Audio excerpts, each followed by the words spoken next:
What's up, Mets fans? Welcome back. Talking Mets and Rob. How's everybody doing? What's up, guys? How's everybody doing? Glad to be back. Just back from Pittsburgh. What a fun time. I'll tell you all about it. I'll show you some pictures. I met somebody, one of the players on the Mets, one of the big guys. I'll show you a picture of that in Pittsburgh. So say what's up in the chat, guys. Let me know what's going on. There's a poll up right now. Do you think the Mets are in trouble? Please pick yes or no. The more people, the more fun the poll will be. We'll talk about it. We'll talk about the Pittsburgh series, all the craziness that went on with the fight, with the brawl, with Stroman and Nagowski, with the unfortunate events of Saturday and the comeback of the Pirates, and the last game of the series about the Mets coming back from another 6-run deficit. So there's a lot to talk about. Very crazy Pittsburgh. It was definitely an experience nonetheless. We'll talk all about it. It's a lot of fun, guys. So say what's up in the chat, guys. Let me know you're here. Hit on that like button, guys. You already know the deal. Hit on that subscribe button if you're new to the channel. I'm going to be with you guys throughout the game today. We're going to watch the game together. We'll, have fun. Right now, I'm watching SNY right now, and they're showing Rojas going crazy. If you're watching SNY, say what's up. Rojas went crazy on Sunday. It was very interesting with that foul ball. Well, fair ball, foul ball, whatever you want to say. Joseph, how you doing? Ghostway, Cool Spin. What's up, guys? I'm doing good, Joseph. Thank you for asking. How you doing? So, guys, we're gonna go into it. We got a half hour before game time. I'm gonna talk about my experience and my time in Pittsburgh. Unfortunately, I couldn't do any live streams during the game or anything like that, which sucks. But again, it was a fun experience. I'm going to show you some pictures, as I said earlier, a couple of minutes ago. But I did have a lot of fun. The 7-line army was there. I'm going to show you a picture of the 1,600 that were there. That's the shirt that we had for the outing. It's called Pit It in the Books. Right over there, Pit It in the Books, put it in the books, Howie Rose. We all know that. That was a lot of fun. It was Put It in the Books, 7-line army outing. Pretty fun, pretty cool. Obviously, we lost the game on Saturday that the 7-line went to, but at the end of the day, it was still a fun experience. We took over. We invaded Pittsburgh, basically. It was orange and blue all over the place. It was a lot of fun. I really respect the Pirate fans. Their team's in last place. They're not a good team, but they are a pesky team. The Pirates are a very pesky team. Nagowski's a pain in the ass. They got 200-300 hitters in Reynolds and Frazier. They're a pesky team. With Key Brian Hayes, they're a young up-and-coming team, even though they're probably going to trade Frazier. But they're still a pesky team that they don't give up. And, even though the Mets didn't win the season series against them, it could have been a lot worse. It could have been a 2-5 series against the Pirates, but it ended up being 3-4, which is a lot worse, or a lot better than what it could have been. We should have won on Saturday. Lugo decided that he didn't know how to pitch. Edwin Diaz does what Edwin Diaz seems to do, and that's exactly what happened. And, that's why the Mets lost that game on Saturday, but we're going to go right into it, guys. Say what's up in the chat, guys. Hope everybody's having fun. Hayden, Cool Spin, Joseph, Ghostway. How's it going? Let me just check the comments really quick. Glad you're good, Joseph. The Mets are in trouble as of right now, but in like 1 or 2 weeks, they will be fine. I agree with that. I mean, hopefully, as long as DeGrom is okay, we should be okay. There's been a lot of news lately about trade rumors, so that's a good thing to look at as well. There's going to be a big splash. There's a lot more reports about it. I'm doing a video about it that I'm going to be posting tomorrow, so check that out. So, about the big splash that they're talking about, I mean, it's all over Twitter, Sports Illustrated, ESPN, SNY talked about it. There was a couple of sports newses that actually talked about it, about the big splash regarding Brian and Berrios. So, see what happens. It's only a couple of weeks away. So, let's see. Hayden, kind of glad Rojas got suspended. I think it's a wake-up call for him. You know what? I was glad he did that. Honestly, after that Saturday game, it looked like the Mets were just dead in the water. And not saying that the Mets came back because of that, but I think it did fire up the team. It fired up me. It fired up all the Mets fans that were at the game. You guys heard them. We were loud. So I think it fired the team up. Rojas is not a guy who goes crazy like that, so it was good to see every now and then. And look, at the end of the day, guys, it's the most important thing is that we came back and won, because it would have been a freaking disaster if the Mets would have got swept by the Pirates. The Pirates is not a good team, even though they're a pain in the ass to deal with. They like I said, they got Frazier and Reynolds who are 300 hitters. Nagalski just keeps hitting. Cabrian Hayes, an up-and-coming young star at third base. They got pretty good players, and they just keep on coming. They don't give up. And you like to see that with a young team, so it's good to see. It happened. The Mets caught this team at a bad time. Nagalski just got on his team not too long ago, and he started to hit. The Mets caught the Pirates at a bad time. And that's all it was. The Pirates will probably lose 10 straight after this, because they're not a good team.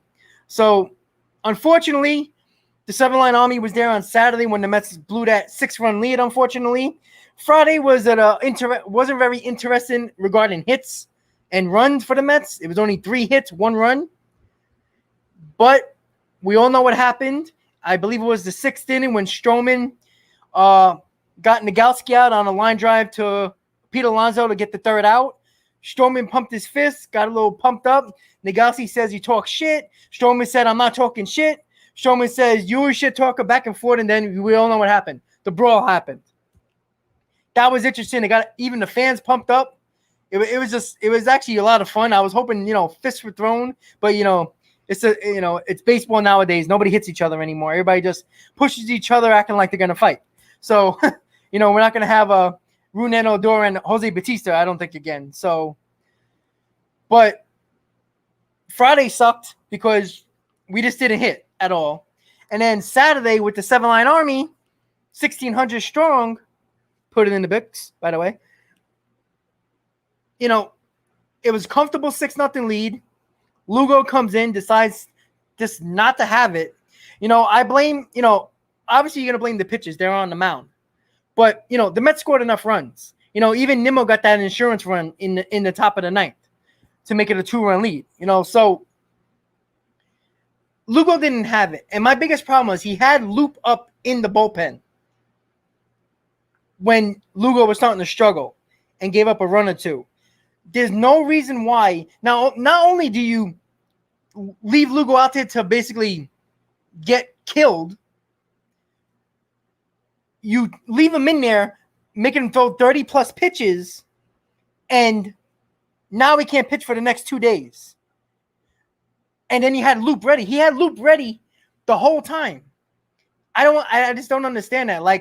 Rojas was just thinking that Lugo was going to find it. It was obvious to everybody in the ballpark that Lugo did not have it.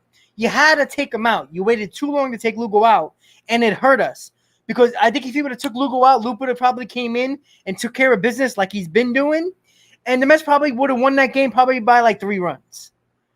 But, with leaving Lugo in there, it gave the confidence that the Pirates needed. Legowski with the big hit. Nagalski with a big hit again. It was just on and on. I mean, Wilmer Defoe with the home run. On a full count. It's amazing to me. Sometimes with Rojas, I just don't get him sometimes. And he's frustrating, especially with the bullpen. It's just really, really obvious sometimes that the pitcher doesn't have it. And he just does not take him out. He's done it a lot this year. So you get to the 9th. Nimmo gave you that extra run cushion with the home run to center. 2-run lead. Diaz comes in. The first pitch, he hits the batter. The first pitch. So now we're all talking. Now remember, the 7-line's out in left field bleachers, 1,600. So all you hear was us moaning and groaning uh-oh, this is not looking good. Sure enough, puts another 2-man on, and then Stallings comes in, hits a grand slam down the left field line, which Pilar almost made the attempt to catch that ball, but it was game over. And it sucked. It was unfortunate. We shouldn't have lost that game. We should have took 2 out of 3. But at the end of the day, again, the Pirates are a pesky team, and they showed that they didn't give up. And that's the best you can do. Now we get into Sunday. What the hell happened on Sunday in the first inning? I have no idea. It just went insane. Freaking Taijuan Walker did not have it. Then he decides to scoop a foul ball that was fair, basically away, instead of just picking it up. He made 3 runs scoring that play.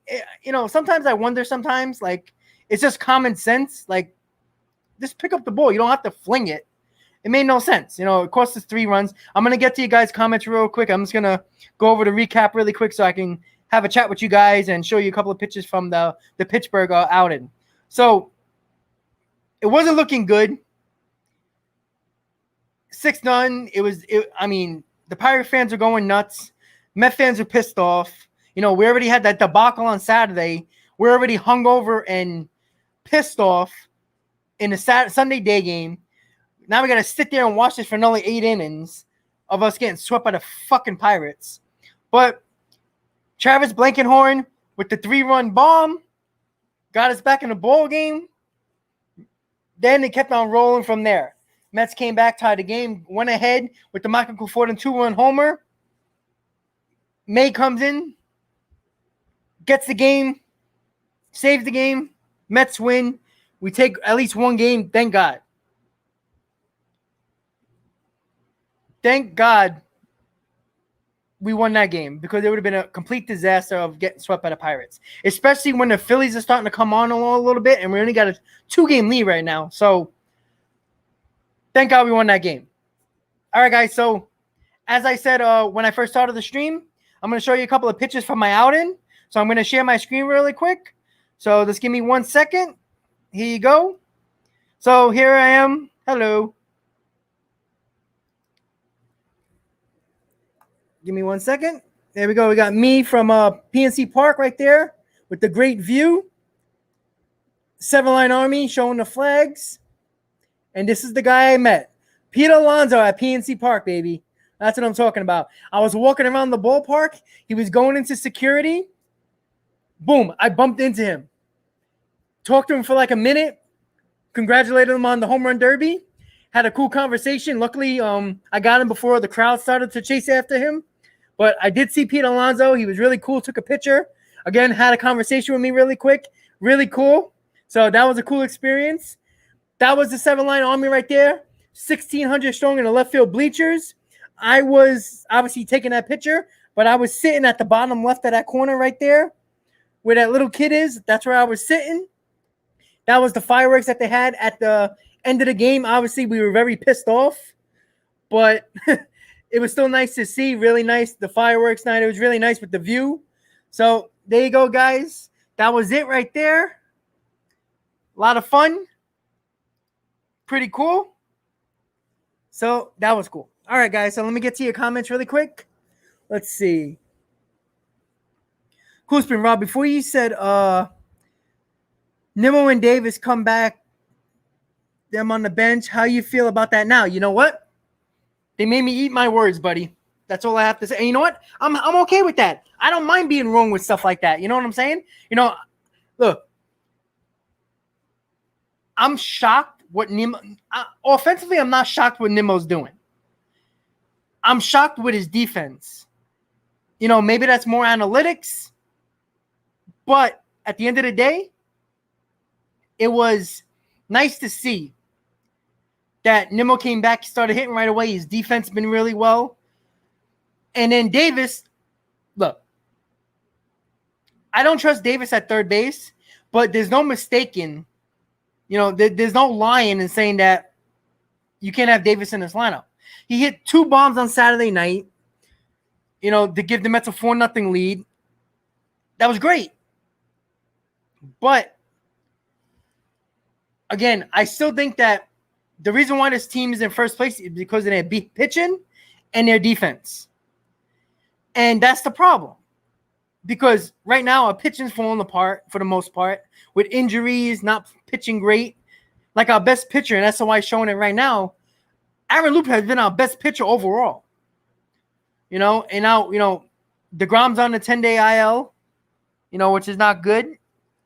Lindor is out probably for a little more than a month. So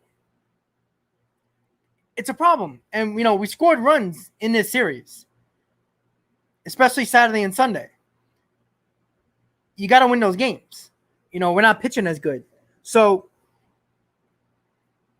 Davis, I love offensively. I just don't trust him defensively. I feel like he's going to hurt us more defensively than he's going to give us offensively. But I can't deny that Nimmo and Davis has come back guns blazing. So I can't complain about that. Hey, they made me eat crow. That's all I got to say, Cool Spin. All right. Nelson, what's up, buddy? How's it going? All right, Joseph, I'm going to ask about what you think about Lindor on the IL. Well, it sucks. Lindor was starting to come around a little bit offensively, and it just sucks. I thought that he was going to stop picking it up in the dog days of summer. I thought he was going to pick it up. But, it's unfortunate, because, we know how obliques are. And it's a grade 2 oblique strain, so that's a problem. They're saying 4 to 6 weeks, but that's 4 to 6 weeks of him probably starting baseball activity. So it might be 2 months. It might be September when we see Lindor. So, and that's when there was a little bit of chatter with Buster Only about maybe the Mets try to get Javi Baez from the Cubs, put him at shortstop, knowing that Lindor's going to be out a while, and then when Lindor comes back, you can put Javi Baez at second base or third base, something like that. I don't think that's going to happen. And I don't think either Lindor or Baez will be happy playing another position. But, like I said, there's been chatter about Chris Bryant and Berrios more. And there's been a lot more rumors about them making a big splash. It was all over Twitter, Sports Illustrated, ESPN, SNY talked about it. That the Mets are going to make a big splash. It's just a matter of who. And I still think it's going to be Chris Bryant. You guys know I've made videos about Chris Bryant over and over again. I think that's who they're going to get. I think Sandy Olson wants Chris Bryant. It was obvious in the offseason. It's obvious again now. The Mets are going to get Chris Bryant. I don't know what it's going to take, but they're going to get Chris Bryant. That's what I think. All right, so thank you, Joseph. Loop sounds like the classic Southern boy. Yeah, what is it? His Bush Light that he drinks after every game. Yeah, Loop best pitcher. Yeah, but DeGrom's hurt. You know what I'm saying? Like, DeGrom really hasn't pitched more than 6 innings in a month and a half because of his injuries. Like I said, he still has the best ERA in baseball, but let's not mistake anything. DeGrom is not going to win the Cy Young if he doesn't pitch at least 150 innings. And it's been how many months so far? April, May, June, July, 4 months of the baseball season. He's been hurt, 3 or 4 times? How many starts has he missed? 5 already? He's probably going to miss 6, maybe 7 until he comes back. That's 7 starts he missed already. And even though he has the best ERA, even though he's been dominant, he hasn't been healthy enough. And that's unfortunate. Obviously DeGrom's our best pitcher. Nobody's going to tell you otherwise. But right now, Loop's been a savior for this bullpen and has overall been our best pitcher, especially when DeGrom has been out as much as he has. Oh, Jesse Winker. Should we wave? But, yeah. Yeah, Winker's been good. You know what? 2 years ago in 2019 when he had that fun with the fans and everything like that, nobody thought he was going to be this good. Not me. He's a good ball player, He's a really good ball player. Cincinnati comes to town July 30th, which is the black jersey appearance for the first time against Cincinnati, which is hilarious because it's going to be a packed house and we're probably going to have a lot of fun with Jesse Winker. So it's going to be fun. But he's a good ball player, What can you say? All right, guys. So obviously the lineup is out. ABC, what's up? Thank you for tuning in, buddy. Don't forget, ABC, please subscribe to my channel if you haven't already. Hit on that like button. Thank you for tuning in. So let me put up that comment, ABC. So I'm new to the chat. What's the future with McNeil? Well, if McNeil is not going to be part of a deal, McNeil's going to be a Met. I think he can be a part of a Adam Frazier deal from the Pirates if that happens, but there hasn't been a lot of rumors about that lately. About a week and a half ago, there was rumors about Frazier even before Bryant. I don't know if that's going to happen anymore, but if the Mets focus on Frazier, McNeil is going to be in that trade. But I think McNeil is going to be a Met because I think, again, Sandy Olson and the front office, I just think they're dead set on getting Chris Bryant.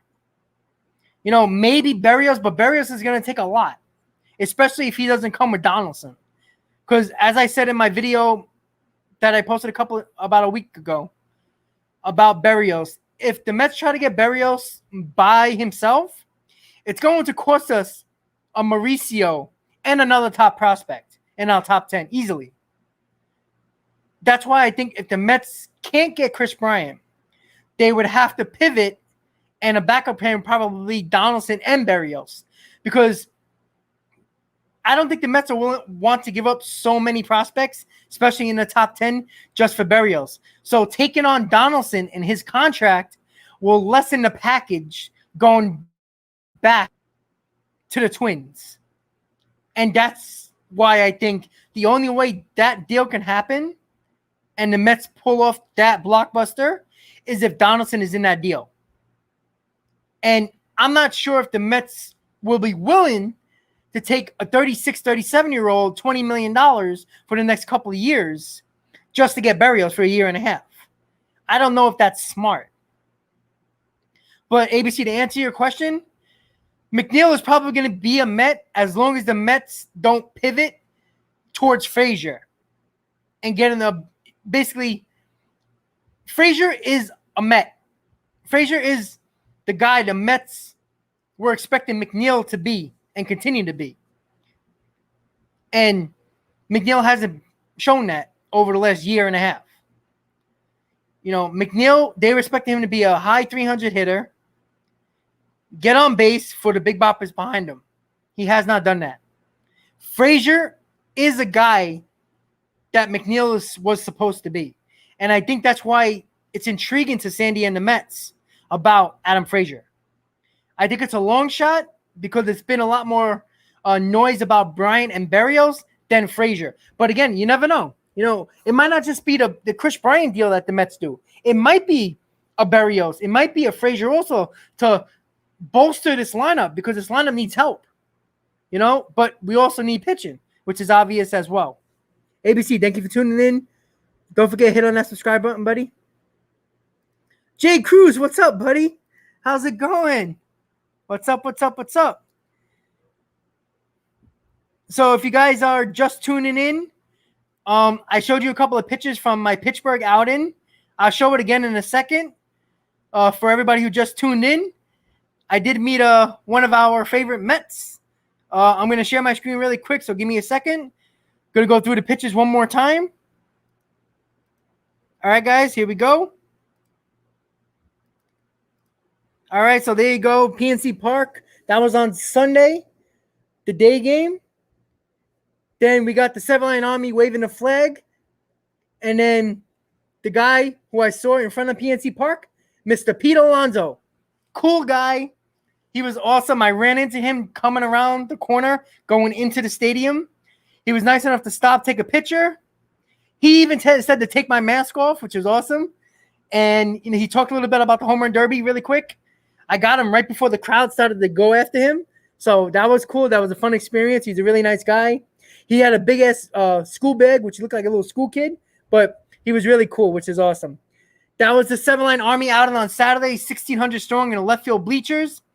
That was awesome. We were loud. Unfortunately, we didn't get the win. When, you know, Lugo and Diaz decide they forgot how to pitch and lost us the game. But that was an awesome experience. And it was also fireworks night right after the loss. So we had a nice view with fireworks, but it was after that terrible loss on Saturday, which sucked. But that was my experience, man. It was a really fun time. It was a hell of a time. I really enjoyed it. Lots of fun. Can't wait to do it again. My next outing is going to be LA in August, so that's going to be fun.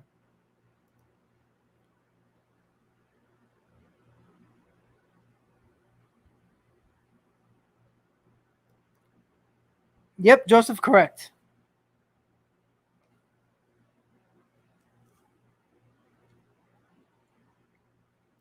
Steven Matz return to Citi Field. He'll probably pitch 7 innings with no runs. Typical Mets. J. Cruz says McNeil might retire as a Met, probably. But, again, if the Mets somehow pivot towards Frazier, I think McNeil will be in that deal. How about Michael Conforto? I don't know. It's so iffy with Michael Conforto. He was injured for a while, which didn't help. But it's a tough call. You're not going to give Michael Conforto $200 million. You're not going to. I don't even know if the Mets are going to give him $150 million. They might not do that. Like I said, I think, and I said it in my video in the latest Chris Bryant video I did. If you want to check that, if you haven't checked that out, please do. If the Mets get Chris Bryant, do not be surprised if they put their money towards trying to re-sign Chris Bryant and let Michael Conforto go. And there's 2 reasons for that. Number 1, I don't think the Mets trust Michael Conforto to be consistent enough to be the all-star type player that we expected him to be, because he's too inconsistent. You look at his numbers, he has 1 good year, 1 bad year, 1 good year, 1 bad year. That's a problem, especially when they want to give a guy 6 or 7 years at 150 plus. At least with Chris Bryant, he's had Rookie of the Year season. He had All-Star seasons. He had MVP seasons. You can expect that coming into his prime in his 26, 27, 28-year-old career.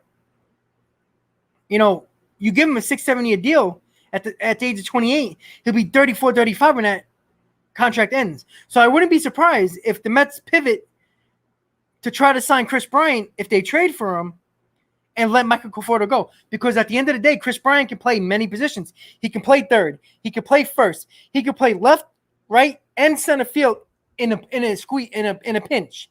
Chris Bryant can play center field as well in worst case scenario. So I wouldn't be against putting Chris Bryant in right field for 110 games. But you can play him anywhere. That's what's great. He's so versatile. And we know about Sandy Olson. He loves versatility. Joseph, I don't think they're going to trade Conforto, to be honest. Hell yeah, you got to show me those rage clips. You didn't fall over your chair, right? Again? I remember when you showed me that. That was great. Oh, man. You fell back in your chair. That was perfect. If anybody doesn't know, which I hope you guys do know, Hayden has his moments when the Mets aren't doing well, and his outburst, which is just all-time great. It's just perfect. So check that out. Jay Cruz, I'm doing good, man. Pittsburgh was very interesting. I tell you that. Not just the baseball games. It was outside with the clubs and the bars.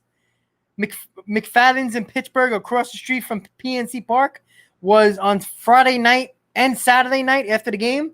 Was very interesting, to say the least. I'm not going to show you pictures of that because there's a lot of people that probably will get in trouble.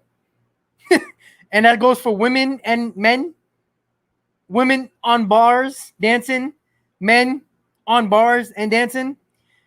It's not a very good public personality that you want to put out there. So I'm not going to show you those pictures out of respect for me and my friends and other people at the bar. We do say when we go on road trips, it's based on memory and not photos. So, we don't put stuff on social media about what we do. It was very fun, I tell you that. McFadden's was it was interesting. Like I said earlier, we got Liddy and Pity, all right? We got Liddy and Pity. A couple of guys had shirts that say "Getting Shitty and Pity." I mean, it was just a fun time. You know, we did get Liddy and Pity. That's all I have to say about that. But it was a lot of fun. Hell of a lot of fun, actually. And, you know, out of all the road trips I've been to, you know, like I said, I've been to Cincinnati. I've been to the Mets. I've been to Pittsburgh. Been to Washington, Miami, Tampa. You know, Pittsburgh was the most fun. It was just a lot of fun. I don't know why that was. What I think it was the first 7-line outing since 2019 because of the pandemic. So everybody just wanted to get shit-faced, had fun. I mean, there probably was. I mean, I can remember most of it. I'm not going to lie. Some of it. Saturday was somewhat of a blur. I do remember the game, but I don't remember how I got back to my hotel that night. It was obviously Sunday morning. It was like 3 o'clock in the morning, I think, or 4. I don't remember what it was. But I know I woke up in my hotel room, so I guess that's a good sign. You know, I didn't wake up on the street somewhere. So that was fun. Let me check the comments really quick, guys. Sorry about that. Let's see. Met fans would get Aaron Judge or Gary Sanchez free. Oh, God, no. Joseph, no. I like Aaron Judge. You know, he's a beast when he's healthy, but I don't trust his health. And Gary Sanchez is a bum.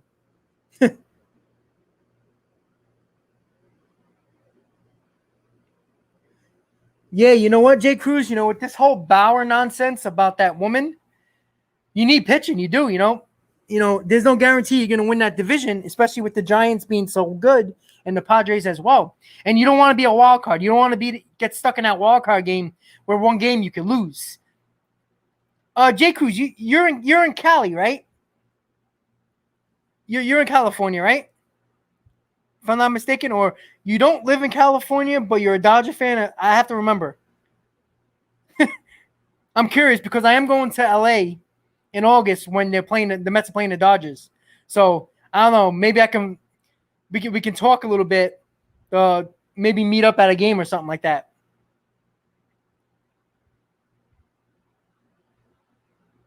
There you go. Hayden throws chairs, falls down on chairs. Yo, Hayden, what you saw Rojas did yesterday is what Hayden does. Oh, you live in Nevada. Are you gonna go down to see the Mets and Dodgers, or you're not gonna do that in August? Because that would be awesome. DeGrom versus Walker Buehler. That would be great. Hopefully, guys are healthy by then. That would be nice. So don't forget, guys. I'm gonna be with you throughout the game. Gonna watch the game with you guys. Gonna have some fun. Hopefully the Mets get the W. Hold on a second. Let me just get comfortable. Ugh. I'm very tired, guys. I had an early morning flight this morning. I just got home this morning, so it was a little crazy. But man, I had too much fun. But that's the idea, right?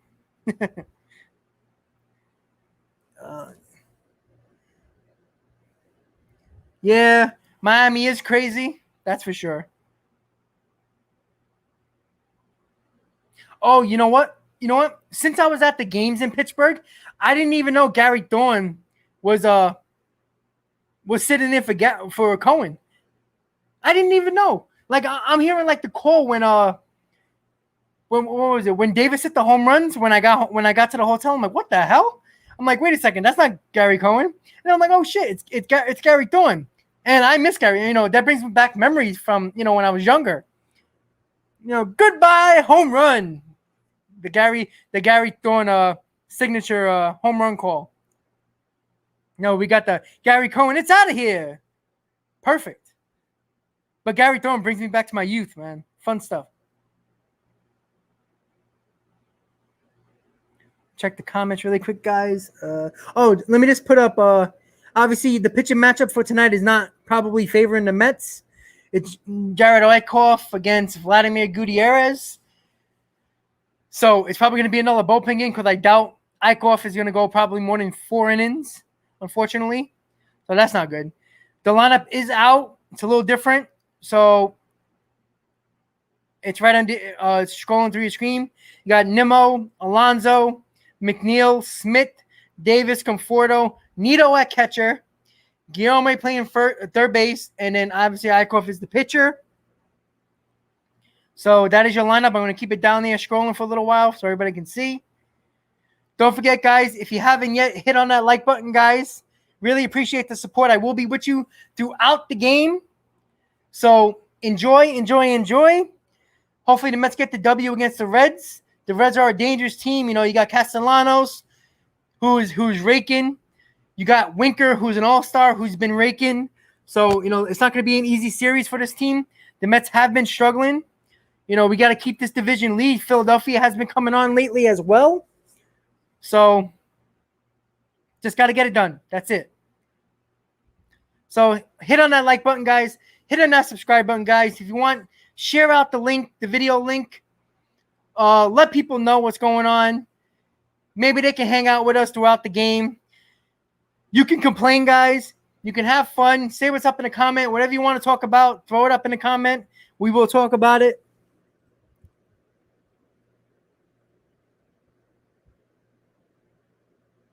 Yeah, I again, Hayden, you were watching it. I was at the, you know, the games so in Pittsburgh, so I didn't really watch it on TV at all, except for highlights. But if you say so, Hayden, with the cameras, give me pizza or give me death. I like that.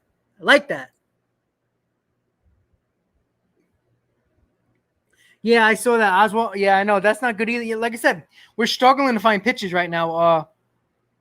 You know, give me pizza, give me death. Hit on that like button, buddy. Please subscribe to my channel if you enjoyed this, buddy. Thank you so much for tuning in. And the guy would have been he would have been. You know, when he's pitched, he pitched okay, pretty decent actually. You know, and then he gets hurt. It's just a problem. You know, we don't have enough arms. You know, you can't. You know, DeGrom's been back and forth. You know, on the IL, giving days off because he got soreness here, soreness there. Excuse me. You know, so it sucks. You know, and you know it's just gonna hurt our bullpen. You know, we got Cincinnati, then we got who's next after this? Was it the Blue Jays? I think it was. I don't know. I wasn't even see. I haven't even been checking. It's been set on Pittsburgh. I think it's the Blue Jays. I think you guys are talking about that. Yeah. So we got Cincinnati for 3. Thursday we're off.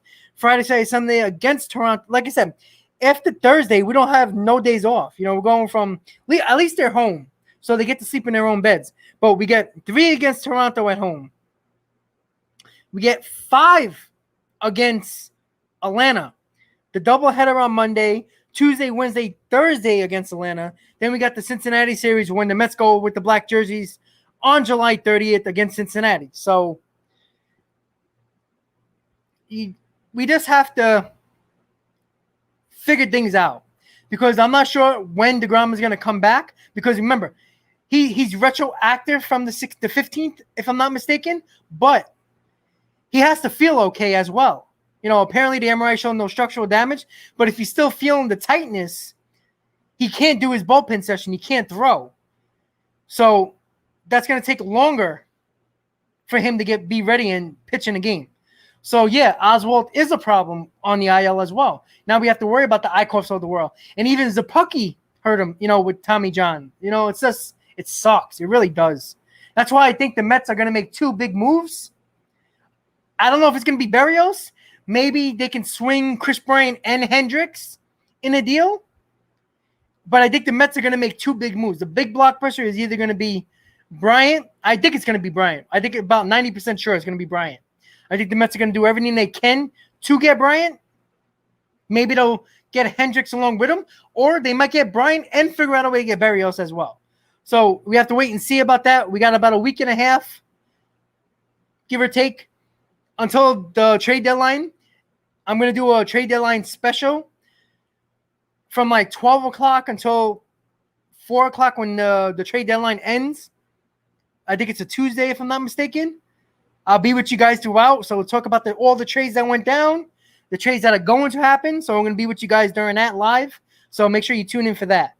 Make sure you subscribe, guys, so you can get the notifications. Hit on that bell so you get the notifications when I'm going live and when I post my videos. And we'll have a fun time that day. That's for damn sure. Especially we know the Mets are going to be active.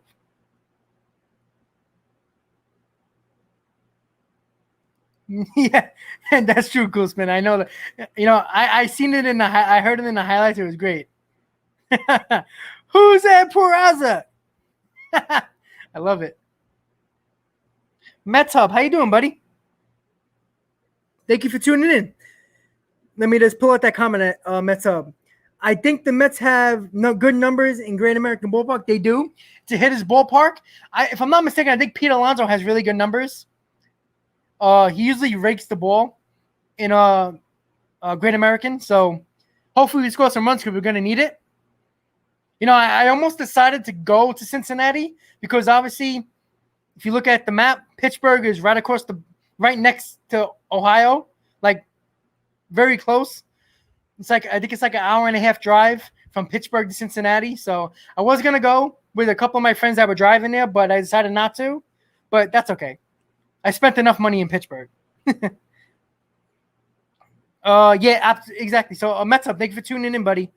And true, hopefully we show up with those numbers to this series for sure. Carrasco needs to be activated pronto. Well, he looked good in that outing, so that's good. So let's just hope that we can continue that. But we need him to come back like soon. He might pitch another two outings before he actually comes up. So probably be August or right by the trade deadline, hopefully. But we need that arm. You need him to be healthy. The trade deadline is Friday, huh? Oh yeah. Oh no, it's actually it's a Saturday, Nelson. Yeah, it's a Saturday. So that's going to be interesting. The Mets play a night game on that Saturday, July 31st. So we're going to know who we have or who we're getting by the time the game starts. So that's going to be a fun stream for sure. Absolutely.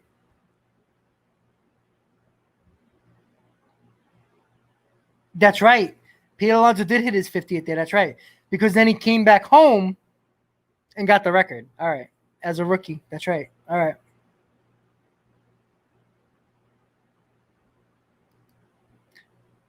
Robert Manfred. Hey, what's up? Can you get rid of the shift and get rid of the 7-inning doubleheaders, please? Robert Manfred, no Castellanos. Let's go. Thank God. The game's about to start, guys.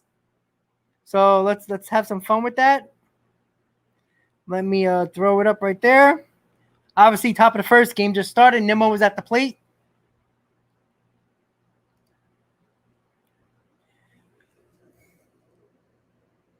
Webb's Love, how you doing? Thank you for tuning in.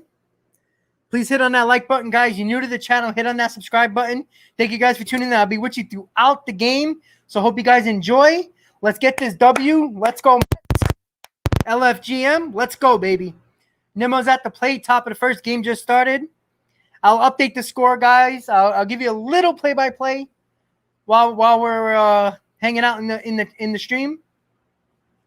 And keep on answering your comments. Robert Manfred, Webb's Love, thank you guys for tuning in. Really appreciate the support. Hit on that like button, guys. Hit on that subscribe button if you haven't already. Thank you so much. Let me go up to the comments. Mets need to hold on to their top 10 prospects no matter what. I would love to agree with you, but I don't, especially when the Mets and the problems with DeGrom, you already see the injuries and the soreness and all that stuff with DeGrom. We can't keep on wasting great years at DeGrom. And that's why look, with Mauricio, he has nowhere to play on this team. If the Mets had Mauricio as an untouchable prospect, they would have moved him to third base already. They would have moved him to second base in the minors. Nimmo got a base hit. Let's go, baby. Nimmo got a base hit, so he lead off base hit. good to see he's on first. So the problem with that is if the Mets really did not think about moving Mauricio in a big blockbuster trade like a Chris Bryant, they would have moved him to third base in the minors or second base so we can be able to play another position. So when he's ready, possibly next year, you can bring him up. That's the problem I'm having. I understand your point. I get it. I understand you don't want to give prospects, but there comes a point in time when you got to make that deal to bring in like a guy like a Chris Bryant. Because even though the Mets are in first place, right now they're not good enough to be dominant in the playoffs. They're probably not going to beat the Padres, the Giants, the Dodgers. We need that help offensively and bringing in a pitcher as well. So I think you can get rid of Mauricio. I mean, what's the point of having Mauricio if you're going to keep him at shortstop, knowing that you have Lindor for the next 10 years? Mauricio has not played second or third base in the minors at all. You would think if they're willing to keep him and he's an untouchable, like Alvarez is an untouchable prospect, you would move him to third or second where he has a better chance of coming up and helping his team and providing help for this team that we desperately need.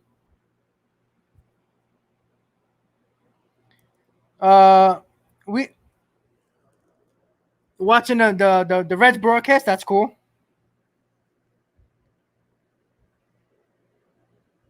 Okay, MLB Network is MLB Extra is okay. Cool.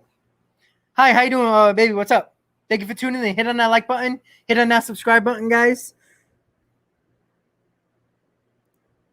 No, I agree. But how many top prospects have they traded that actually turned out to be something? You know what I mean? Like, everybody thought the Fulmer for Cespedes, nobody cared about Fulmer because we got Cespedes, because that was the bat we needed in that lineup to put us over the top. Do you think anybody cares about Fulmer? What has Fulmer done for the Tigers? Nothing. You know, granted, I'll put it this way. If the Mets trade for Chris Bryant and they put Mauricio in the deal, which I don't think they have to do, I think Mauricio, Pete just hit a bomb, baby. There it goes. There goes that offense. Woo! Let's go. Pete Alonso with his 18th home run of the season. 2-0 Mets, baby. Lay it here. There we go. That's Hayden's boy right there. Woo! Let's go. Shot to left field. That's what I'm talking about. Sorry, guys. Gotta get pumped. Let's go. Oh, a hanging slider right down the pipe. Pete don't miss those. That's what I'm talking about, baby. Got the Met fans rolling up in Cincinnati. Woo! What a shot. Second deck. That's what I'm talking about. Not second deck. Barely over the wall, but who cares, right? It's 2-0 Mets. That's what I'm talking. Goodbye, home run, as Gary Thorne would say. And it's out of here, as Gary Cohen says. So, yeah. So, again, with the prospects, really the Mets haven't traded big. When they did trade the big prospects, they really didn't pan out. Like, Michael Fulmer, he's okay. But let's be honest. If the Mets trade Mauricio to say the Twins for Berrios, obviously Moore's going to go in the deal. But like I said, Chris Bryant, they're not going to the Cubs are not going to want Mauricio. I mean, they probably would want Mauricio, but as a rental, as Chris Bryant will be, they were looking at Jalen Palmer and JT Ginn as guys that would go back for Chris Bryant. Just Chris Bryant, not including Hendricks. If that's in there, it might add another prospect. Or maybe a JD Davis. But at the end of the day, the Cubs are going to be rebuilding. It's obvious. Baez is probably not going to sign. Rizzo's probably going to be gone. Bryant's going to be gone. They're losing their team. So what are the Cubs? Are not going to be good for 5 or 6 years probably while they were rebuilding. So who cares what JT Ginn does for the Cubs or Ronnie Mauricio does with the Cubs? It doesn't affect us. They're in the Central.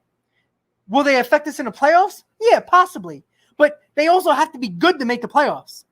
And the way the Brewers are playing, And it seems like the Cardinals every year, McNeil has hit a ball in the gap. He hits a home run. Yeah. Back to back, belly to belly. Jeff McNeil with a bomb to right center field, baby. 3-0 Mets. Let's go. That's what I'm talking about. 402 feet to right center. Offensive explosion, baby. We needed that. We need runs because with Jared Eichhoff, give him a 3-run lead in the top of the first. Mets are ready to play, baby. That's what I'm talking about. Let's go. Another, a hanging curveball right down the pipe. Woo!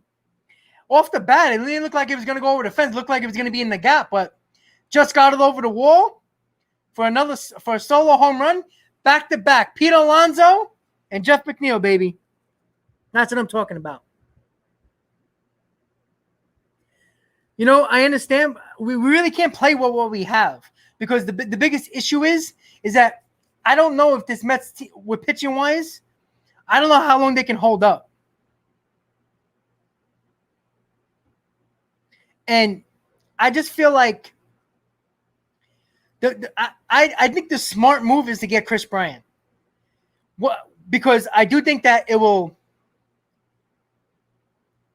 wouldn't cost us a Mauricio. And that's a good thing because I don't like giving up Mauricio for a rental. I'd rather give up Mauricio for a Berrios for at least you have him for a year and a half. So, again, Jalen Palmer and JT Ginn is on the Cubs' radar. That was who they were scouting in Port St. Lucie about a week and a half ago. Those two guys. So, it's obvious that the Cubs are rebuilding. They're not getting guys that are going to be up next year. They're looking at guys that can be up in 2-3 years. So, at the end of the day, I don't care who we – look, the trade with Cano and Diaz when it came to Kalenic, obviously it was a dumb trade. But at the end of the day, guys, if Jared Kalenic becomes an all-star, he's in the AL West playing for the Seattle Mariners, who, if he becomes an all-star and the Seattle Mariners don't win nothing, who cares? As long as the Mets do what they have to do to get to the promised land, which is a World Series, it doesn't matter how you get there. Do you think the Cubs care about Gleyber Torres? It brought them a world championship in 2016. Do you think Cub fans are talking about Gleyber Torres? No. It got him a championship. We have to stop worrying about next year and the year after and the year after that. We have an opportunity right now to make this team better. We have the owner to make it happen. How many years were we going to get guys like Asdrubal Cabrera at the end of his career? Bargain basement type of guys. And we complained and complained. We got to get this guy. We got to get that guy. The Mets never did it. Except for Cespedes, they never did it. We have the money. We got the prospects to make it happen. You have to make it happen, guys. It comes a point in time when you have to win. You got to go all in sometimes. Because I'm telling you right now, in October, when the Mets are making a playoff run and making a World Series push, if the Mets win, to my lips to God's ears, if the Mets win the World Series, are you going to talk about the Mets giving up a Mauricio or a JT Ginn or a Jalen Palmer? No. Because if you got that World Series ring, it does not matter. No matter what the guys do. Yeah, you might complain about it a little bit. Do you know why everybody's complaining about Kalenic right now? Because Cano is past his prime, who's a steroid user, who has not been good for the Mets, and Edwin Diaz has been a disaster. That's why people are complaining. If Cano came here and performed well, and Diaz was a lights-out closer, nobody would care. They only care because the guys we brought in, Cano and Diaz, have not performed up to their capabilities. That's why people are complaining. Nobody cares about Fulmer for Cespedes. Even though at that moment, people were like, wow, we're giving up one of our top pitching prospects for Cespedes, who at the time was a rental. But where did it get us? It got us to the World Series, which a World Series we should have won, by the way. There was a double play to this guy out of the inning. Michael Ford hit a line drive to second base. Davis got caught on first, so double play, but the Mets take a 3-0 lead going into the bottom of the first, guys. So let's keep it going. Hopefully Eichhoff can hold it. So that's the thing. You got to win now, guys. Check the comments really quick, guys.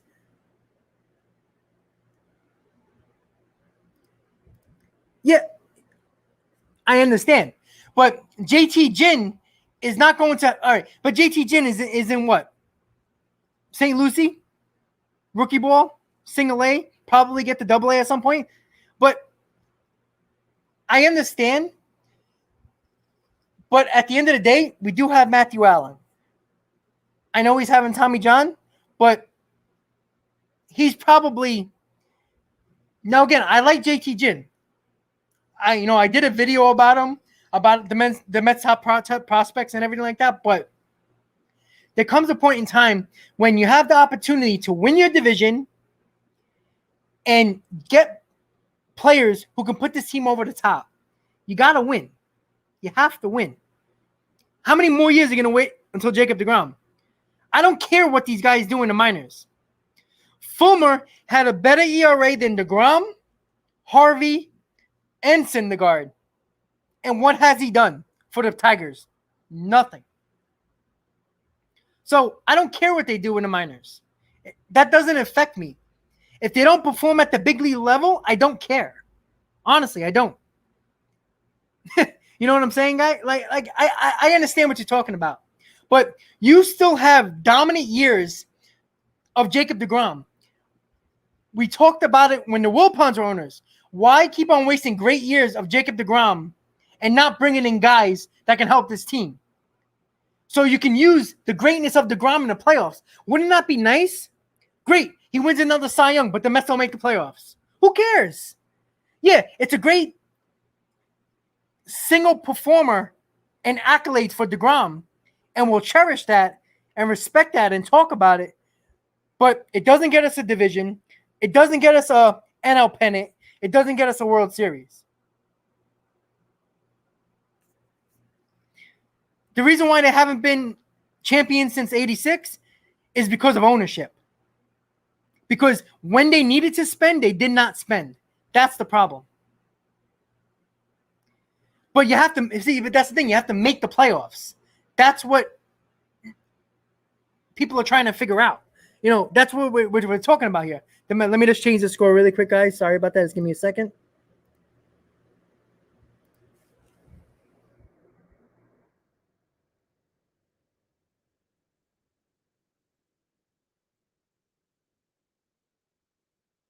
So, but that's the thing. You have to win a division. You have to make the playoffs. There's no guarantee the Mets are making the playoffs this year. They're only 2 games ahead. Oh, here we go with Eichhoff already. Jesus Christ. Oh, Jesus. We're going to have to score 10 runs this game, guys. But that's the problem. You got to make the playoffs. You got to win the division. Because I'm telling you right now, I don't think we're going to win any type of wild card. We got to win this division.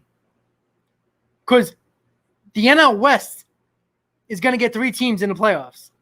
Because the 2 wildcard teams are going to be the West. If you keep this team the way it is, I'm not very confident the Mets are going to win this division.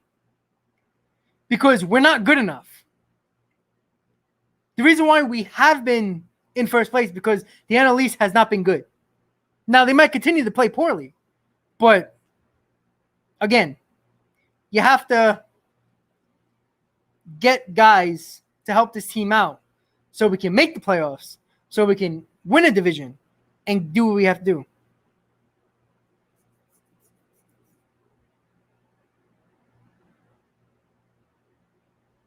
Yeah, of course, but we haven't got there. And let's be honest, what have the Mets spent over the years to make that happen, to make this team better? They should have, in 2015, when Murphy went crazy, the Mets should have signed him because he had an all-star caliber season for the Nationals in 2016 and part of 2017. The Mets should have signed Daniel Murphy, but they didn't because they were cheap. There were so many aspects. They didn't like Justin Turner. He turned into a great player, now has World Series championship with the Dodgers. It just goes on and on and on. The Mets had opportunities to spend money, and they didn't do it. That's the problem. When we had DeGrom, Syndergaard, Harvey, Jesus Christ, this is going to be a real problem with Eichhoff. Oh, Lord, he can't win. Jesus Christ.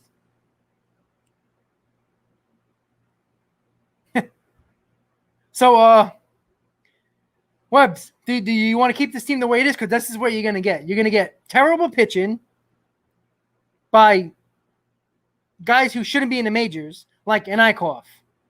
Unfortunately, Oswalt would have been probably starting, but he's on the IL. You know what I'm saying? It's like you can't keep this team the way it is. You need another starter. There's no doubt about it. If that's a Berrios, it's a Hendricks, I don't know. But we need help. If this hasn't shown you over the last 2-3 weeks that this team needs help, we're still not scoring a lot of runs. And we should have won the season series against Pittsburgh. They kicked our ass. We're lucky we took 3 games out of that 7-game series over the last week. You know, and the Reds they're not a great team, but they're a good team. You know, unfortunately the Brewers are running away with the Central, but the Reds are a decent team.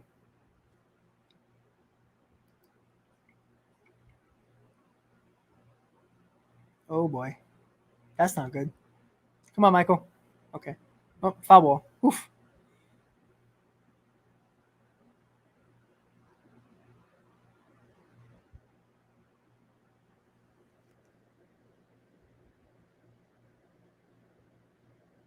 Alex Ramirez is another one. Yep. He's another one that's very good. Yeah. He's in the early stages of the Mets minor league, but he's probably an untouchable. We haven't even heard his name pop up. But like I said, I like JT Ginn. All right. I like him. You know, came back for Tommy John. He's been good. There's no doubt about it. Oh, well, you don't have to tell me. Eichhoff does suck. I already know. We need to score probably 10 runs in this ballgame to win. Reds broadcaster, why not? You know, I love when the home broadcasters are that they get excited. It's great. Yeah, you know, Alex Ramirez. Yep. You know, he's one of the lower level prospects, but he's one of the highly touted prospects that the Mets have. Obviously, he probably won't be up for another couple of years, like you said. But, you know, there's options. Double play. Oh, we dropped the ball. Come on, Luis. Jesus Christ. Short-handed Luis Guillaume. That was a double play right there. Lord. Turning to the first inning. Jesus Christ. Easy double play. Easy. He didn't even have to rush. God almighty. This team's going to freaking give me gray hair. Uh-oh. Well, you know what? You're probably going to have to get him up for sure. You know, with Bauer probably going to be out the rest of the season.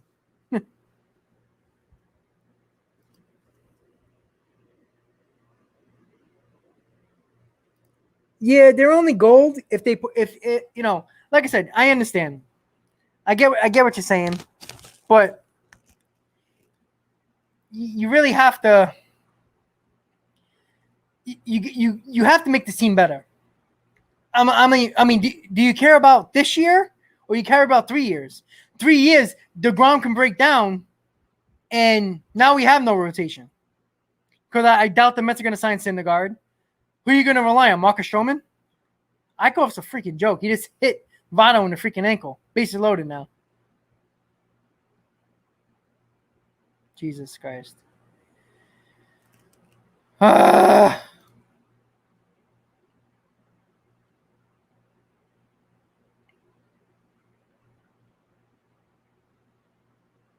He does do it at the wrong time for sure.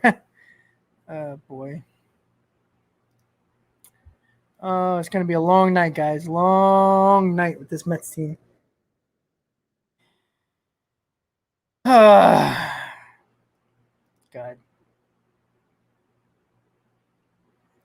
He's not. The Mets have no arms. That's the problem.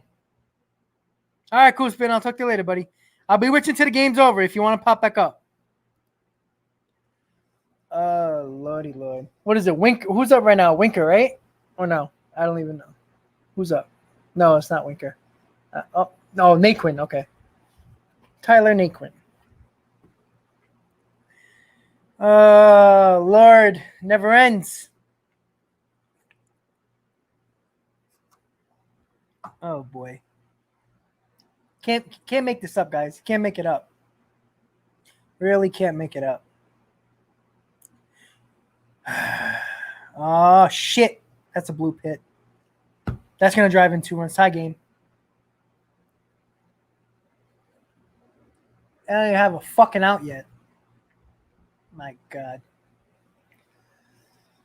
Get him out!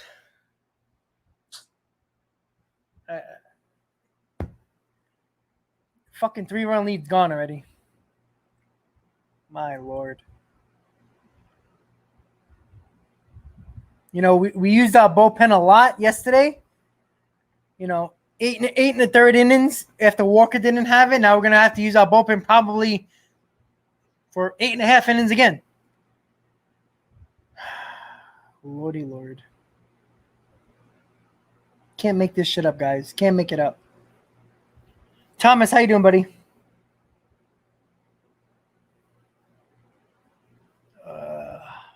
Lord.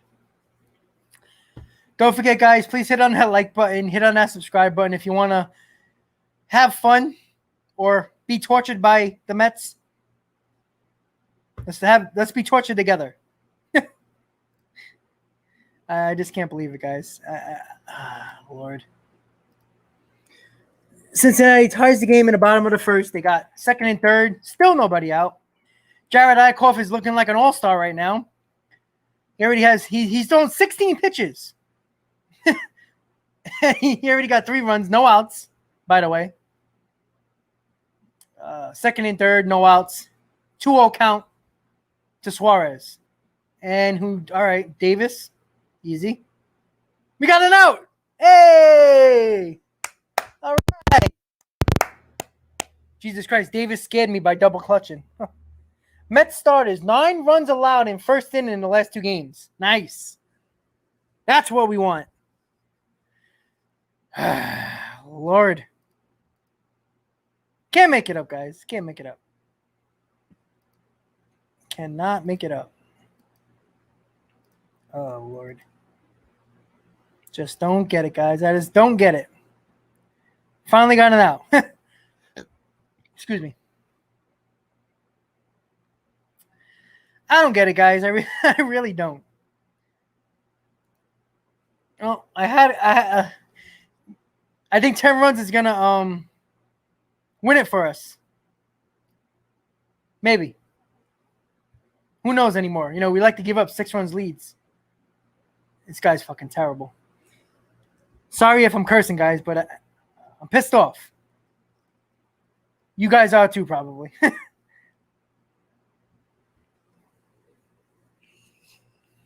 Just so you know, guys, I just came back from Pittsburgh. If you're just tuning in, I had a good time.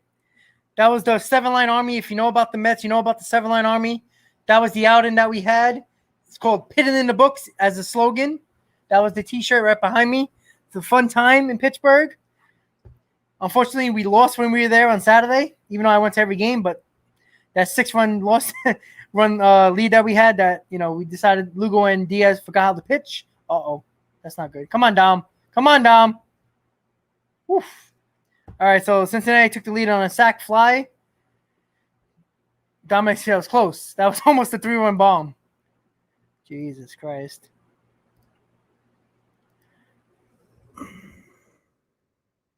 So Cincinnati takes a 4-3 lead in the bottom of the first. You missed a lot, guys, if you're just tuning in. Oh, Lord.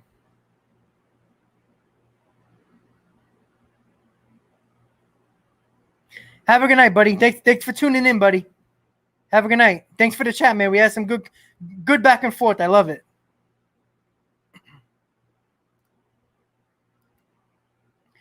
Come on, can we get out of this inning, please?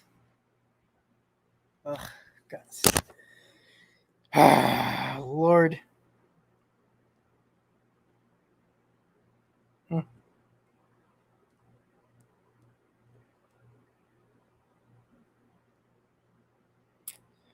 Oh boy, oh boy.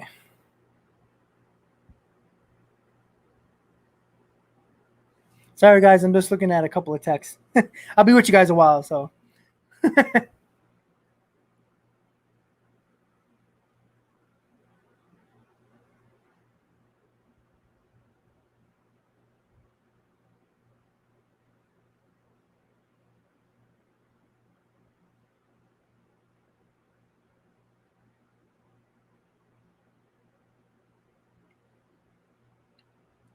So right now, guys, Cincinnati took a 4-3 lead in the first inning. It's a 1-2 count.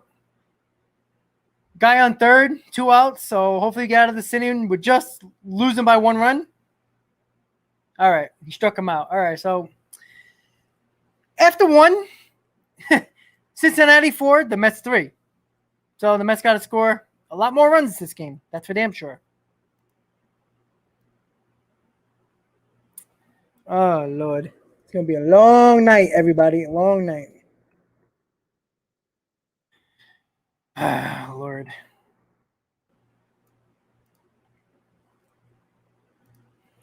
Check the comments really quick.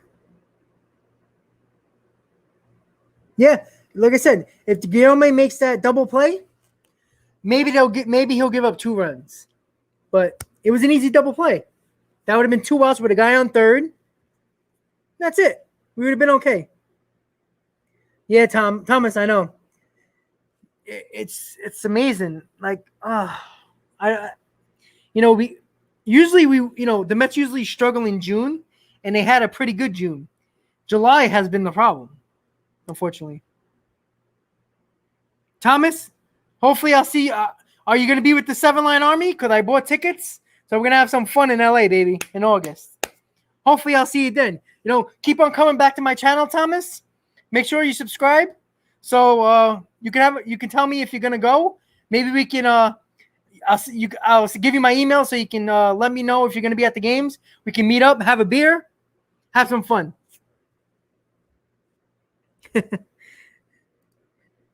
Breaking news. Eichhoff got a strikeout and got out of the inning after giving up 4 runs. Thank you, Thomas. Have a good night.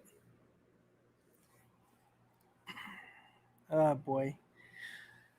I just don't get this team. I really don't. We should be so much better than this. All right, man. Have a good night. Sorry, guys. Had a long few nights in Pittsburgh. Woo. Just give me a second, guys. I'm going to answer a few texts from a couple of people.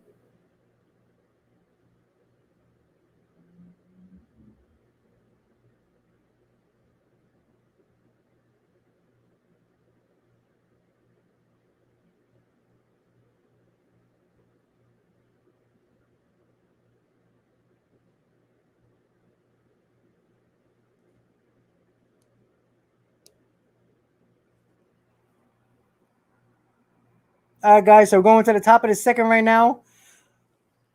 Hopefully you can keep on getting those runs. Right now, Nito is up right now. Top of the second. Cincinnati leads 4-3. Boy. So far, the Mets in the top of the first. Pete Alonso hit a 2-run bomb to left field. And then McNeil went back-to-back. Hit a ball to right center field over the wall to make it 3-0. But Cincinnati came right back to score 4 runs in the bottom half of the first.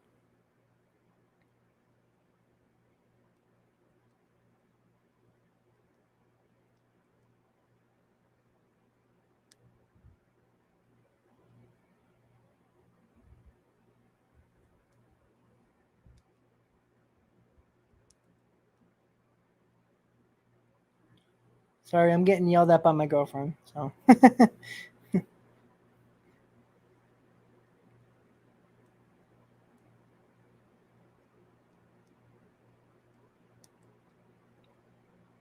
All right, so Nito just flied out to right field. 1 out, guys.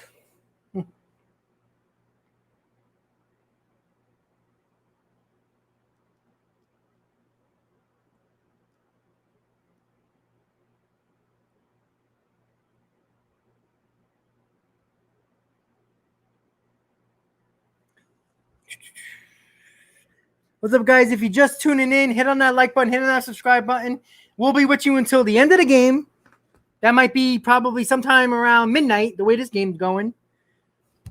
Luis Guillaume, let's see if he can make up for his error that he should have had an easy double play. But it happens, guys. You know, that's baseball. Jay, you're at Citi Field right now? What are you doing at Citi Field? What's going on at Citi Field that I don't know about? Demonic J, hit on that like button, buddy. Hit on that subscribe button if you're new to the channel. Thank you for tuning in. Jay, what are you doing at that Citi Field right now? What are they having, a concert or something? Or am I missing something? Yeah, you know what? Absolutely. You know what?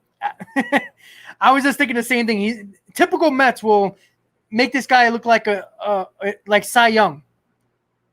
He'll probably have 4 scoreless innings. The Mets will have trouble scoring runs after this. All right, Luciano, got a. Looks like could be in a gapper. Is he gonna go for 2? He's going for 2. Oh, got a single. Okay. All right, so Guillaume got on base. Kind of made up for that error. Not a lot, but you know, hey, what are you gonna do? I'll take a hit.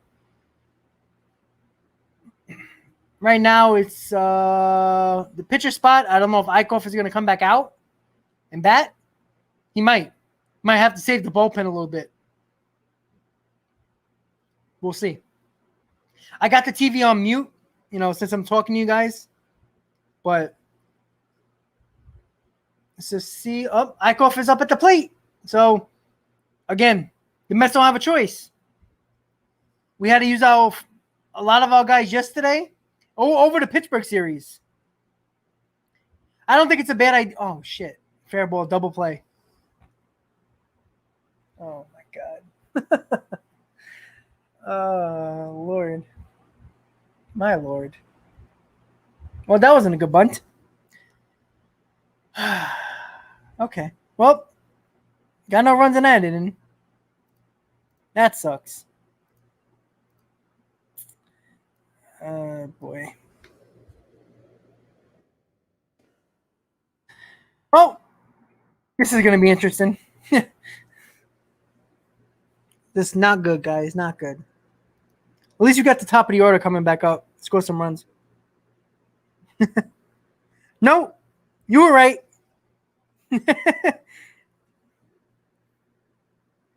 Oh, Joe, that's cool. Nice, Jay. That's awesome. 8th anniversary for some company. That's awesome. Cool. Is it? Do they have like something at the suites, or it's like on the field or something? I'm assuming the suites, like one of the clubs. Jacob Pitts, let's go Phillies. Nobody cares about the Phillies. What's up, Jacob? What's up, Jacob? All are welcome. We like trash talking around here. Don't worry, the Phillies are going to blow it. Their bullpen sucks. It's okay. Hey, but the Phillies they're hanging in there. But then again, the NL East sucks, so it's anybody's ball game at this point. It's anybody's division. Nobody's really that good.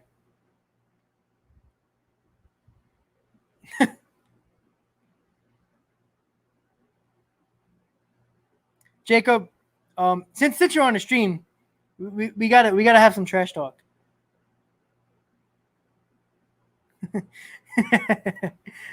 we got a Phillies fan here, guys. So what do we do with that? Let them know in the comments how you feel about Philly fans. Absolutely, and you know what, Jacob, you make a great point. And you're right. You're coming. You guys are playing better. The Mets are not. What does that show you? Getting closer and closer to reaching the top, right? That's how it goes.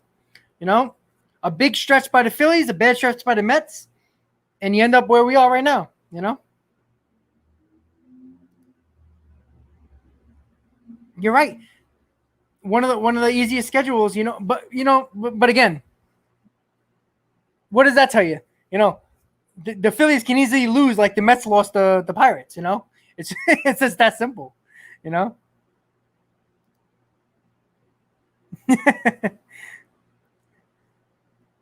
Mets talking. What's up? What's up? Let's go Mets. DeGrom at the moment he's retroactive from July 15th. So if everything's okay and he's pain free or tightness free, he should be back. I don't think his next start. Probably by the homestand, maybe he might get a start. So maybe a week and a half, maybe. But who knows? But we need him back, or we got to make a trade because it's not good. It's not good right now. We can't have a 3-run lead like we can have right now and give it up in the first inning. Freaking ridiculous. Driving me insane.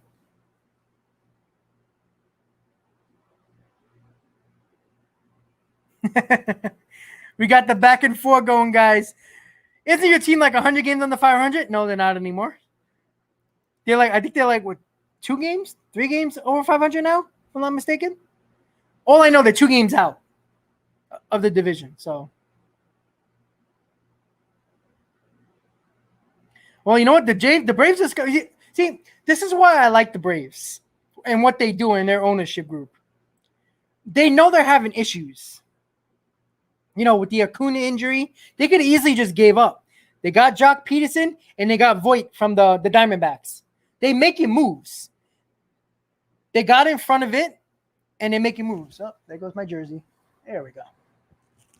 Got that 1987 road jersey. Hayden knows about that jersey. He won that jersey. Got the Mets. It's a Lindor jersey. The 7-line outing shirt. Hey, Eichhoff got a first out. All right. Let's go. Maybe nobody will score runs anymore.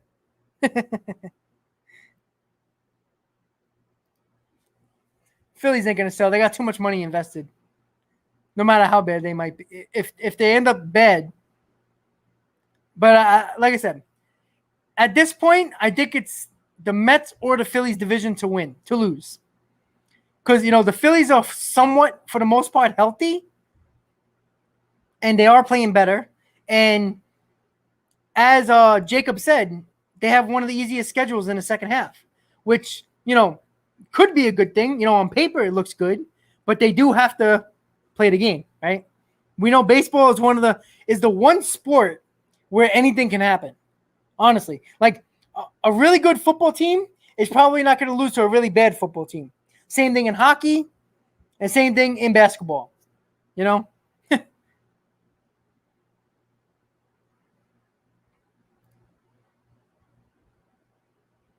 Yeah, you know what? You know what? Sometimes you can't get mad at that because you try to go over the top and win. You know, but at least you guys got World Series, you know? So, oh, that was a foul ball. Okay. You know what I'm saying? So, again, you know, like, I never fault a team or an ownership group or a GM for trying to go for it. I never do that. You know, sometimes it works, sometimes it doesn't. There's no GM in the league that is 100% perfect when it comes to a trade and trying to make their team better. I never fault the team for trying to go all in. I don't mind. That's why I'm not mad if the Mets get Chris Bryant or a Berrios and they might have to trade a Mauricio or a JT Ginn or a Palmer or guys like that because they're trying to make their team win now. And I can't fault that. You know what I'm saying? Hi, Deborah. How you doing? Yes. They are, right? 6 games? The Mets are 6 games over. The Phillies are 2 games over. You know, the Mets got a 3-game lead in the loss column. Overall, 2 games back are the Phillies. So, Phillies are, look, the Phillies are, they got a 2-game winning streak. The Mets got a 1-game winning streak. Like I said, nobody's really doing really well. You know, like I said, I don't know. You know, the Braves, Jock Peterson can be a little dangerous. It's a good trade for the Braves since with Acuna out. But they went out there. They could have easily sold a bullpen arm, you know, and said, the hell with it. We're not doing anything without Acuna. but they're going for it still. Because at the end of the day, they know they got Acuna locked up. Who'll probably come back sometime next year. So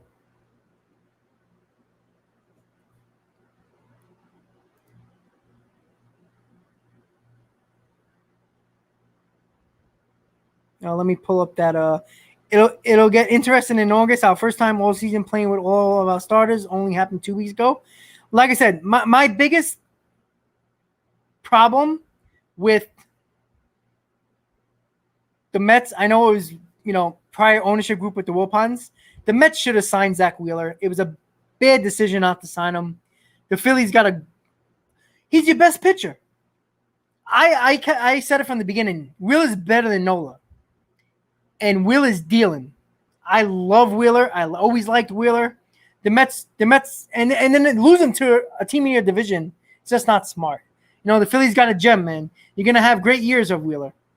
If you guys make the playoffs, you got a good rotation. With Nola and Wheeler, it's a good 1-2 punch. Word on the street, Buxton. Yeah, you know what? Buxton, he declined that offer. Double play. Let's go. Oh, we dropped the ball.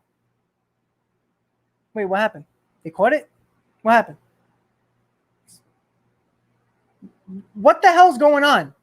Jeff McNeil throws a bad ball to second base. Luis Guillaume doesn't catch it. What the hell's going on? You guys get drunk last night? An easy double play ball again. McNeil made a bad throw, but Guillaume should have had that.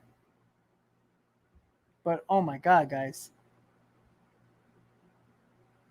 Guillaume should have caught that ball. It wasn't a great throw, but, oh, my God. This team, oh, Lord. I know Eichhoff hasn't been good, but he had 2 double play balls that should have helped him get out of innings or close to getting out of innings. So, I mean, with Byron Buxton, he declined that extension from the Twins because he felt like he should be able to get more. Hey, if the Phillies pull that out, man, that's dangerous. I mean, Buxton has to stay healthy. He has been this year because he has a lot of problems with injuries lately. But that would be a big pickup for the Phillies. Absolutely.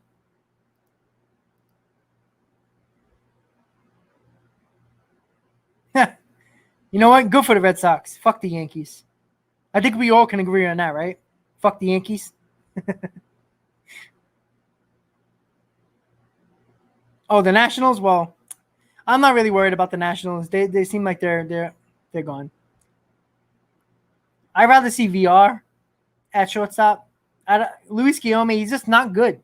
I know he's good with the glove, but I mean, he's looked bad today. Double play. Come on. And he did it again. What the hell is he doing?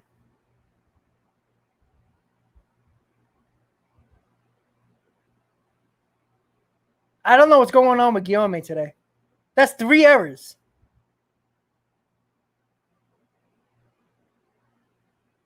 Wow. Oh, God. He tried to get the lead runner at third base. He bobbles the ball and then try to flicks it to third base. And he basically is playing handball with the baseball. Hits it. I mean, Jesus Christ. You can't make this shit up. It's like the Bad News Bears.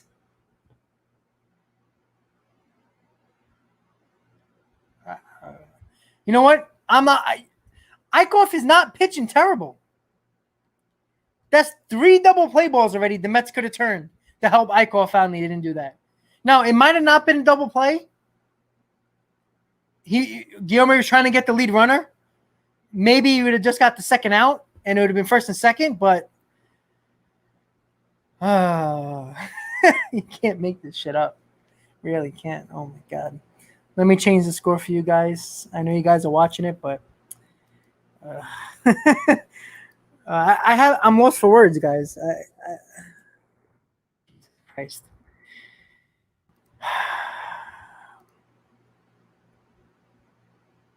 Yeah, the McNeil, it was a bad throw, but Guillaume should at least try to hold on to the ball. Oh, that's a gapper. 6'3".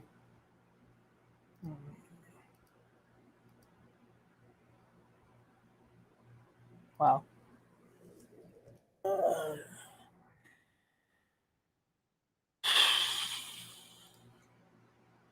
Errors are killing us. This ain't on Eichhoff at all. You know, he's giving double play balls. You got to make them. They weren't tough plays. They were right at guys. Wow.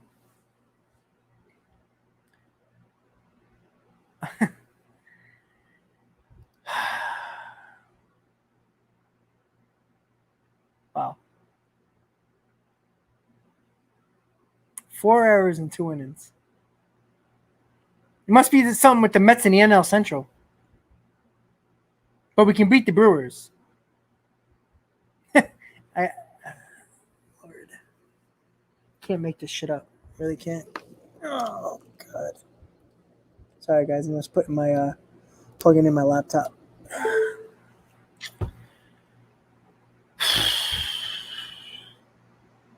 I don't get it, guys.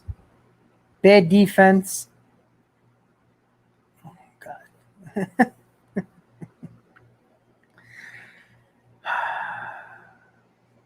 I don't know what to say, guys. Hayden, you get to go crazy early with your rage. Oh, Lord. Fucking pathetic is right. Oh, shit. Oh, okay, it's foul. Woo.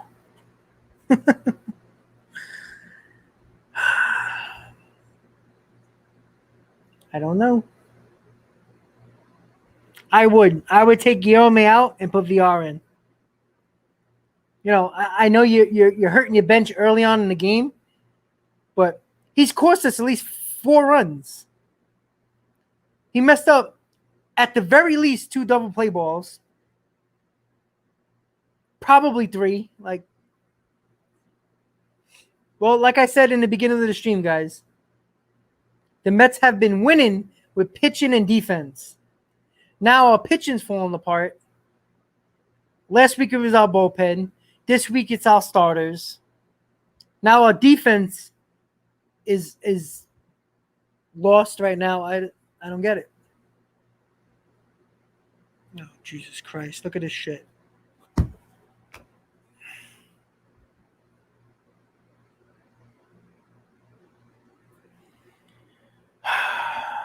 Wow.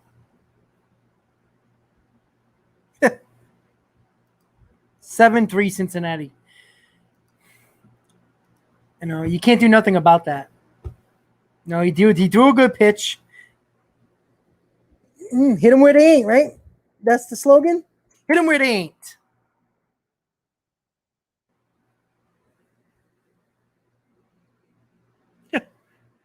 It's a good pitch off the end of the bat. A little dribbler down the third base line. No play for Davis. Oh, shit. Can't make it up. Don't forget, guys, if you're just tuning in, hit on that like button. Hit on that subscribe button if you enjoy this live stream. You enjoy my videos. Please check out my latest videos that I did over the last week or so. Tomorrow, I'm going to do another video. I'm going to post another video that I'm editing right now. It's going to be about the latest rumors regarding Chris Bryant and Berrios with the Mets. It's a little bit more news, a little bit more rumors. It seems like it's heating up a little bit more than previously thought about a couple of days ago, that the Mets are going to make a big move. It's just a matter of who and what they're giving up. So right now, guys, the bottom of the second, the defense has been absolutely terrible for the New York Mets, precisely and mostly Luis Guillaume has 3 errors. McNeil has 1. Eichhoff hasn't pitched great, but he should have been out of the inning at least twice. Hey, we got the second out. Woohoo! Eichhoff should have been out of the inning a couple of times now in the first and the second. So it's unfortunate. Oh, God. Noah, how you doing?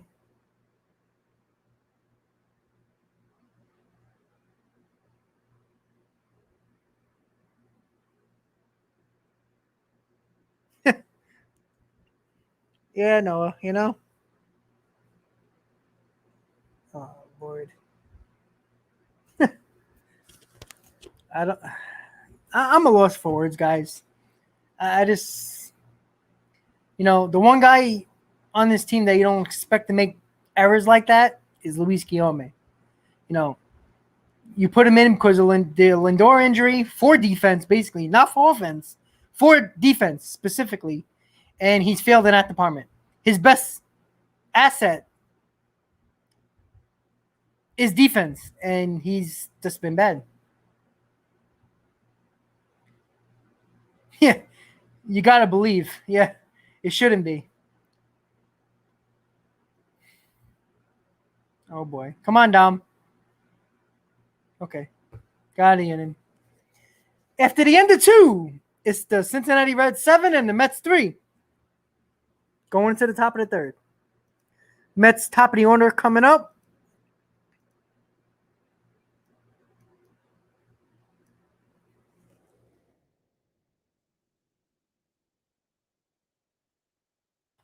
Oh, God. Well, like I said, we might have to score about 10 runs to win this ball game. It's amazing. Deborah, I hope so. I really hope so. We got to score runs, but it wouldn't matter. It won't matter if we keep on giving up runs and our defense keeps on performing poorly. Yeah, I don't have faith either. Like I said, like you were saying, we'll probably make Gutierrez look like a Cy Young Award pitcher. Probably won't get no hit for the next 5 innings. But let's hope not. Billy, what's up, buddy? Yeah, you know what? Lindor has been struggling offensively. He hasn't been great, but defensively, he's been good. But let's be honest. If somebody would have told you that Luis Guillaume would have 3 innings in the first 2 innings, you would have probably punched that person in the face for lying. And it happened. You really you can't make it up. Rojas, well, not Rojas, obviously, but he got the out. He got the lineup going. You put in Guillaume for defensive purposes since Lindor's out. He doesn't perform defensively. He shouldn't be playing. I'd rather have VR in there, who's a good shortstop, who can play short, good defensively, but is better with the bat. Oh, boy.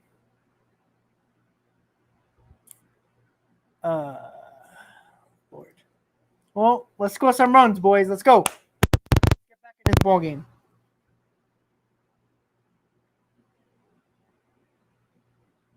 Yeah, you know what? Like I said, there wasn't a lot of fuss when we heard about Lindor getting hurt. Everybody just seemed to be like, oh, well, he's not really hitting that much. But, so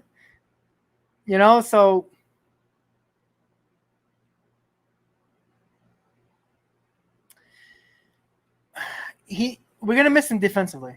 That's for sure. And maybe the energy that he brings is a lot more important to this team than we think. Does he pump up the guys more? I don't know. I mean, it's crazy to think about it. But, all right, we got the top of the order up. See what happens. I think we can get the Gutierrez. He's not good. He's got to make it happen. Let's go. You got to believe. Let's go, Brandon. Let's go.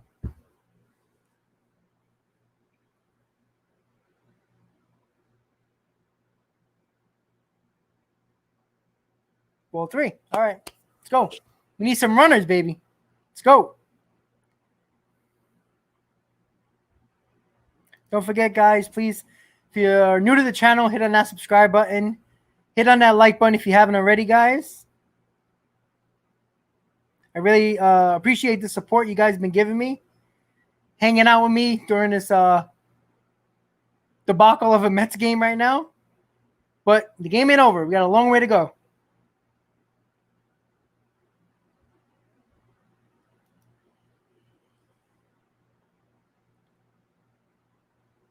Let's go, Brandon.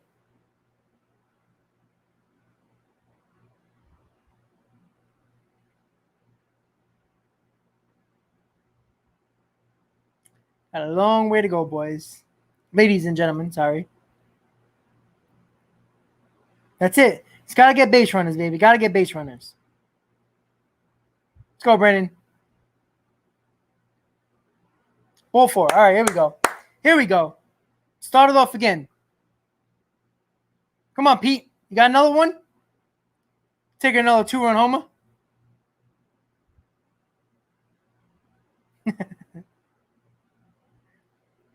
Come on, Pete. Polar bear. Let's go.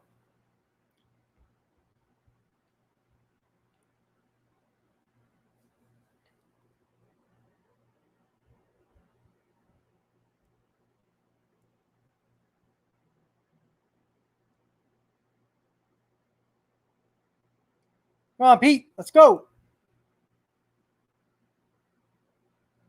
Swing at that crap.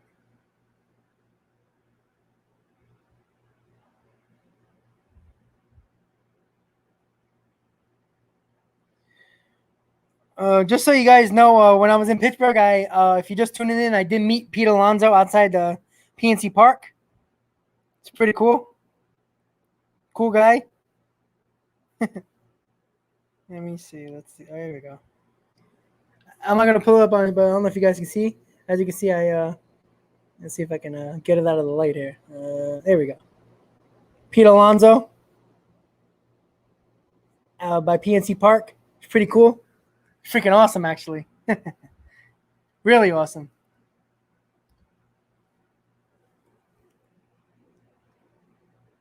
Really freaking cool. Nice guy. Chat with me for a little bit. Really, really cool, man. A lot of fun. I understand it. Hayden, it's, you put in Guillaume for defense, and he's not performed. That's the problem. Yeah, man, it was really cool. Like, it was on Friday, the first game of the series. I was walking around the stadium, taking in the sights of my first time in Pittsburgh there, and walking around, and he literally turns the corner while I'm turning the other corner, and I was like, and I basically bumped into him. It was crazy. And he was like, oh, hi. I was like, oh shit. And I got him by himself before the couple of Met fans saw him across the street and started running. So I got a picture of him real quick. I talked to him for a minute about the home run derby and everything like that, congratulating him and all that. It was really cool. I also met Kevin Pillar, Dominic Smith. Who else did I? Ricky Bonis, the bullpen coach. Who else did I say? Who else? I saw somebody else. Who the hell was it? Oh, Jury's Familia I saw as well. Jury's didn't take a picture, but he walked me over to Roberto Clemente Bridge and chatted a little bit, which is pretty cool. But I got a picture of Pilar, not on my phone. I got it on my camera. And Dominic Smith, which I didn't download yet, which I should have done. Yeah, that wasn't a strike, but hey, what are you going to do, right? Can't get everything. Oh, boy. Come on, Pete. Let's go.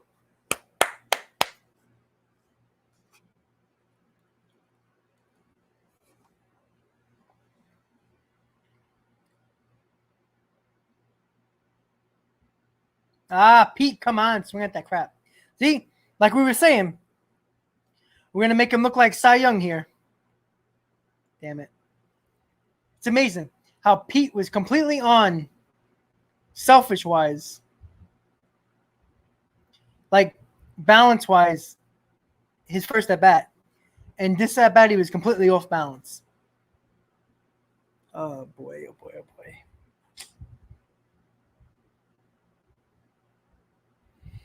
Yep, that's all it takes.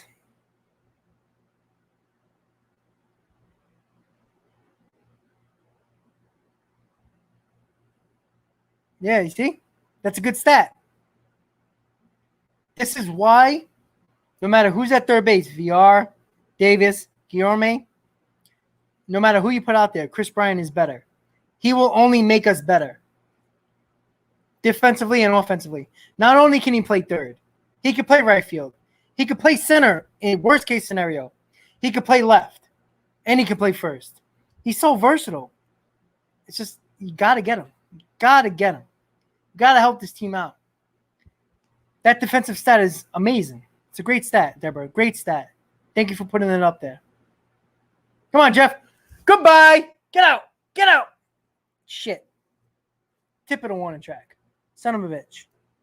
Jeff McNeil almost close to having his second home run of the game. Just missed. Just got under it. Shit.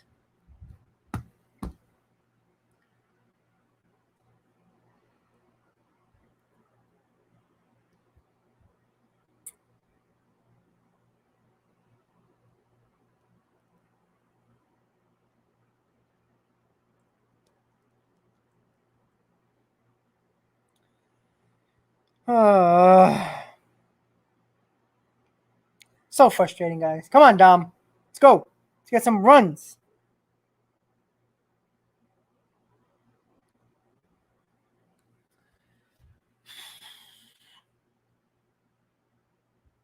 Yes, and he has power.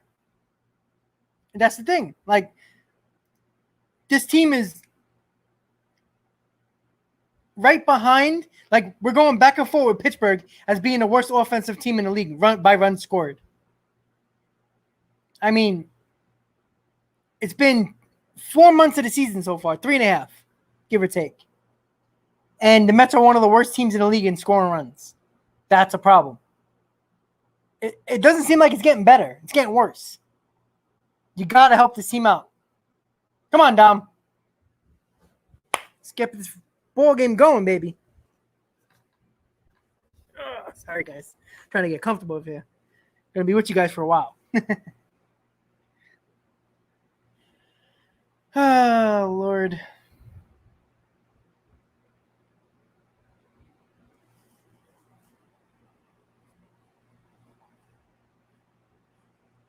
Base hit. Damn shift. Well, we scored nothing. So we got 2 scoreless innings for Gutierrez. Of course. Typical Mets. It's going to be a long night, everybody. That's all I know. Doesn't seem good right now.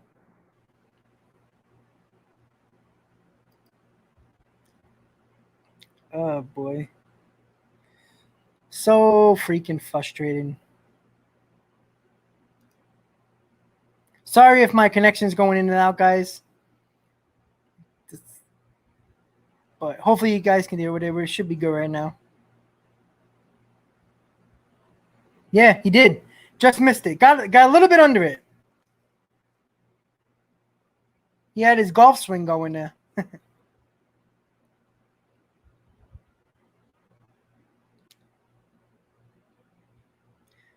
Yep, we're going to the bottom of the third now.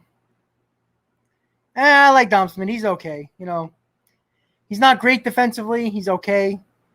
He hasn't been the offensive player he was last year in the pandemic season, but I like Dom. You know, I wish we would have had the DH so we could just DH him and put Pilar, because we're wasting Pilar's bat and defense on the bench. I'd rather have him in left field and Dom DH, but obviously we don't have the DH right now, so that kind of sucks. But okay, I just want to make sure because I get a notification on my screen for you from YouTube about my connection. I got the landline in, but sometimes it's actually, I think it's raining out here. I don't even know.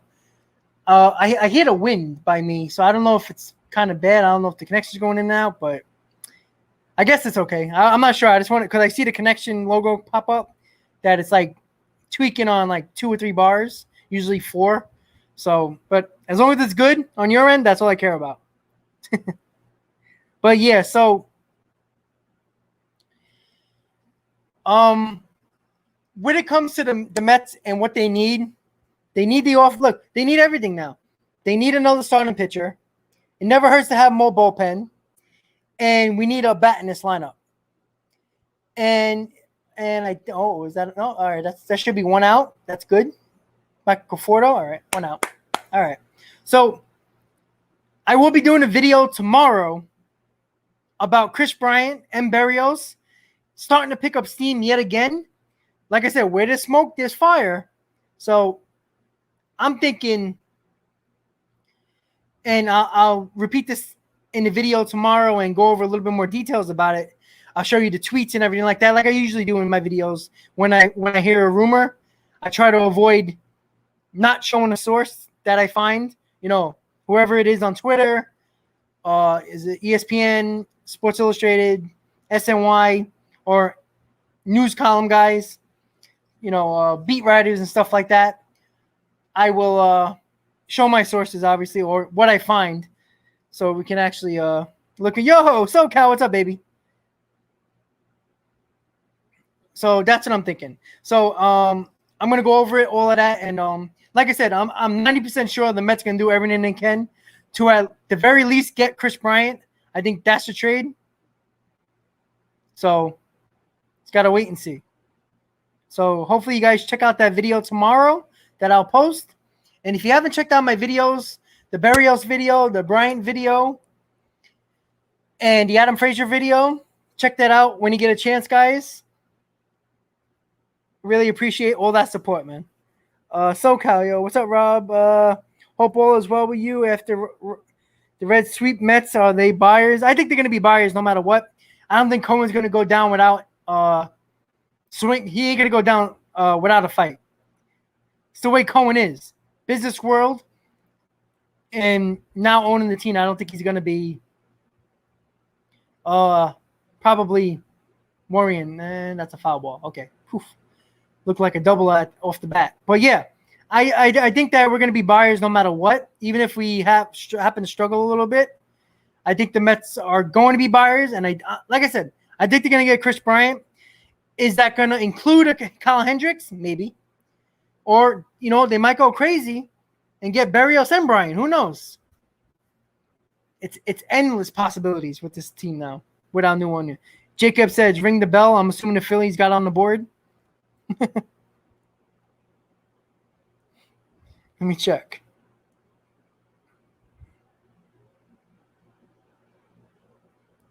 Wait, the Phillies are off, right? Oh, you said ring the bell, Jacob. I thought the Phillies got a home run or something, but they're off today. So okay, all right. I think you're giving us a little bit of trash talking because you're losing. It's okay. Okay, Jacob. Well, I appreciate you here, killing my Mets. That's okay. But I want you to come on when the Phillies are on, so I can, if I'm live streaming, I want you to come on so I can trash talk you. I want Harper to strike out 3 times. I love JT Realmuto, but I hope he strikes out 3 times. Hey, Jacob, we're all baseball fans, baby. You know what? I love diehard fans. I don't care what fan you are. Oh, I think Wicker just missed it. Okay, oof. All right, look like Eichhoff got out of the inning. Didn't give up any runs. That's good. Woohoo. That's good. So, I love baseball fans. I don't care what team you are rooting for. It doesn't matter. I don't like Yankee fans. That's my own little problem.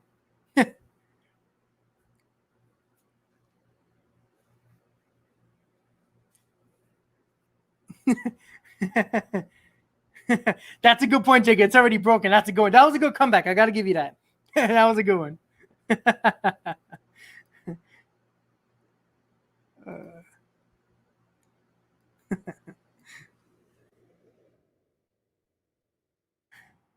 Good. I like that.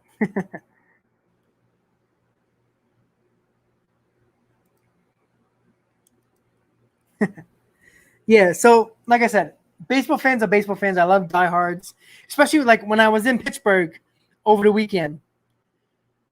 I was talking to this old guy, been a Pirates fan forever.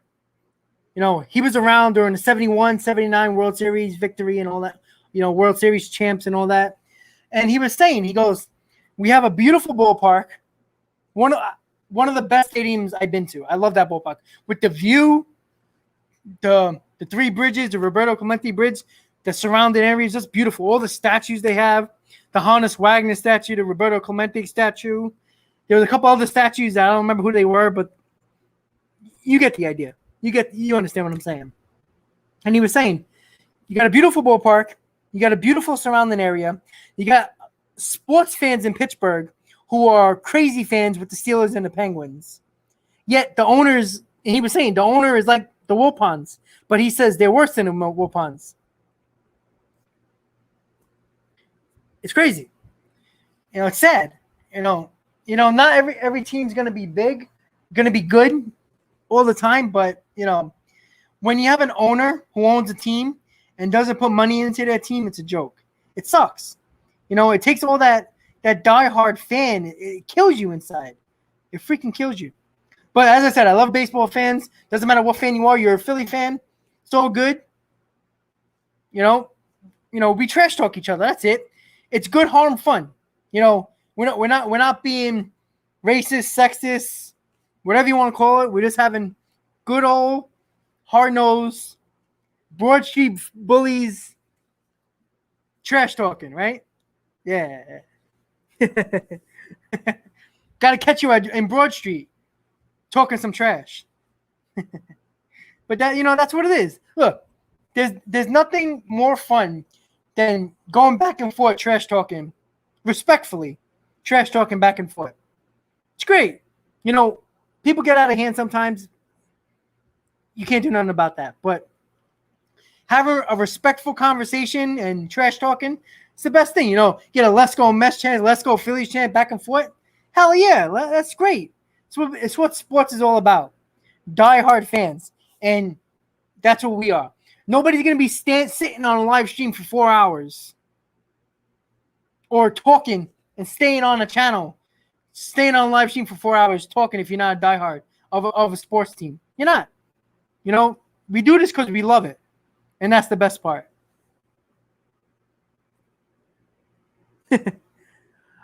I'm trying to entertain you guys because the Mets ain't doing it for us. SoCal, sorry, I missed that comment. Sorry about that. I like McCann when he first signed him. I never did. SoCal, All right, look like drop. All right, we got a base hit.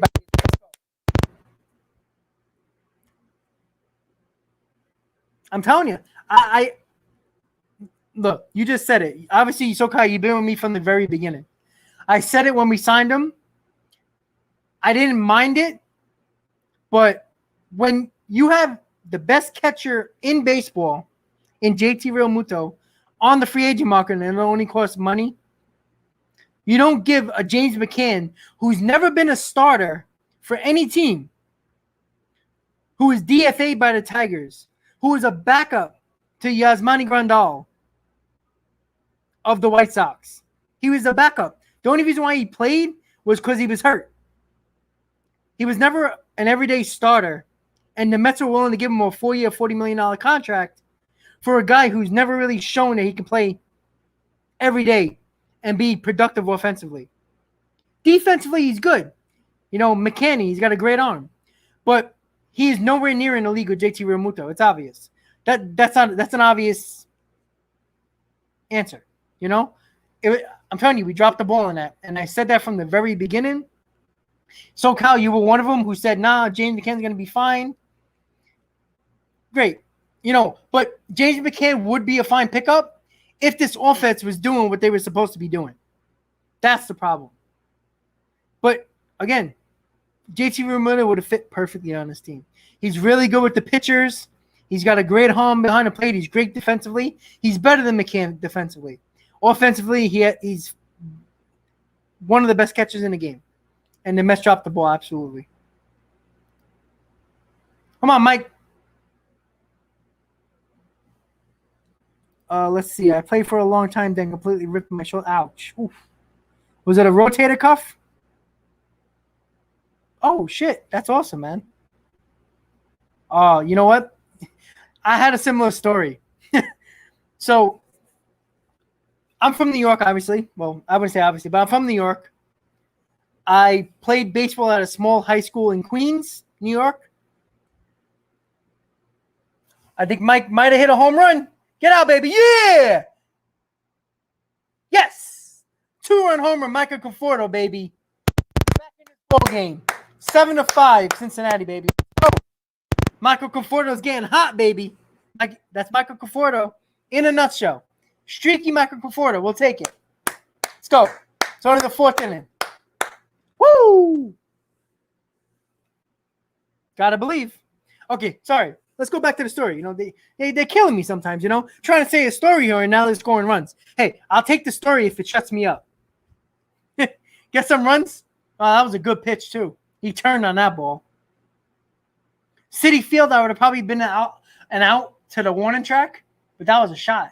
That ball just kept on carrying and carrying. But Great American Ballpark, the ball travels like crazy. Tomas Nido. Let's go, Tomas.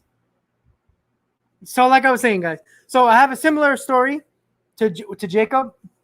I was in a small-time high school, Richmond Hill High School. Phil Rizzuto went to my high school. The one guy who actually anybody knows. Obviously, he was a Yankee. And most of my friends at the time in high school, I went to high school. I'm going to tell my age right now. I went to high school from 2001 to 2005. And obviously, the Mets are not that good during those years. You know, 99, 98, 99, 2000. That's when they, you know, were pretty good, but they were falling apart during those years. You know, the Art Howe days and all that stuff. Oh, Nito got a double, baby. There we go. Bring him in. Let's go. Keep it going, baby. All right, Tomas. Oh, you got to get the second. Okay. All right, Tomas. Let's go. All right, so once again, I'll shut up when they get runs. So basically, I was getting scouted my junior year by a couple of schools. University of Michigan was the big one, which I'll tell you about that story. There was a small school, I think it was a University of Ohio, USC, and Southern Florida were scouting me. They came to my games. There was an Easter tournament that my high school played in all the time with a lot of the teams in New York. We had an Easter tournament every year. And it was usually the Thomas Jefferson tournament who hosted it.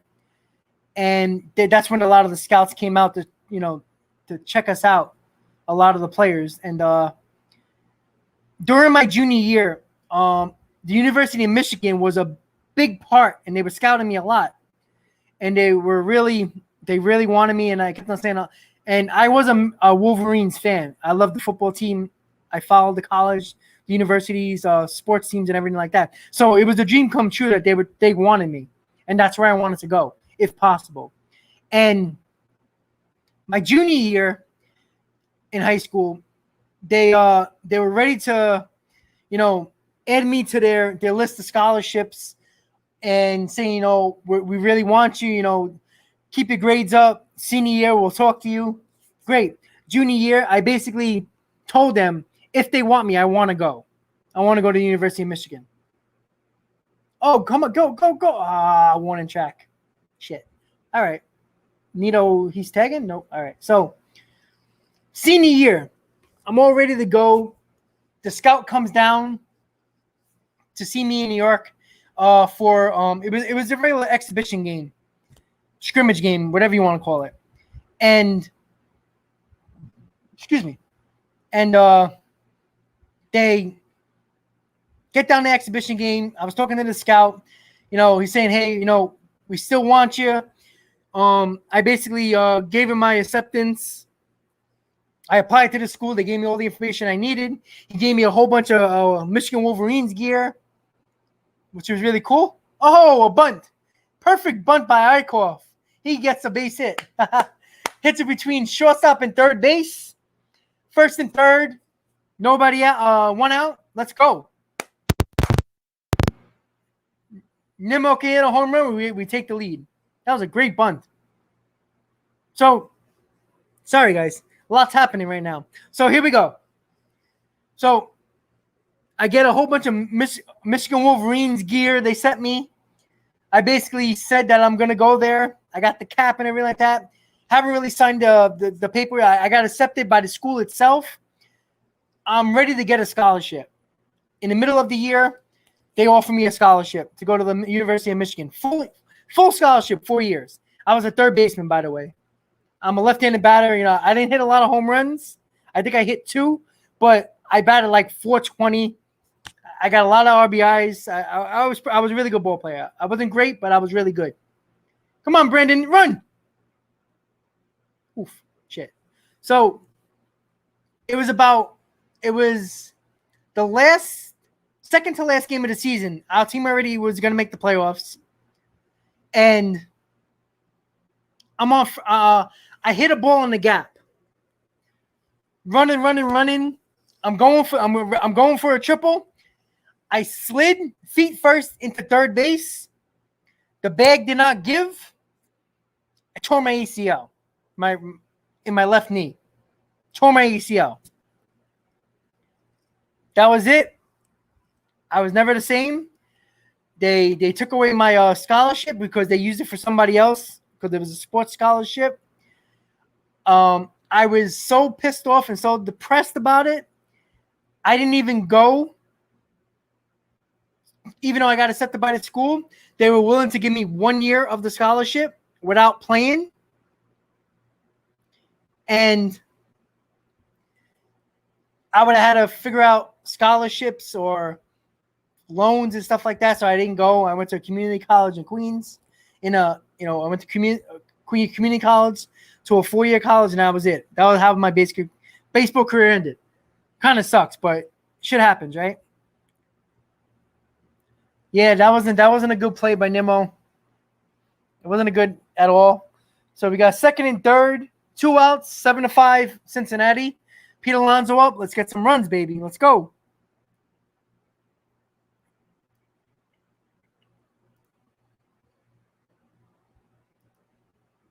Come on, Pete.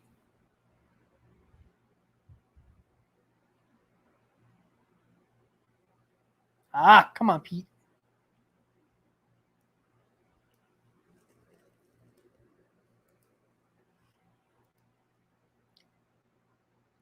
So that was my unfortunate story.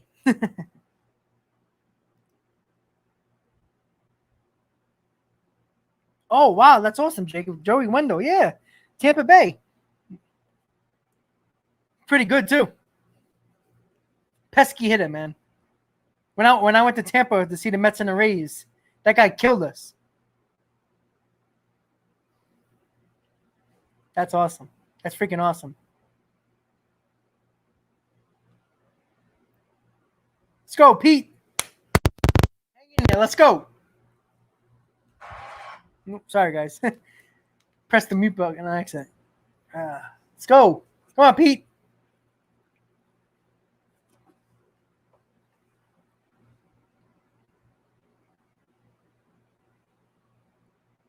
Yeah, he's trying to hit a home run. Exactly what he's doing.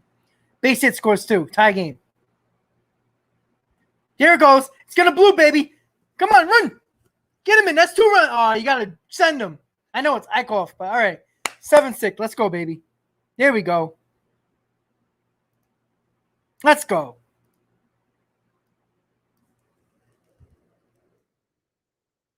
There we go. That's what I'm talking about. That's what I like to see, baby. Let's go.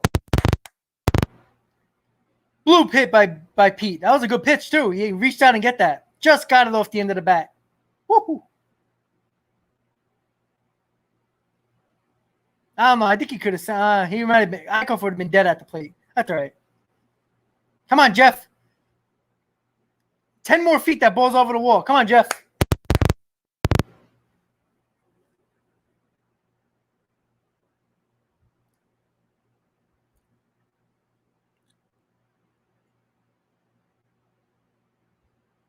Yeah, I know. I'm sorry. I'm going in and out right now with the reception right now.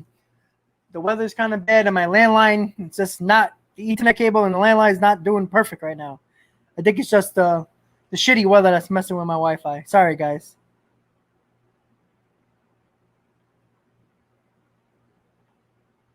Nothing's perfect in this world, Deborah, unfortunately. Let's go.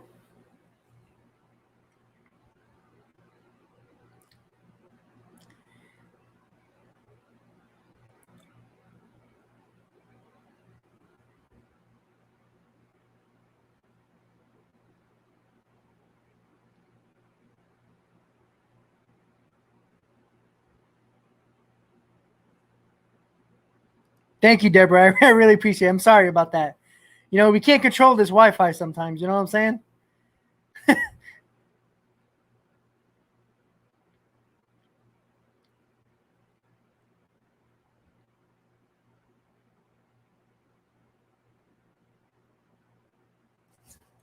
Get out!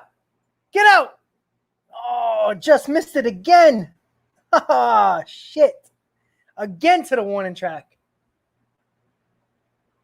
I think the wind pushed that back. Had to be. Had to be. I thought he hit that ball hard. It looked like he hit that ball harder than the last at bat. Shit. Damn it. All right. We got a little bit closer.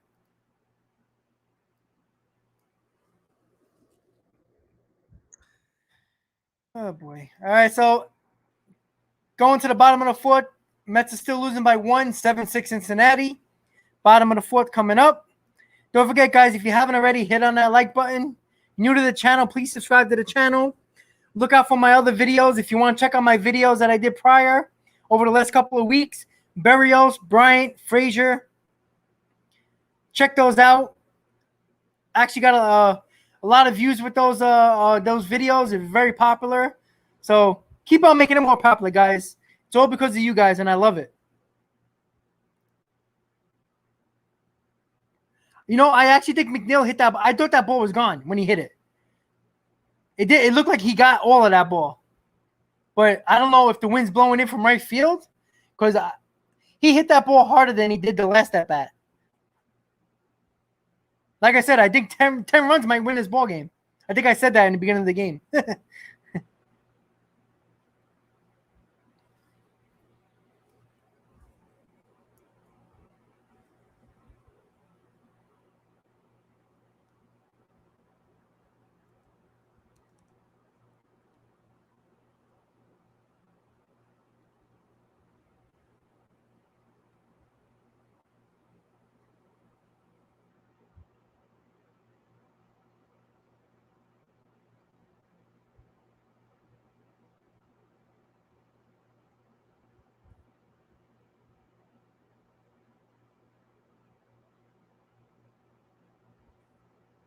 Yep. Oh, boy. What can you do? Oh, at least we. Oh, that's cool. Oh, they got a whole like a rocket shooting T-shirts into the stands. That's awesome. That's going around in a little bullpen type of car. That's awesome. The Mets need to do that. That's freaking awesome. That is great. Wow. Sorry, guys. A couple of my friends are tagging me all these posts from Pittsburgh. All right. Yeah. Sorry, let me check. Sweaty, what's up, man? How you doing? If Conforto starts hitting, that is going to be dangerous. Yeah, absolutely. It's going to help this offense that's been struggling. But Conforto gets it going. That's all we care about, baby. That's all we got to do.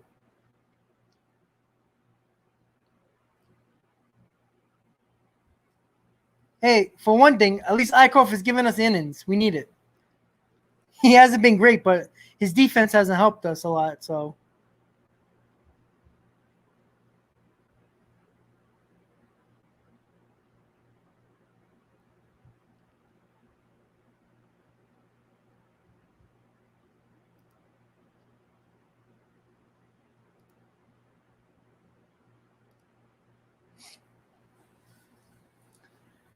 Oh, boy.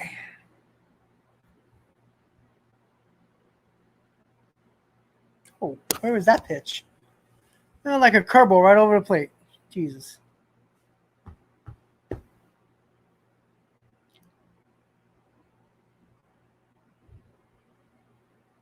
I think Conforto is gonna be having these hot streaks right now. Hey, Guillermo caught the ball, and he threw him out. Hey, all right, give him the game ball. Lord. At least he didn't make an error. That's a good thing.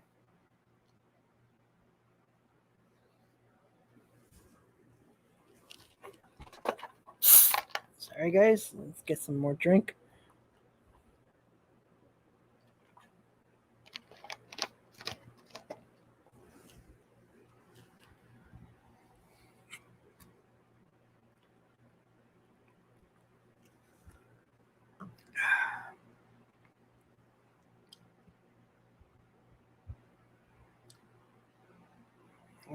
Eichhoff is not pitching bad.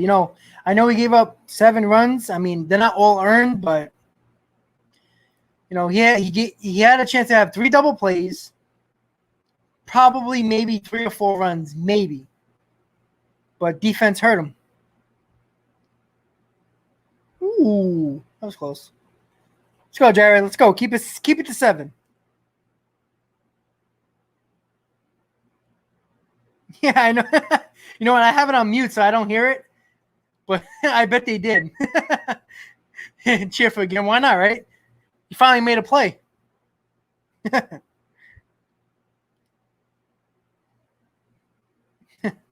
amazing.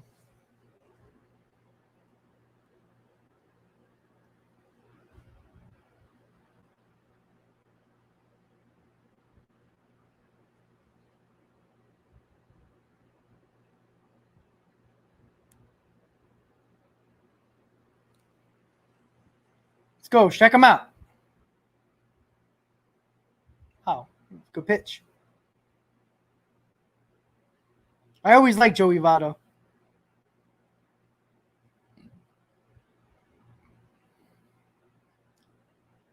Has anybody been to Great American Ballpark in Cincinnati?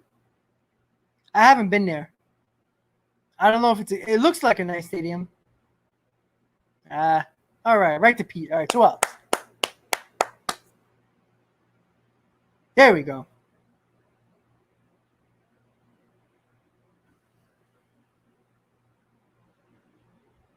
Oh, I see one of my friends from the 7 line. I know there's a few of them over there. A lot of them travel to Cincinnati after Pittsburgh.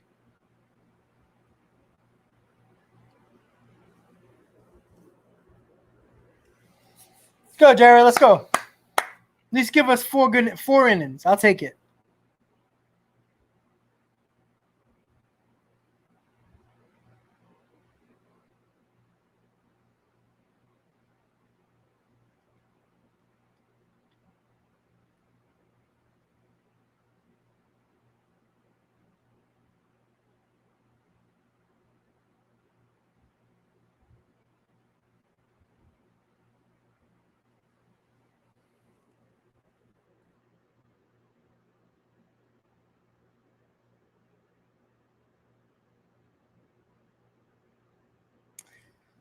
Let's go.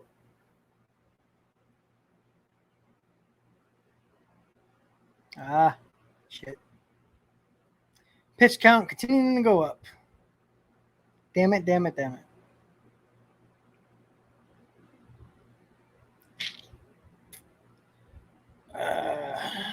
Lord. Let's go. Can't keep on playing games here.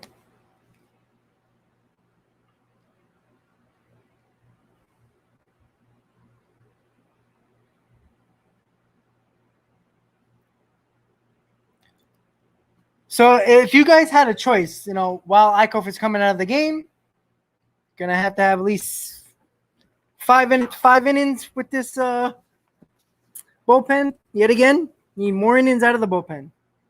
Sucks. So what do you guys think? Who do you think the Mets should go after? If it was up to you, who would you want the Mets to get? One big blockbuster move. Who do you think the Mets should get? Let me know in the comments, guys.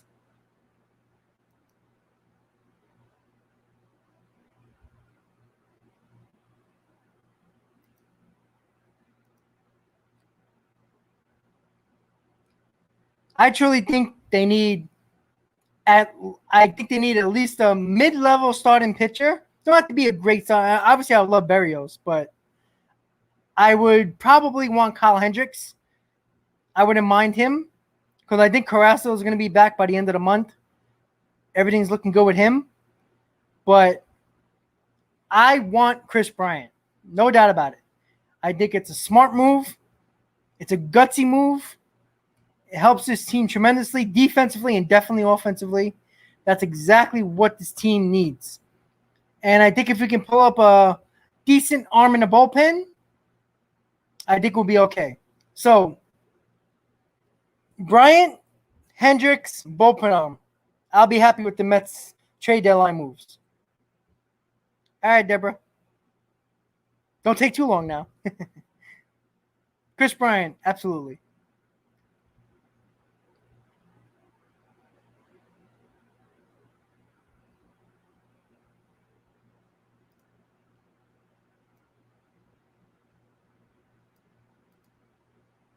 Don't forget, guys, new to the channel, hit on that subscribe button.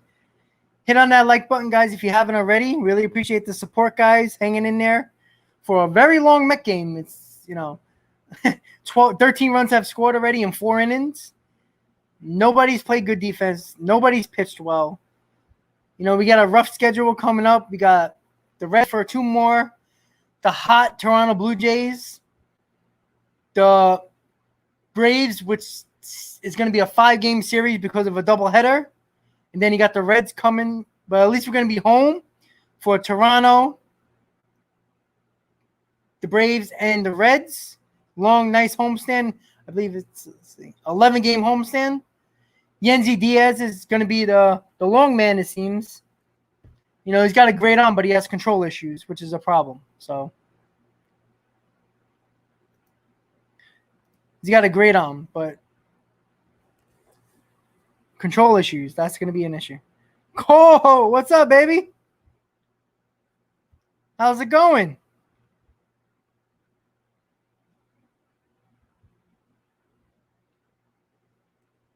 Oh, Lord. Yeah, it was looking good in the top of the first when the Mets scored 3 runs with the Alonso McNeil back-to-back home run. It was looking nice. Then all hell broke loose. I'm good, man. Still trying to recover from the Pittsburgh trip.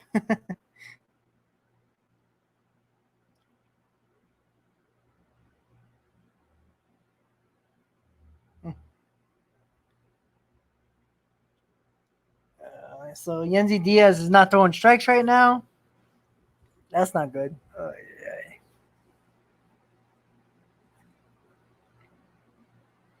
Got to get out of this inning. Get that offense back up there. Swings at a 3-0. Thank you. Oh, boy. All right, Pete. There we go. Thank you for swinging at that 3-0 pitch. Eugenio Suarez. Thank you, buddy. All right, we're going to the top of the 5th. Mets losing 7-6. Let's go.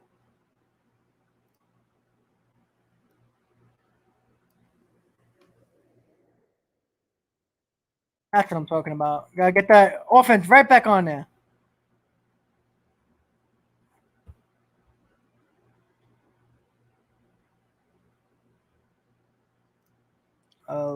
Cole, I think he says Mets need a pitcher and they should keep JD at third. I don't think they will keep JD at third. I think they're all in on Chris Bryant. Honestly, I honestly think that. I think Sandy's in love with Chris Bryant. It was obvious in the offseason. I talked about it since the offseason. Sandy Olson wants Chris Bryant. It's just a matter of who is going to come in that deal. Is it going to be Kyle Hendrick or a Craig Kimbrell, which has been talked about as well? So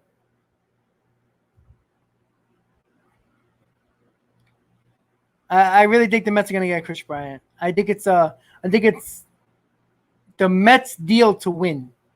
I think it's the Mets and Chris Bryant is like a match made in heaven right now, in my opinion.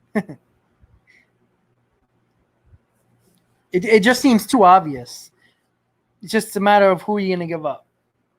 There was talk Obviously, I talked about it in the video with Chris Bryant. It's going, the Jalen Palmer, JT Ginn. Maybe. I don't know if that, I don't think that's a lot for Bryant, but I'm not happy about giving JT Ginn in that deal for Bryant just as a rental. But I think they have to get Chris Bryant. Obviously, they need a pitcher in a rotation. They need a bullpen arm. But I think they need Chris Bryant. That's just my opinion. But, let's give it up for the Mets' 10th pick overall in this draft, Kumar Rocker. This guy is going to be up next year, guaranteed. He's a stud. The Mets got the steal of the draft. I could not believe he dropped the 10. I could not believe that. The Mets got a gem.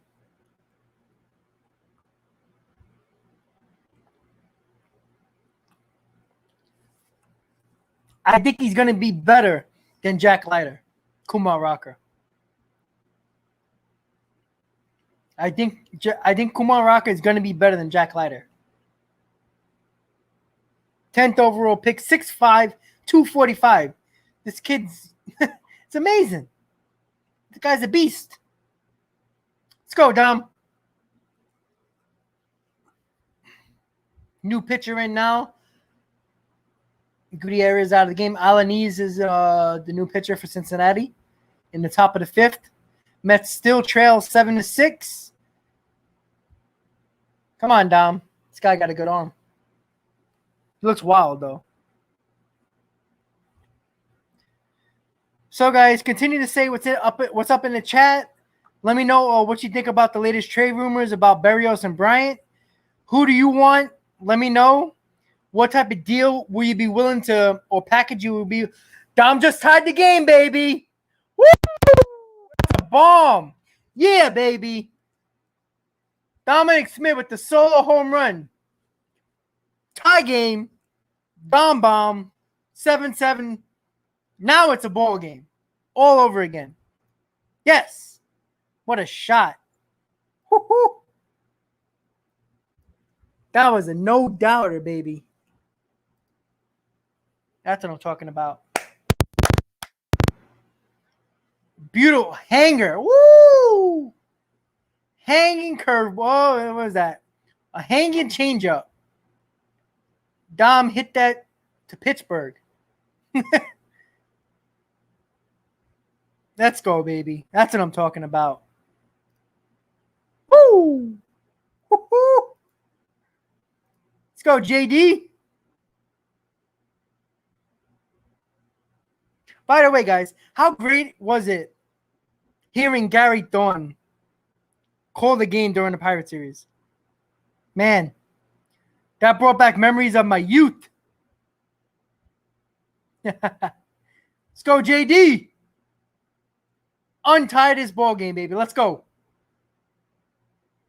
Don't swing at that crap. Cole's boy, JD.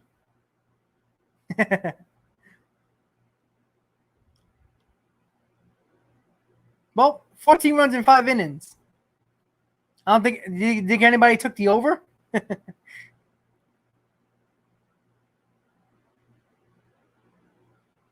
Come on, JD. What's up, guys? If you're just tuning in, hit on that like button. New to the channel, please hit on that subscribe button. Really love the support, guys. I'll be with you to the end of the game. Hopefully, you guys are enjoying the stream. Say what's up in the chat. Don't be shy.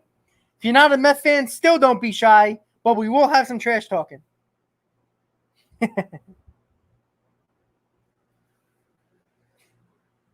Trade Dom. No, not right now. He helped us out. 90% chance Mets getting Chris Bryant. Guaranteed. Don't forget, guys, when I hit 1,000 subscribers, which I'm about 23 subscribers away, I will be giving away the biggest giveaway since I started this channel. I get to 1,000 subscribers, I will be doing another giveaway. As you guys, some of you guys might know, most of you guys do. When I got to 250 subscribers, I gave away a jersey, which is this one over here.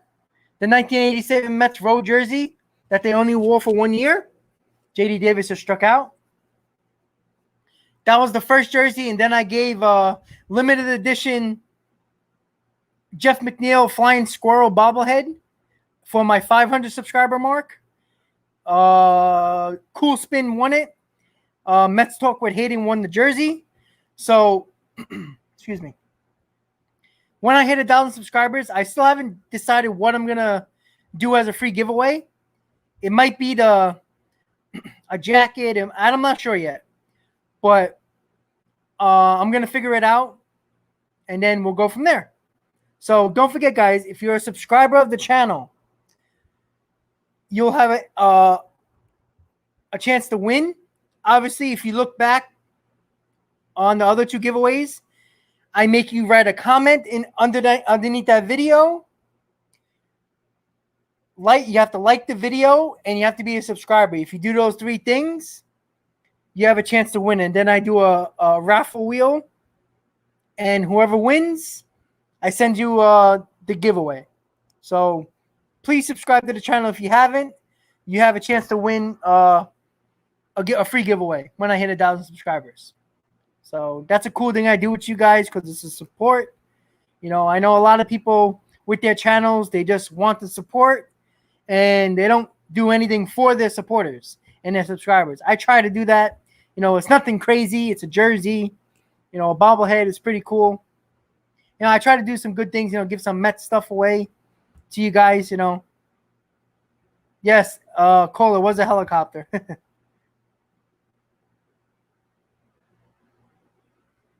Yep. You know what? I wasn't born yet. I was born in '87. So it's my fault the Mets haven't won a World Series. Sorry, guys.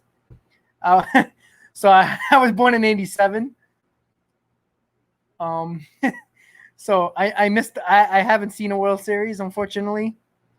But I do remember Gary Thorne. I do remember the radio calls with Murphy and Thorne. So it was pretty cool. You know, but it did bring me back with Gary Thorne, you know, hearing his home run call and everything like that.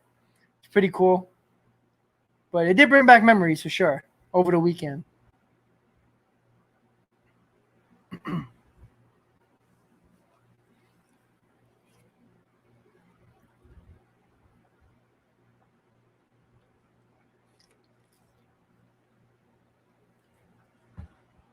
What a game. 14 runs.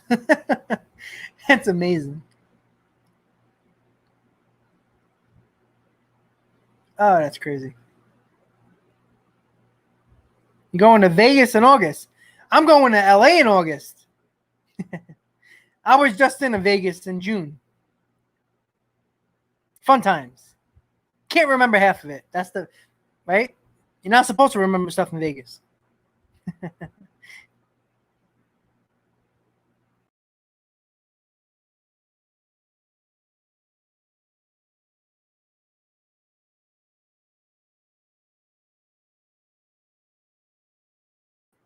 Sorry, guys. I pressed the wrong button.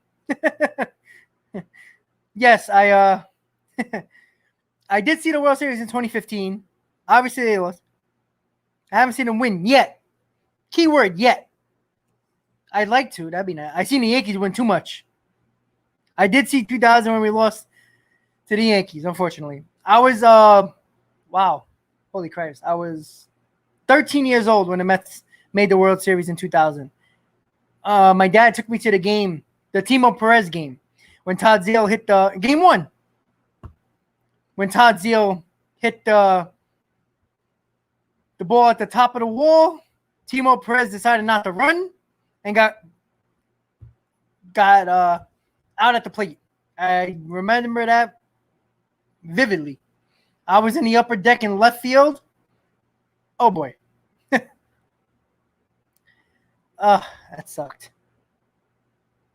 I need to see him win. None of my teams. I'm a Met, Ranger, Knicks, and I'm a Dallas Cowboys fan. All right, maybe I seen the Cowboys in the 90s, but my two major teams, the Mets and the Rangers, 94 with the Rangers. But I was really young. I was like, 6 years old, 7 years old. So I wasn't really a die-hard type of fan yet. And according to my dad, he wanted to take me to the New York Ranger parade when they won in 94. And I said, no, Daddy, I wanted to go to school. Worst decision of my life. That's what he said. I don't remember that, but he said that. And I believe him because why would he lie? I would have at least probably had pictures of me there. So I wanted to go to school. That worked out well. Let's go, Tomas.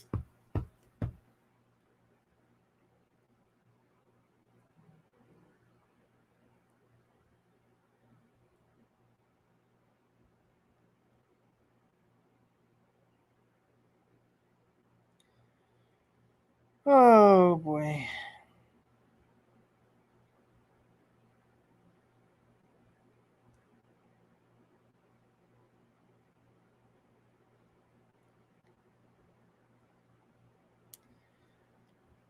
All right. Well, there that went.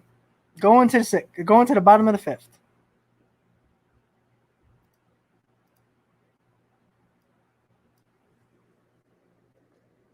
Once again, guys, I really appreciate you guys hanging in with me through the Mets game. Hope you guys are enjoying the chats that we're having. The ups and downs of the game in just 5 innings so far. Yeah, I'm a baby. You remember 1969? Oh, the Miracle Mets. Mets, Giants, Knicks, and Rangers fan. Okay, 3 out of the 4 is not bad. Yeah, I'm a Cowboy fan. That's my grandfather's fault. He used to watch me on Sundays, and he would never make me watch anything except for the Cowboys. So,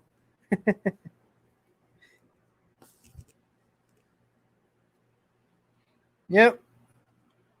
I didn't have a choice with baseball. My dad was like, "You're a Met fan, or I'm going to disown you." So, no, my dad didn't do that, but yeah, I wanted to be, a baseball fan right away. I played when I was young, and I just became a Met fan. That's it. Oh, okay. Season ticket holder. All right, Deborah. Maybe I'll see you at Citi Field one day. I haven't seen Sal, who's a subscriber of my channel. I don't remember what it was. The Padres when the Mets were playing at City against the Padres. Sal, who's a big supporter of my channel, he said that if he sees me at Citi Field, he's gonna buy me a beer. Sure enough, we were sitting 2 sections apart, and he found me because I went live at my seat and I showed my section. He came to my section and bought me a beer. It was insane. Like, freaking guys are awesome.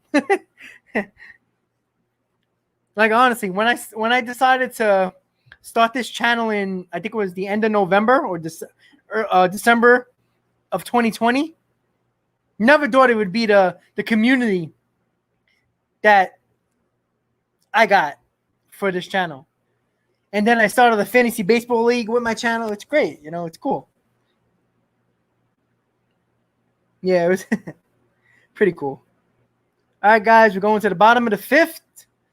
Tie game 7-7. Dominic Smith hit a bomb to tie the game.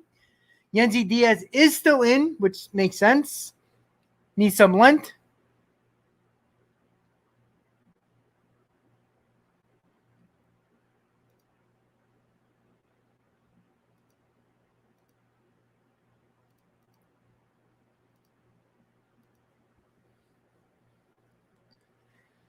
Hopefully, the Mets can pull this game out. It's a very odd game.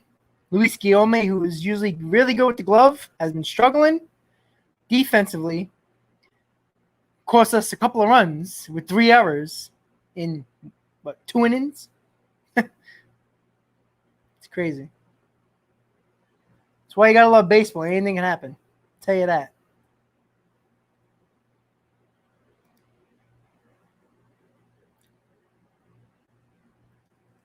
It's nice to see Gary Cohen back in the booth, though. Even though I like Gary Thorne, nice to see. Nice to see.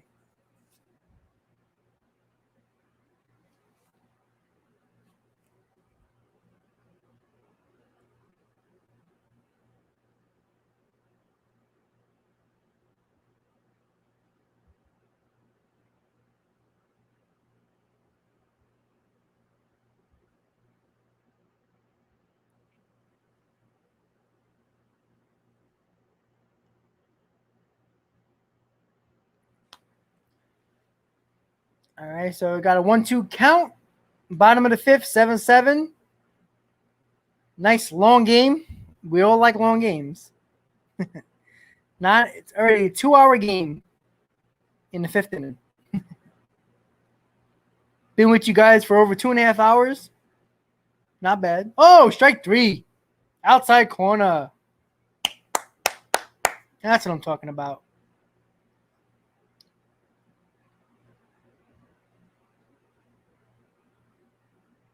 Whew, nice pitch. Might have been a little outside, but too close to take. Might have skimmed just outside, but got the call. That was the robot umps. That would have been a ball.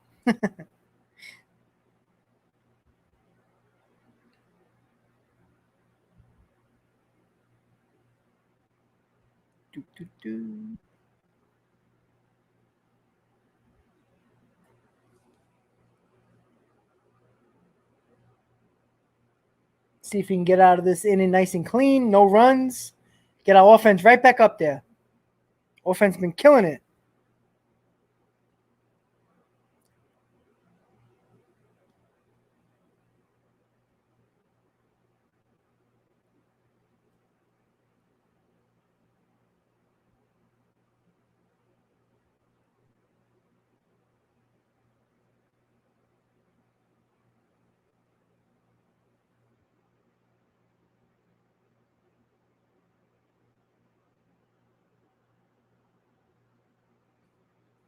Let's go.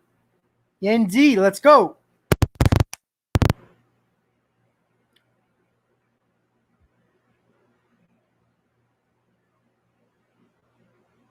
Oof. All right. Not a bad pitch. Up letter side.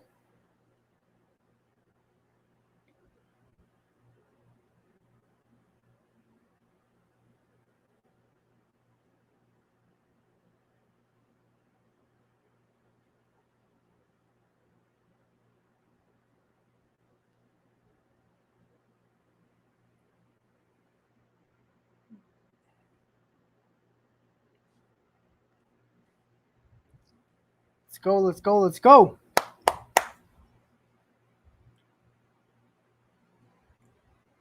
How's everybody hanging in there?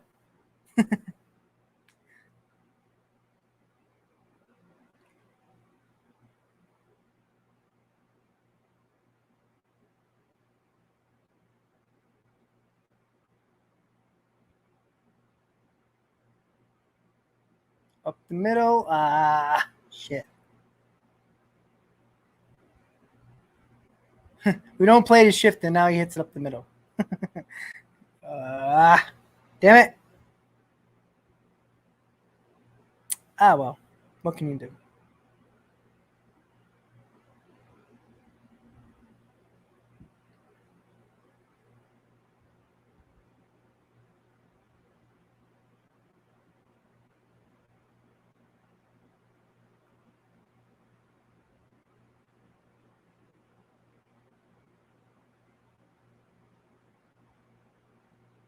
Yep.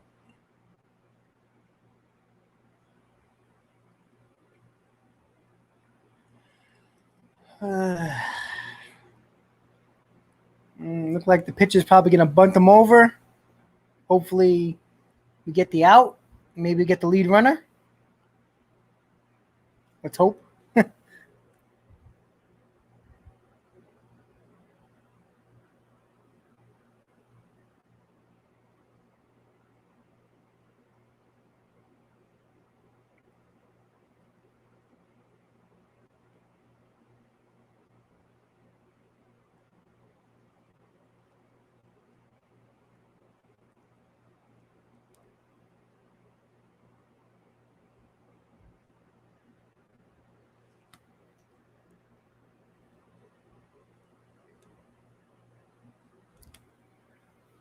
go, Yenzi.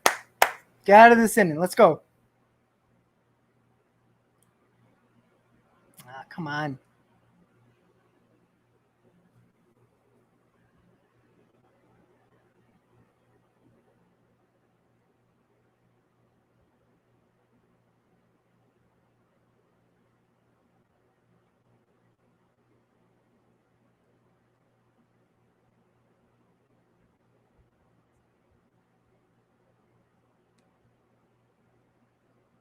All right, strike two. Let's go.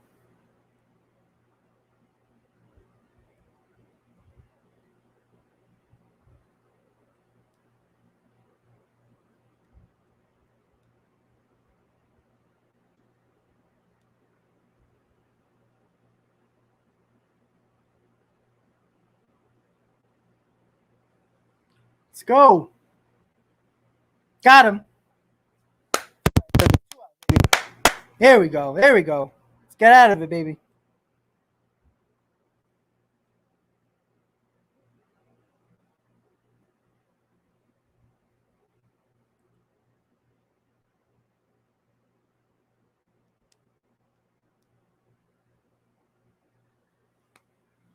Let's go, Yenzi. Get out of this inning, baby. Let's go. Bring our offense back up there.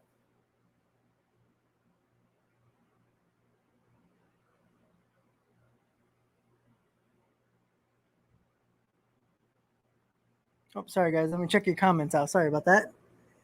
What's up, Jonathan? Long time no see. I think we should go after a couple of bets ready. Absolutely. Yeah, it's looking like a long game. You get to see my face, too. Oh, boy. 5 hours. Oh, Lord. Well, at least they start at 8 o'clock, right? This game might end at like 11. Jeez. Who knows? It might end later.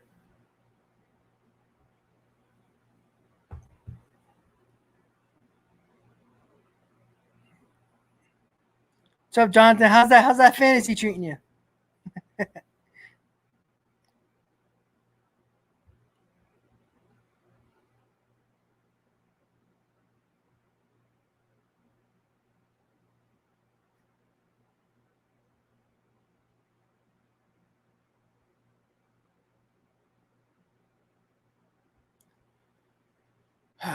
Gotta go those strikes.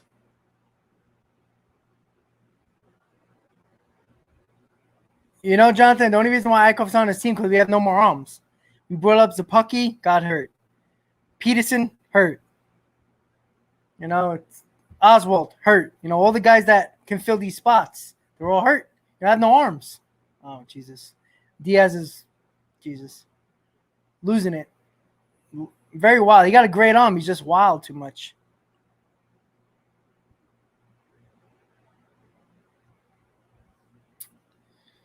Oh, Lord.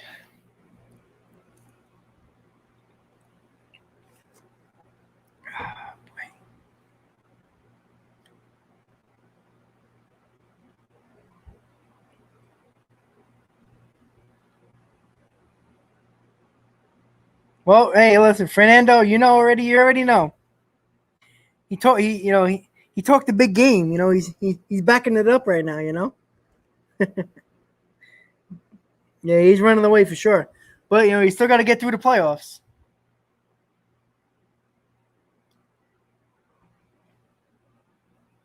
I kept on getting injuries, and I'm like, fuck this. Killing me now.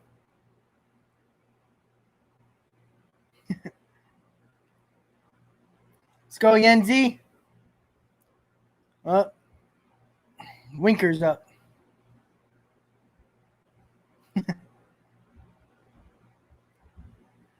This is a big at bat of the ball game here.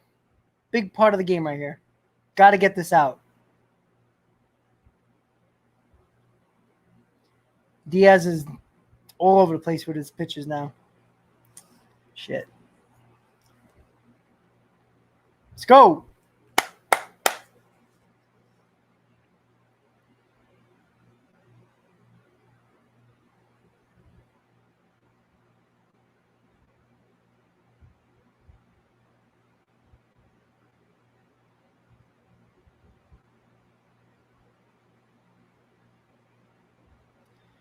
Hopefully you don't throw this ball right over the plate. Oh, he popped it up. Stay in. Come on, JD. Let's go. Yes. That was that ball was right down the middle. He missed it. He got it, baby. He got it. Going to the top of the 6th.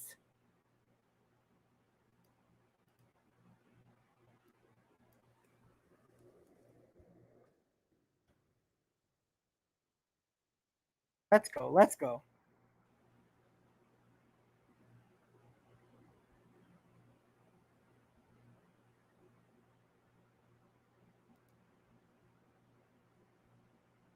Let's go. So how's everybody been doing? Had a good weekend?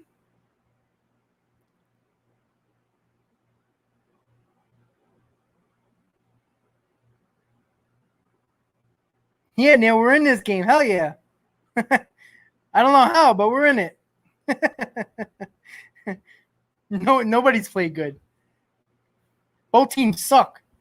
They can't pitch. They can't play defense.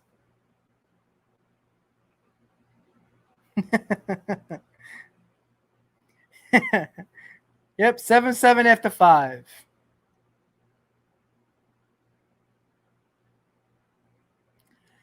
I don't know if it's the offense or if it's just bad pitching by the other teams, to be honest. And it's Great American Ballpark. I mean, that's a hitter's paradise, that stadium.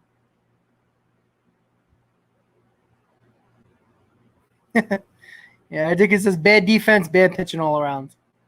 I want to give the offense of the Reds or the Mets any credit. Thanks for tuning in, Neil. Hit on that like button if you're new to the channel.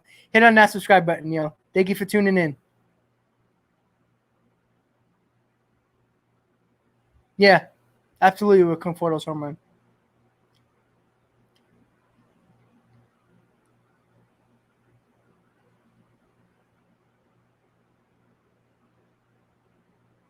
Nationals are killing the Marlins. 12-0.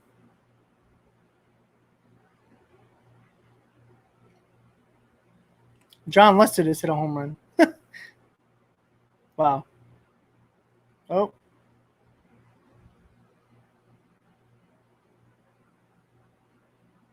It's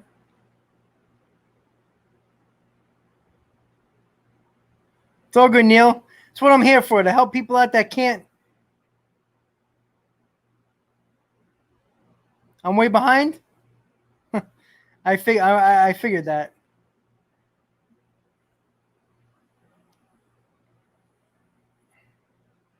Yeah, it's just a lagging a little bit.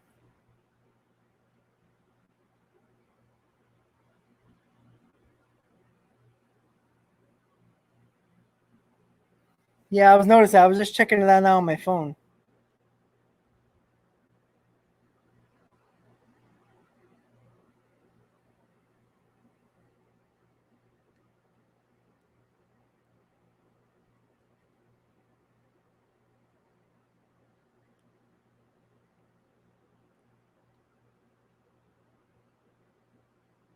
Oh, yeah, I'm definitely behind. Sure.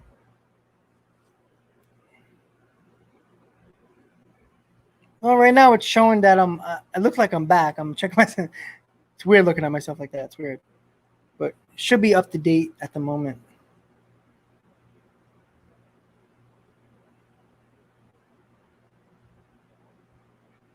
All right, we'll see. You never know, Neil. He might just surprise you and get his one home run of the year. Oof, that was a good swing. Sorry, Billy. I know I'm behind. I might. I don't know. On my stream right now, it's showing that I'm up to date. Jonathan, we were talking about it. I'm thinking Bryant's going to be the big one. Aiden, welcome back. Let's go, Luis. Get on base, baby.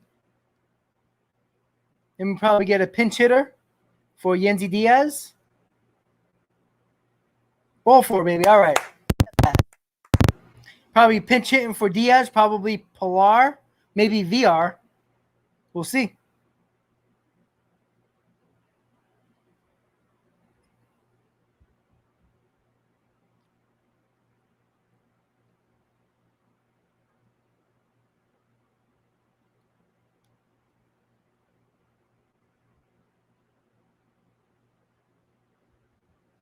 Yeah, Neil, with JD, again, I think the defense is still going to be a problem with him. That's the biggest issue I think I have with him.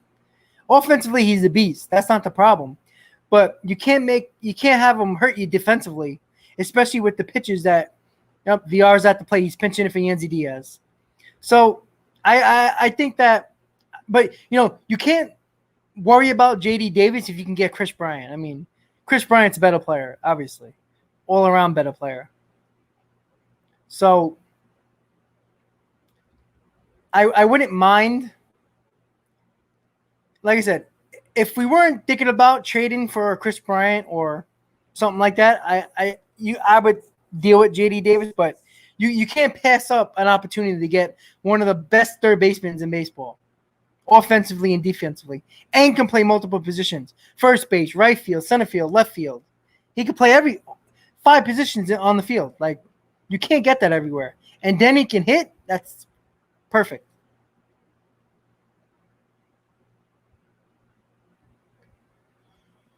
Let's go. It's already a long game. Let's go.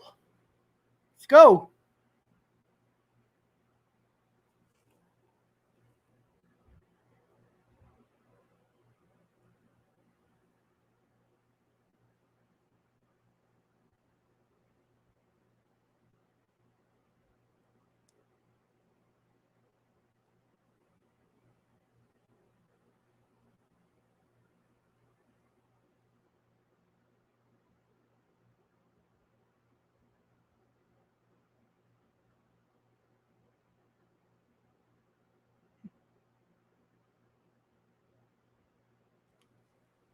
All right, Jonathan, let's go, baby. Let's go. Let's break this game open. Get that lead.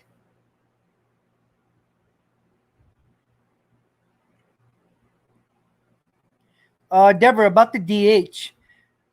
I'd rather have, the hard part is you have Dominic Smith, who's not really a left fielder, who's not good defensively, and JD Davis at third base, who's not good defensively. So you gotta,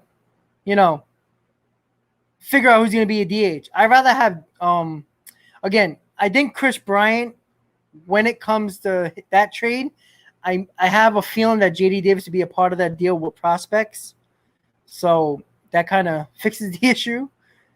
I'd rather have Dom as the DH and put in a better defensive player. Maybe the Mets will keep Pilar or, figure out something else. That's what, it's a lot to think about. Really a lot to think about. But I think you have to worry about this year and not worry about next year until the offseason when it comes to who you're going to put where.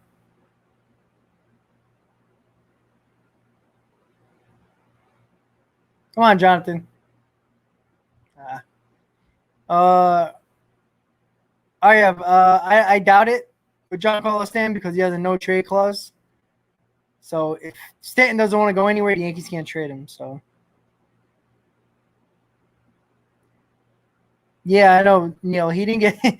I mean, that was a good deal by the Braves. Look, they had that awful injury with Acuna, and what do? Right away, they got Jock Peterson. That's a great deal. That's a great pickup by the Braves. And then they got Vogt from the Diamondbacks, the catcher. They went and look. They needed the catcher. They needed the outfielder. They got Peterson, and they got Vogt as for the catcher. They make moves. The Braves do that all the time. They did that with Ozuna a couple of years ago. It's the Braves know what they're doing. They could have easily just gave up this year, but they did. They could have easily gave up this year, but they didn't. Come on, Jonathan. Let's go, baby. Arav, no. I think the Yankees are not going to make the playoffs, actually. So that means the Mets are going to have a better year. Let's go, Lou. Let's go. Let's go, Jonathan. Ah. Shit.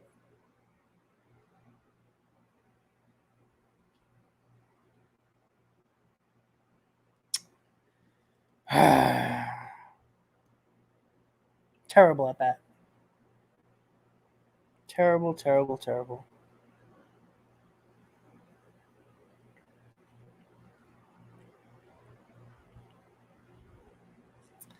Not happy with that at bet at all.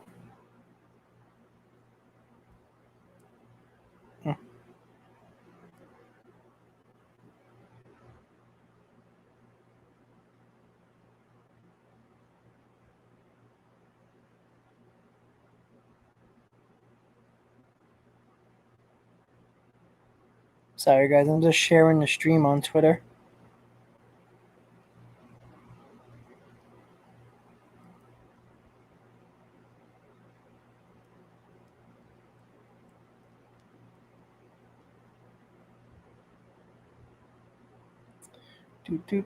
Sorry, guys. I'm going to finish this up, and I'll be with you guys. Alrighty. There we go. All right.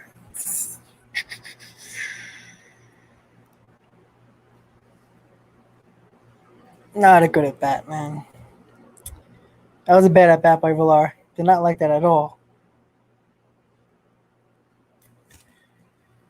Oh, we need some runs. We need some runs.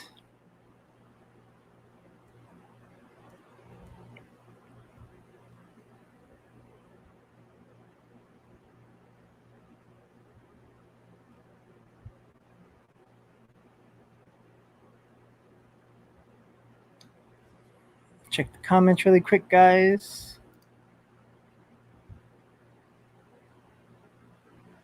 Yeah, you know what, Neil? When it comes to Nimmo, I wasn't a big fan because I think he was a guy where I didn't think he was going to be a very good defensive center fielder. And I think the analytics team with the Mets helped Nimmo position himself better, which makes him a better defensive player. And I think, I'm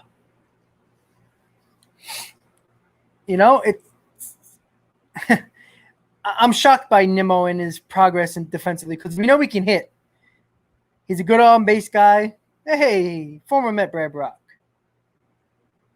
Now hit him.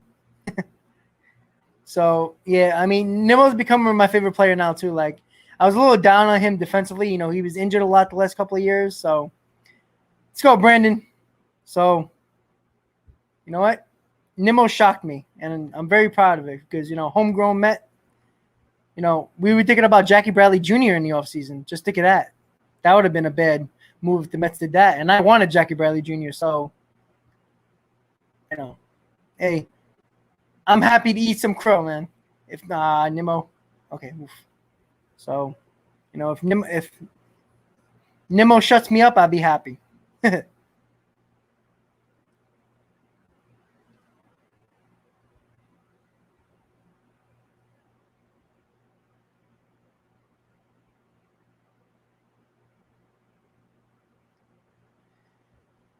game is moving nice and slow just for us. Let's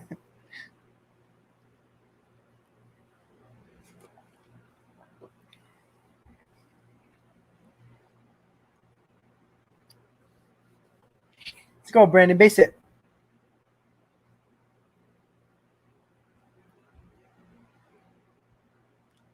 Let's go, Brandon. Break this game open now. What's up, guys? You just tuning in. Hit on that like button. Hit on that subscribe button. Being with you until the end of the game. So enjoy the stream. Enjoy the game. Hopefully the Mets get that W that we were looking for. Already 14 runs in 6 innings. Pitching and defense have been a problem for both teams. Another bad at bat. Making Brad Brock look like Cy Young. Jeez. Nimmo had no chance at that at bat. It's a good pitch, though. Up and in. Tied him up. It's a good pitch. Yeah, Neil, I agree. You don't realize how good Lindor is defensively until errors like that happens. But at the end of the day, you put Luis Guillaume in at shortstop, you expect him to be a good defensive, really good defensive player. Because he ain't good offensively, so Come on, Pete. Oh, wild pitch. Pass ball. Guillaume goes to second. Come on, Pete. Base hit.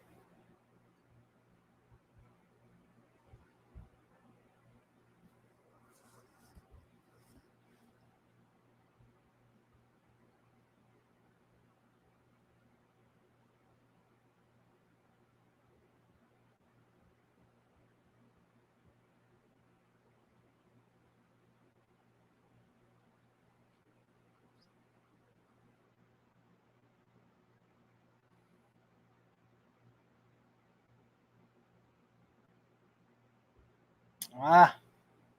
Swing at that crap. We'll see.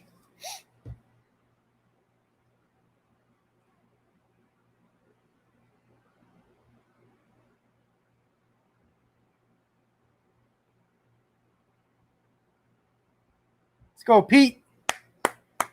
Bring him in.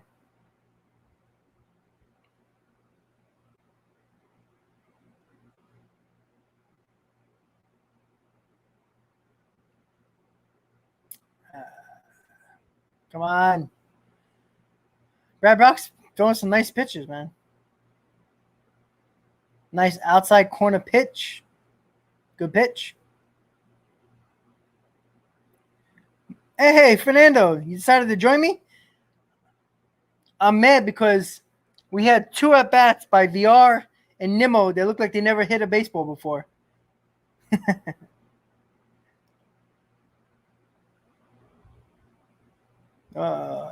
Peter struck out too. Jesus. I look like I'm sweating? No, I'm just a shiny person, man. All right, guys, we're going to the bottom of the 6th. Still tied at 7.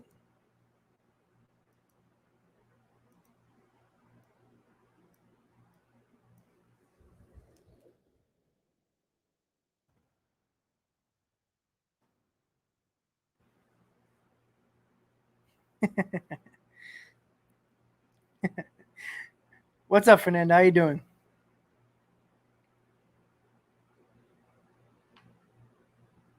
I had some fun in Pittsburgh, Fernando. A lot of fun. What I can remember.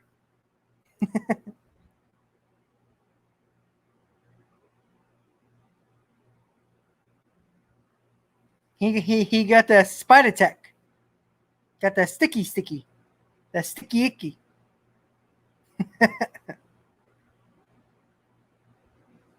Yeah. Well, I'm glad I mean, unfortunately, I remember the 6-run lead that we had that we blew on Saturday. I was at that shit show. Yeah, Cash on needs that sticky icky. He lost it.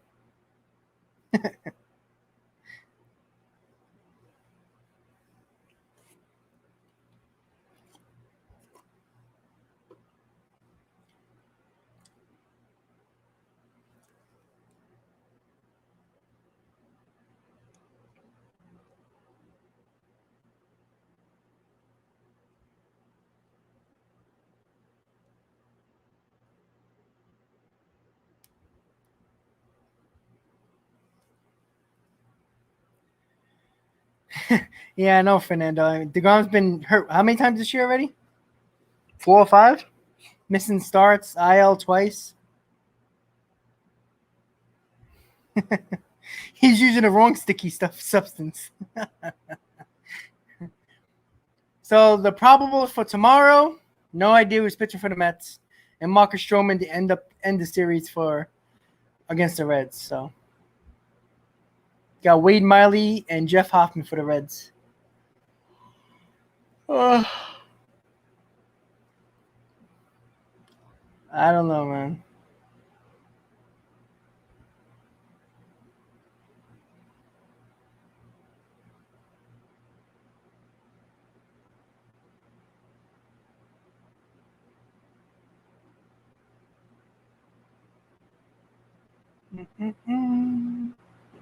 There you go. Let's go, Castro. Get it going. Remember the good old days with the sticky icky.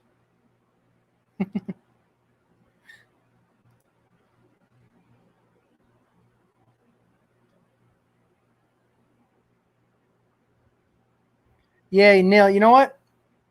When I was at that game in Pittsburgh, I don't know what the hell he was doing, letting Lou go. Just he didn't have it. It was obvious. You let him go through all that nonsense. Oh, nice play, Pete. Get over there. Yeah. You know, it's like, hey, Coachman, welcome back. Lawrence, how you doing, buddy? It's like you see Lugo struggling. You wait for him to continue to screw up more and more and dig himself deeper and deeper into a hole. And you don't take him out. And he had Loop ready in the bullpen. As soon as Lugo gave up 3 runs, take him the hell out. Rojas mismanaged the bullpen terribly in that game. And then Nimmo gets the home run in the top of the ninth to give us a 2-run lead. And then Diaz decides to play games and give up a freaking grand slam to lose the game. Fucking ridiculous.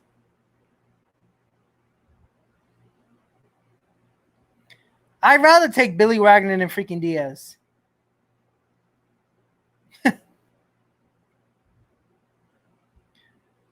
It kind of feels like 2015 a little bit. Uh-oh. I think that's a home run. Oh, off the wall. Oof.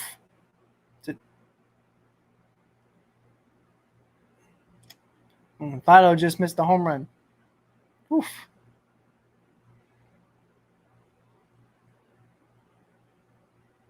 Oh, in June as well.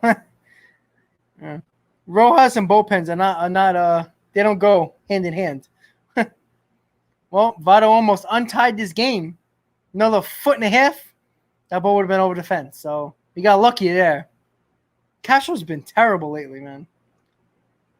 Shit.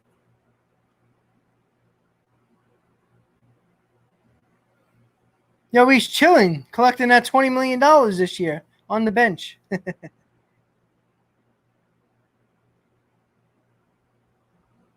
You know what's funny with that Pete Alonso with the most errors as a first baseman? It's weird because like it seems like he makes a lot of good plays. Oh, Cole, absolutely. 100% Castro was using something. The sticky icky. Well, Rojas is not managing his team tonight because he's suspended for 2 games. So hopefully they don't leave these guys in too long. Yo, Indy is good, man. He's very good. Red's got a gem right there.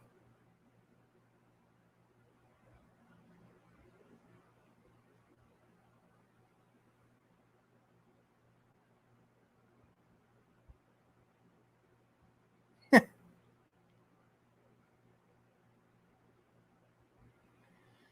go, Castro. Get him out. Got ground ball? Okay. Easy. All right, 2 down. I'll take it. Oh,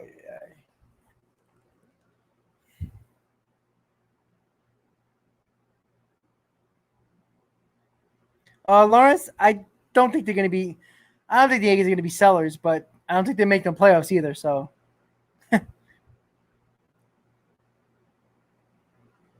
They might be a buyer for like a – they might look at the Adam Frazier from the Pirates, something like that.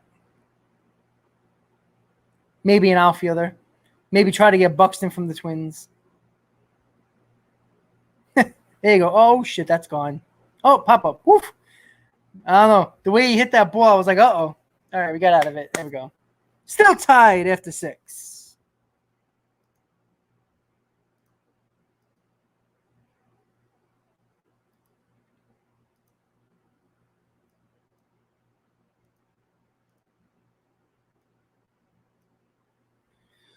Oh, boy.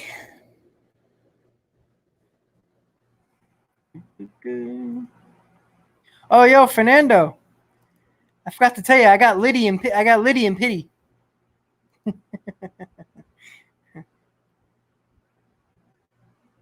No, they're not going to be sellers. No, they're not. They won't. They got too much money right on the line.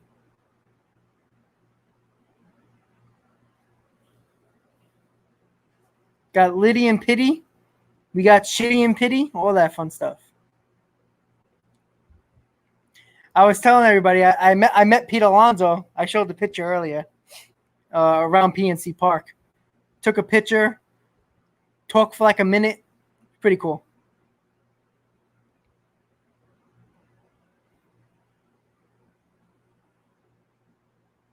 Yeah.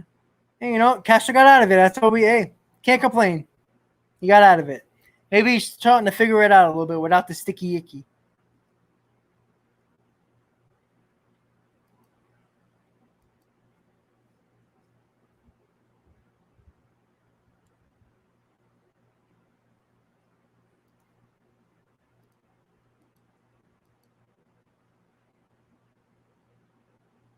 Don't forget, guys, if you haven't already, hit on that like button.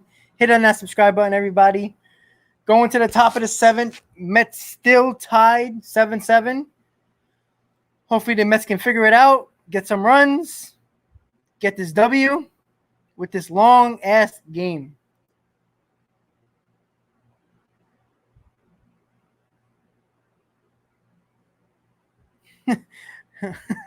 Alonso's fine. Yeah, we need the Yankees to actually beat the Phillies. That'd be nice.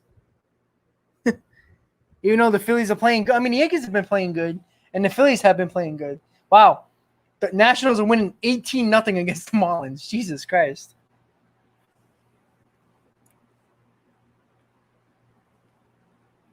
Alonso got 18 home runs on a season now. Probably end up with like 30 home runs of the season.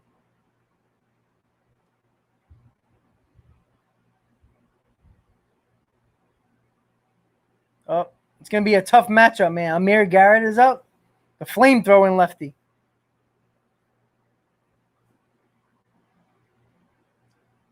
This is going to be interesting. He's a hothead, too, Garrett. So, see how that goes. Baby, what are we going to do? Trade Alonso for Gallo?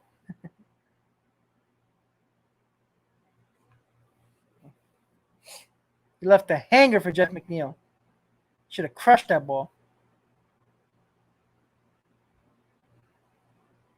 No. I was just saying what OG was saying. Baby was saying about with Alonso. He's been a bummer, but he has the most home runs on the team. Alonso's fine.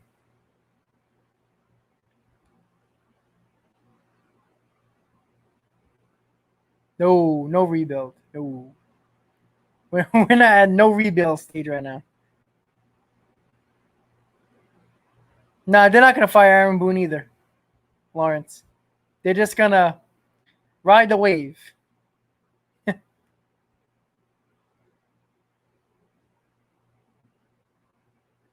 Yeah. Garrett is like Chapman. He can be wild, can get flustered. He's a hothead.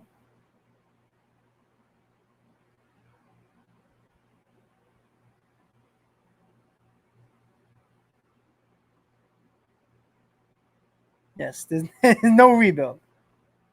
No rebuild. This team is not ready for a rebuild. We got enough young players.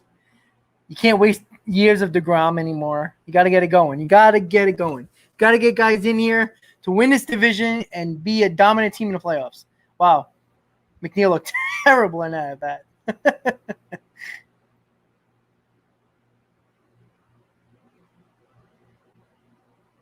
Fernando, I said that. Trade McNeil for Frazier. Everybody, Frazier is what McNeil was supposed to be. That's the problem. And that's why there was rumors about Frazier coming to the Mets. Everything Frazier is what McNeil was supposed to be. But Frazier is a better defensive player at second base. And Frazier is actually hitting 300. He's not a power guy. He was what McNeil is supposed to be. A high average guy who gets on base. I do that deal in a heartbeat. Oh, I think we would take India for sure. Hell yeah. Come on, Dom. These lefties have no chance against him, Garrett.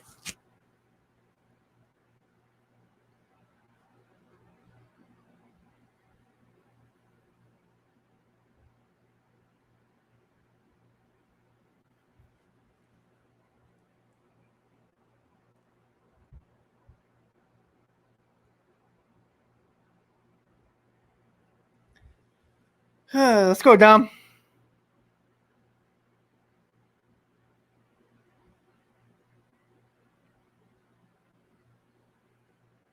Guess not. So McNeil and Dom look just terrible, which is expected. Garrett's nasty, especially coming from the left side.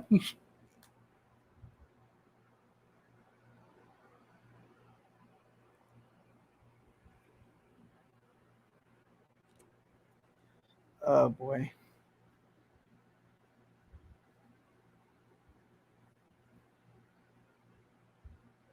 No, I don't think Lawrence. I don't think he's gonna get both of them. I think the Mets are gonna get Chris Bryant, and I think Trevor Story might be a Yankee. I think they're gonna try to get him. I can't stand McNeil anymore. He kills me sometimes. I think this is a good matchup for JD. Oh, quick pitch. Woof.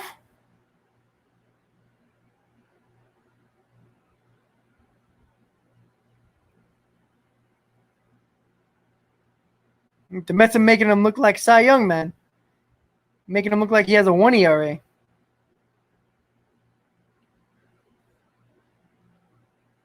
Ooh, ouch.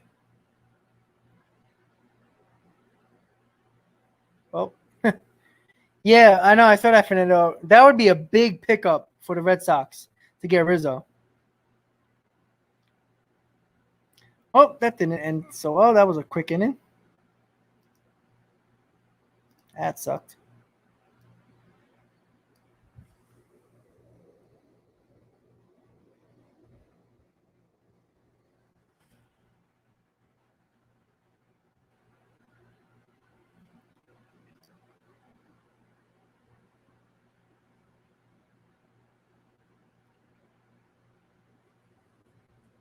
Yeah, that would be very interesting if Rizzo goes to the Red Sox, man. That'd be insane.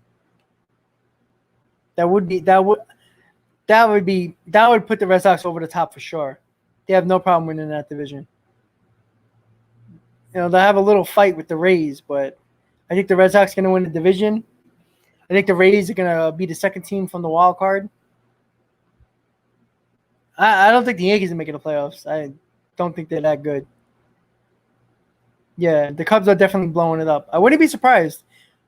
They might keep Baez, but I think the only way they'll trade Baez, even though he's a free agent after this year, I think the only way they keep Baez or the only way they trade Baez is if they get a deal that they can't pass up. But I think Rizzo's going to go to the Red Sox. I think Bryant's going to come to the Mets. And I also think the Mets are going to try to do what they can to get Hendricks in that deal with Bryant. And I think Baez, if he does go anywhere, I don't the Cubs and the Yankees have a relationship, with the whole Chapman thing with the Gleyber Torres. I wouldn't be surprised if the Yankees miss out on Trevor Story. They might pivot to Baez. Imagine Baez and in pinstripes. Holy shit.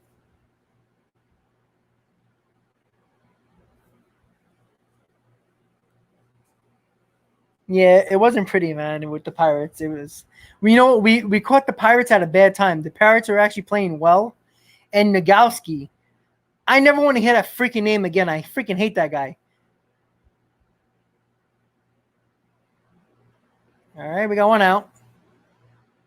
Came back to commercial kind of quick. Castro's still in the game, by the way. But we got one out already. That's good.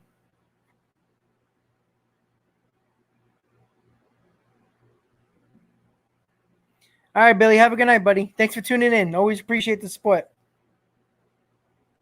Oh, come on, Cole. We need help, man.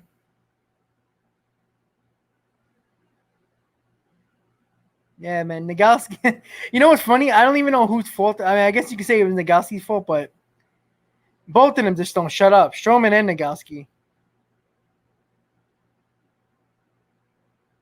Correa, too. I don't think Correa's ever going to be a Yankee, that's for sure.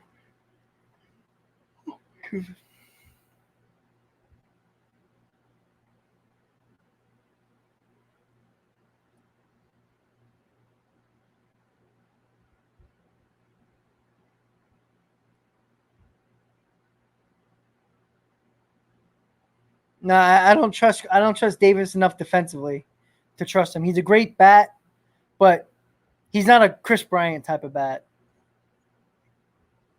And I think we need that experience going forward. I don't trust A.D. Davis at third base at all. He scares the hell out of me every time. Every time the ball is hit to him, I'm worried he's gonna double clutch and throw the ball away.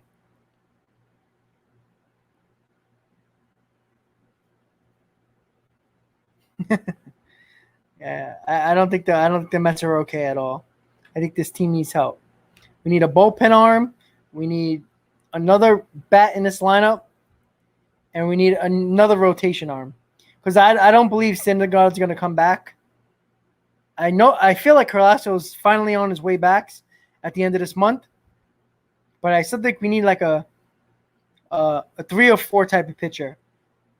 You know, like a Kyle Hendricks. I don't think the Mets have enough. I don't think the Mets are going to go get Bryant and Berrios. I think that's a lot of prospects there. But I think Brian Hendricks could be a ideal pickup for the Mets. I think that'd be just fine, especially if Carrasco comes back. I think it'd be just fine.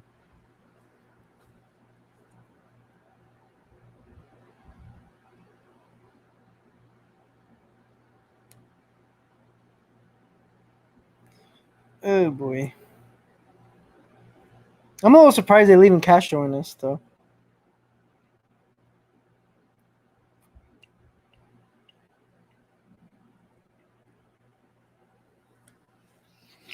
Gotta get double play ball right here.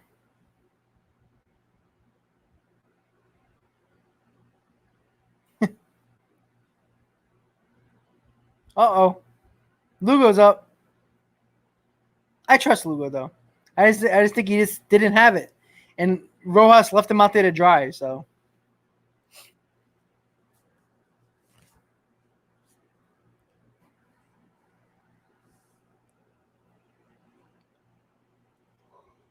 Oh, boy. All right, guys. So, Pat Regazzo, the Mets are looking to make a big splash at the MLB trade deadline in order to solidify their spot in the postseason. They have also shifted their focus to top-tier trade targets such as Chris Bryant and Jose Berrios. I'll put that tweet up tomorrow in my video. Telling you guys, Mets are going to make a big splash. It's either going to be Berrios or Chris Bryant as the big move. Berrios is going to cost us more prospects. Probably a Mauricio. Probably a JT Ginn. Or let's see. Who else can I put in there? A Mauricio and Vientos, maybe. Maybe a JT Ginn. You know, I don't think Matthew Allen. I think he's an untouchable. Alvarez, untouchable. Yo, Fernando, they're doing something. Trust me. Cohen ain't going to let Sandy Ellison do nothing. I tell you that right now.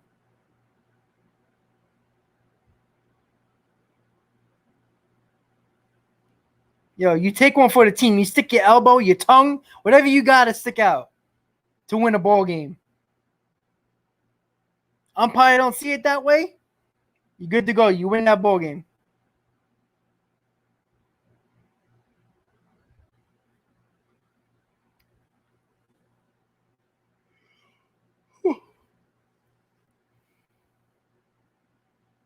Come on, Castro.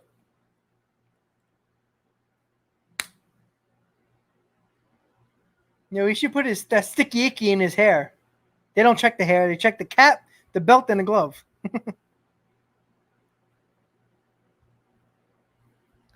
DeGrom pitching left-hander would probably be better than half the pitches in the league. You know, I'm so sick of wasting dominant years of Jacob DeGrom. That's why I'm saying we gotta go after it. You have a chance to get Chris Bryant, you go get him. A Kyle Hendricks, you go get him. Berrios, you go get him. But a decent bullpen arm, go get him. It seems like the Mets' year this year is looking like a similar to 2015. One. All right, we got one. All right, we got the lead runner. I'll take it. No, it's similar to 2015, the way the Mets are playing. They're struggling around the trade deadline like they were in 2015. Then, they got Cespedes. And then 2016 was mostly injuries that caused a lot of the issues, and we made the wild card. So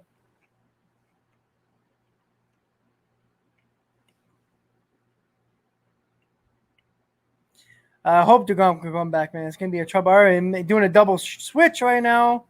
Castro's coming out of the game for Lugo. Peraza is coming in, probably playing third base. Yep. Davis is out. See? Again, this is exactly what I'm saying. Now you lose the bat of J.D. Davis in a tie game in the bottom of the 7th, late in the game, to put in Jose Peraza. Peraza's been clutch this year, but again, you have to take away a bat to put in Peraza because you got to make a double switch because the pitch is coming up soon. It's just, again, that's the thing. If you got Bryant in this situation, you're not taking Bryant out. Now you have to take out Davis's bat because you need defense at third just to make that double switch to put Lugo in the game now. So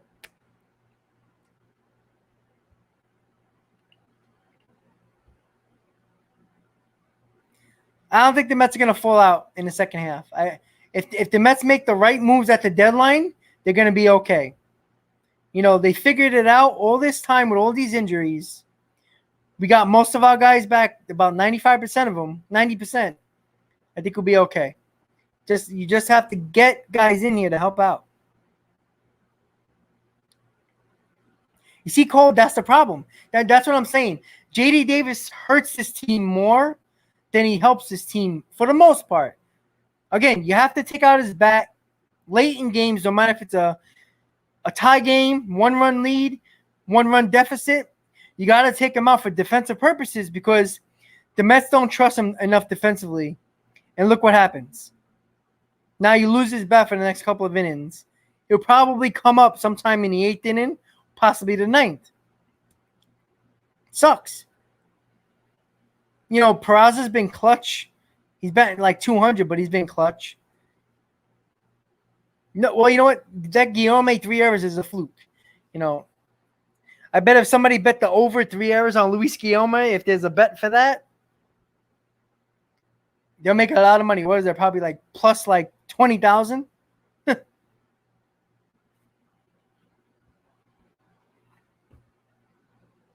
Oh, Robin Ventura. How much I love him at third base. Holy shit. That'd be fucking awesome. Yeah, Cespedes can stay away. Here's your boy India. Come on, Seth. Make up for that debacle you had on Saturday in Pittsburgh.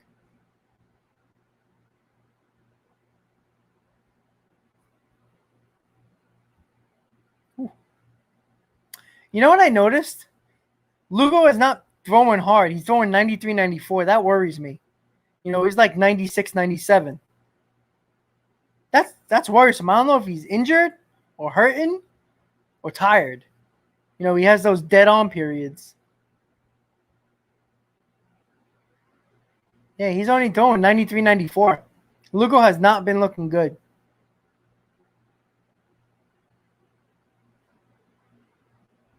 Oh, boy. Let's hope not. David White with the bad back.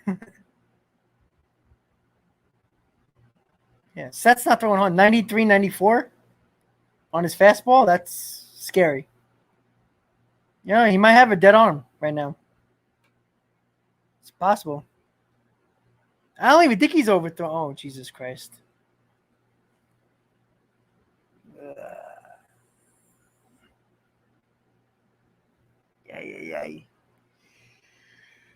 Yeah.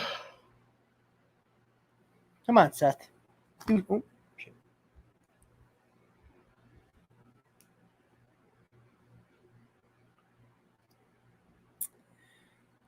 Boy.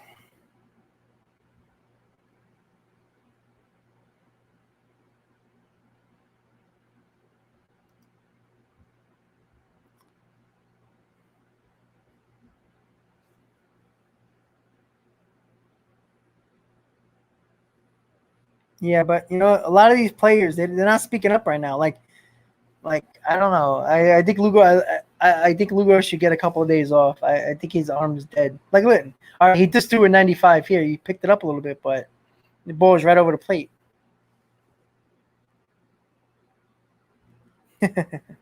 Fernando with his fantasy talk.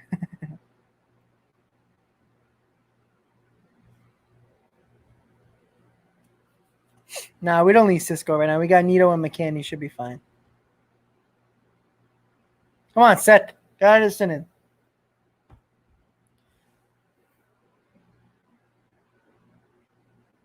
Oh shit.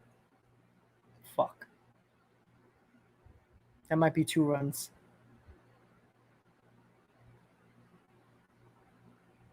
Shit. Seth doesn't have it. That's 2 outings. Wow. Yeah, that was a hanging curveball.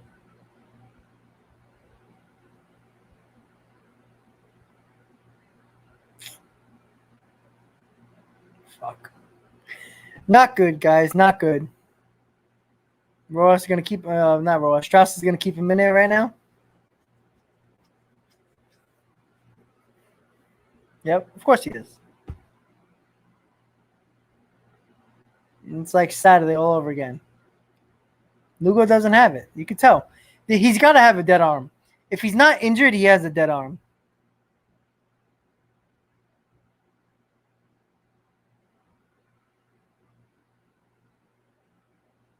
Yeah, he's not throwing hard at all.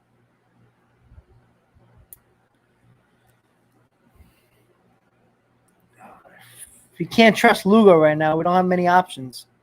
Loop, basically it. Shit.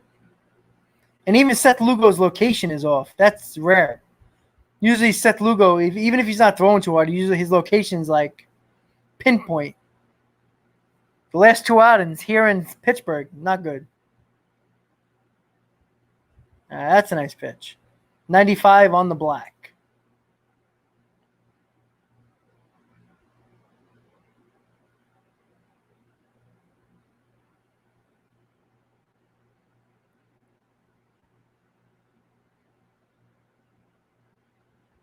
There's a 97 fastball.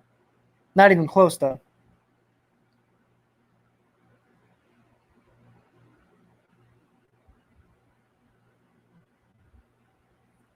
Let's go, Seth.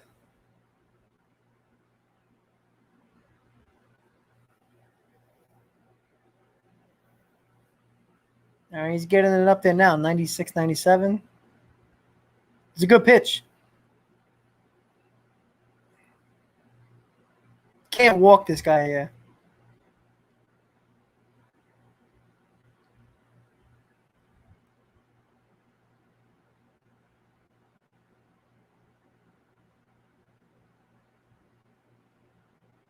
Nice pitch.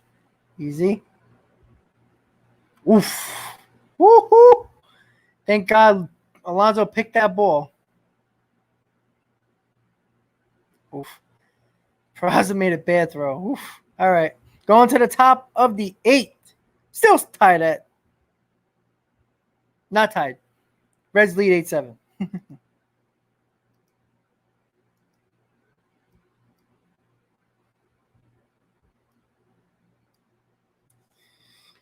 Oh, boy.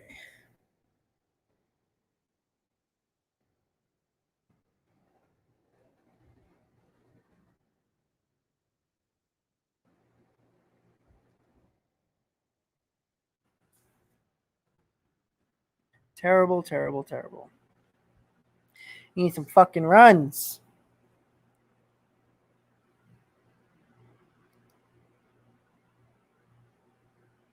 Yeah, that was a nasty scoop by Pete.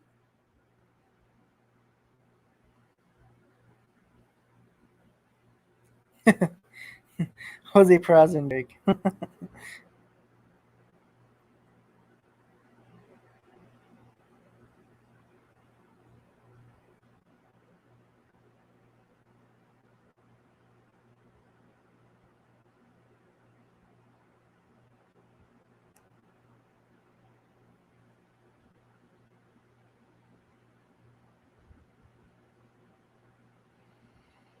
Oh boy.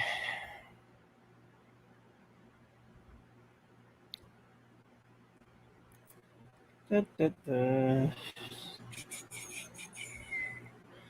Trying to find a tweet that I saw earlier. Oh, look at this rumor. The Houston Astros are interested in Max Scherzer. Let's see, where's that tweet I was looking for? Can't find it now. Oh well.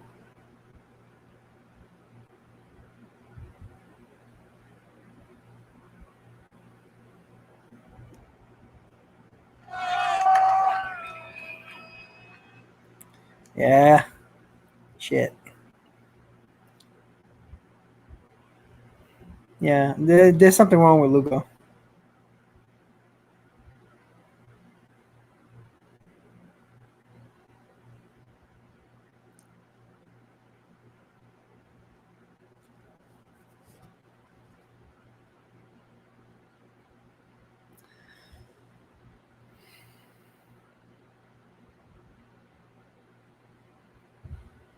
So they throw in another lefty, Osick, against Conforto. All right, let's see. Mike, got another home run in you?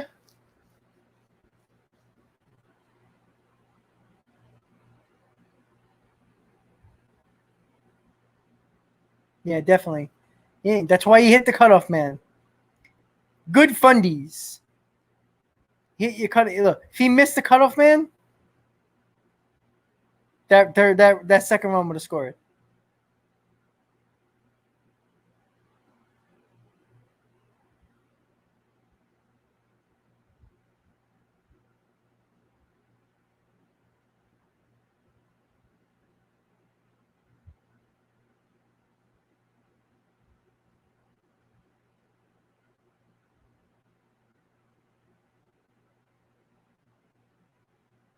Let's go, Mike.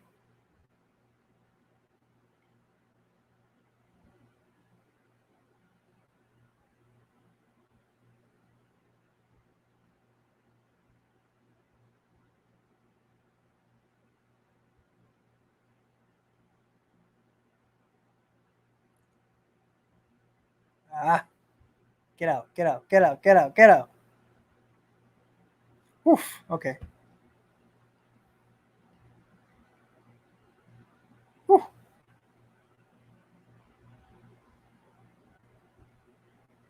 Let's go, Michael.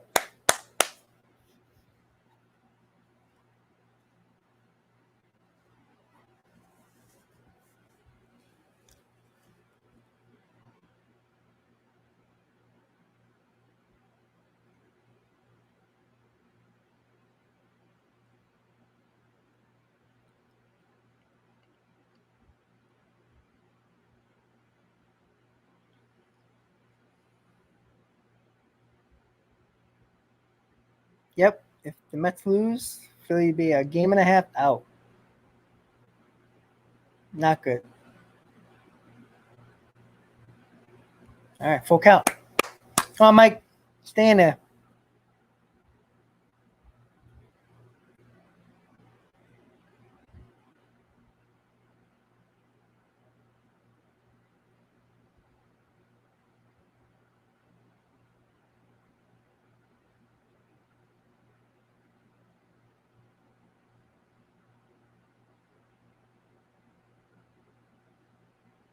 All right, staying alive.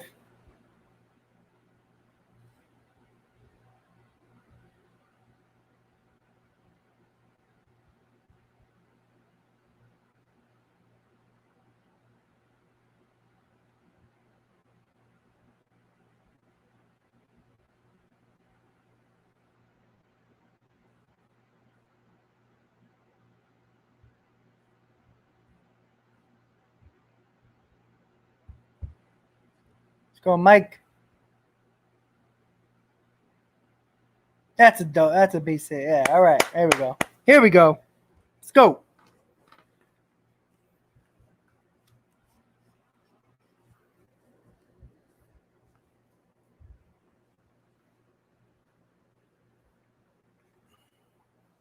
Oh, James McCann pinch hitting for Nito. Interesting. Or is it? Let's see.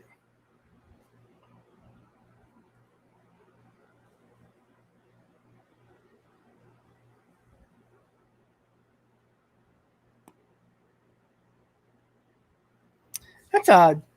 I don't know if I like that. I'd rather hit Nito in the spot.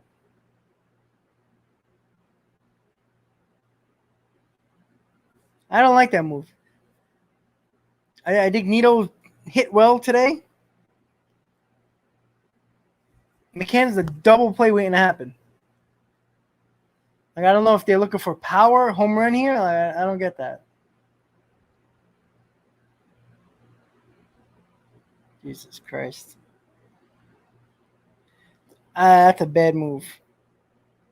It's not even a Rojas move. It's a Strauss move.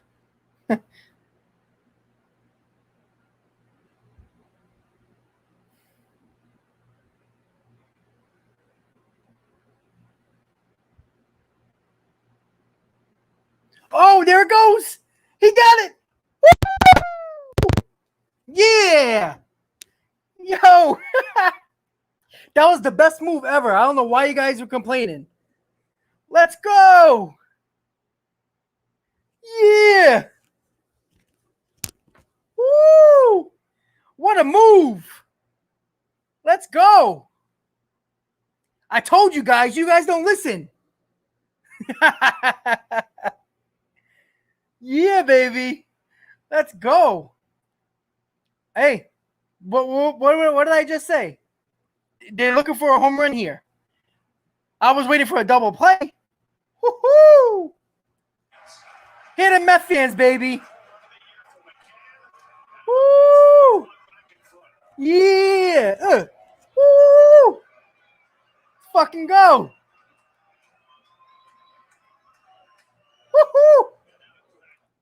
That's what I'm talking about.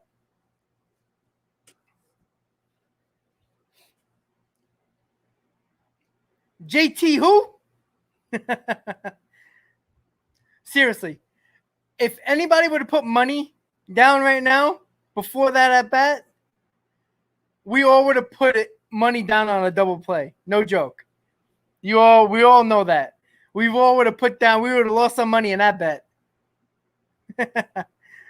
All right.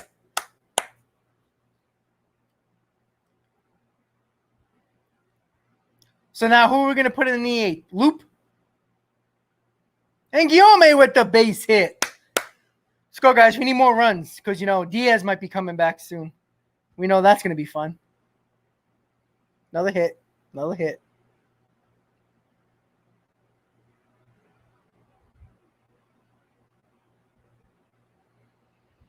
Now it's going to be a pinch hitter. Oh, no, it's Peraza in the pitcher spot.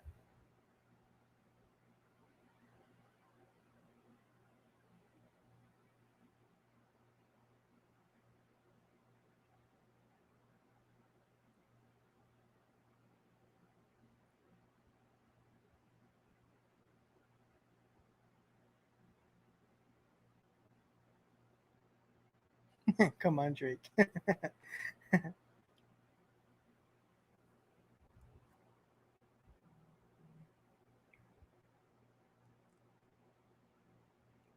Lovely, lovely, lovely.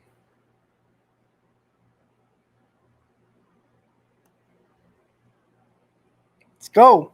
We need some more runs. They didn't show who was warming up in the Mets bullpen, right? What was it, Loop?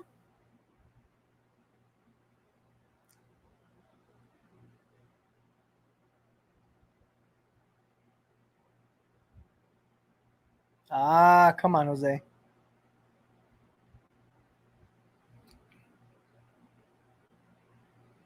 Jose Clutch. Batting 208, but he has some big hits for us this year, man. Big hits.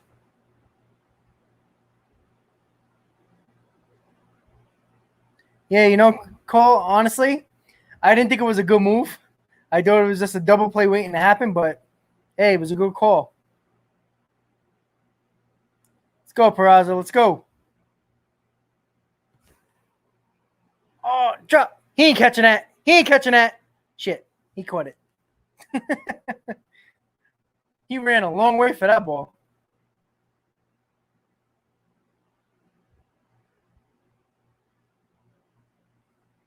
Hey, listen. I have no problem talking shit about him if he shuts me up, man. But come on, we all adored it. We all adored the double play. Nobody adored the home run. I said it that, I think they bringing him up to try to hit a home run. They were thinking home run, but I mean, sorry, we got to bring in our secret weapon, Blankenhorn, baby. That's our secret weapon right there. Yeah, that was a long run for Winker to get that ball down the line. Let's go, Brandon.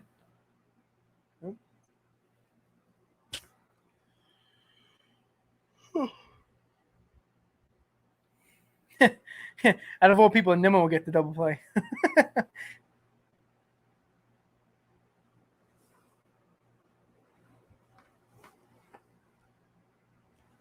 Gotta fix my shirts a little bit. Going all over the place. Oh, that's not good. Yeah, there we go.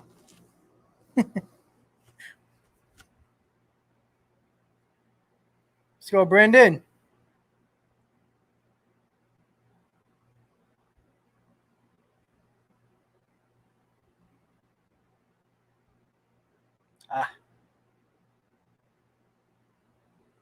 Let's go, Fernando. Work the magic, baby. Let's go. Let's go, Brandon. Let's get it.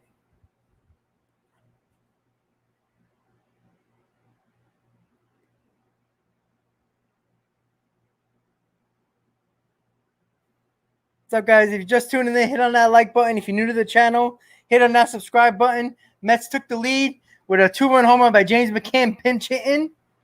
Let's go.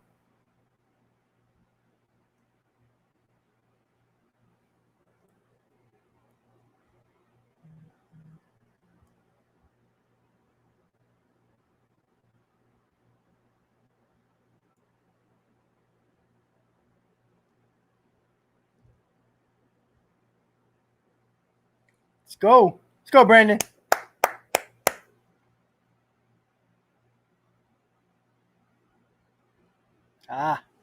Swing right through that.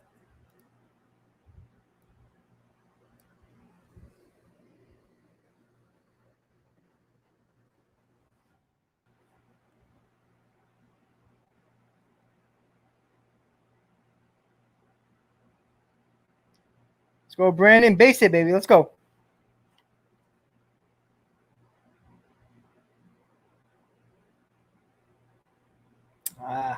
That was a bad at bat by Nimmo. Bad at bat. Jeez. What the hell is he swinging at?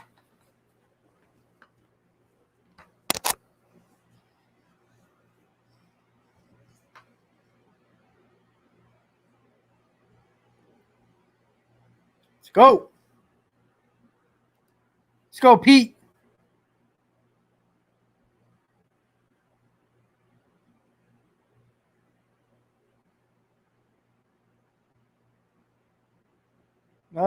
Another pitcher.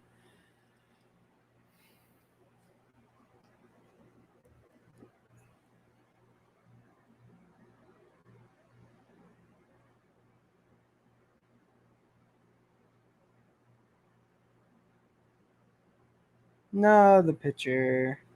No, the pitcher. All right, guys. It's going to be a 4-hour game. It's okay.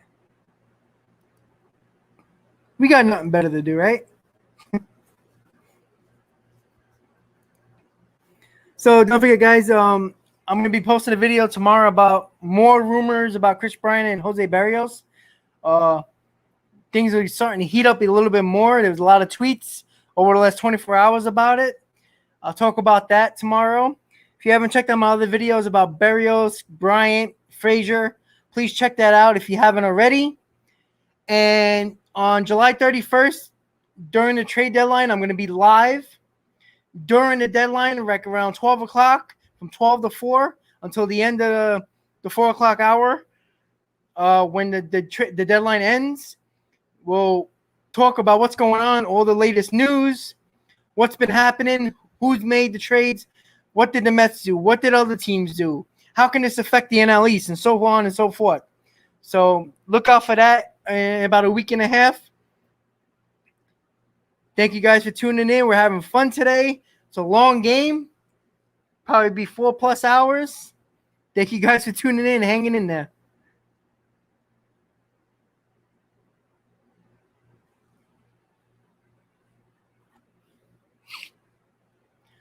Fernando loves the Mets so much that I think he bought Lindor dinner. He was so happy that he was there.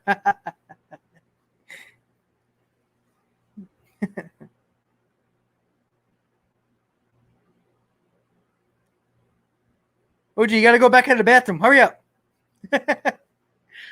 Go hide in there. Come out in an hour.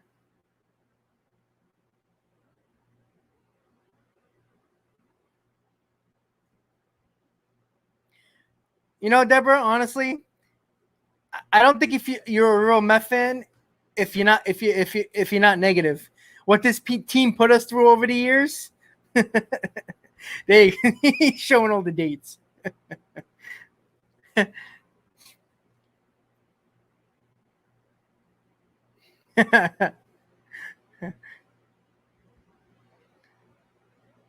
We've been heartbroken so much over the years, man.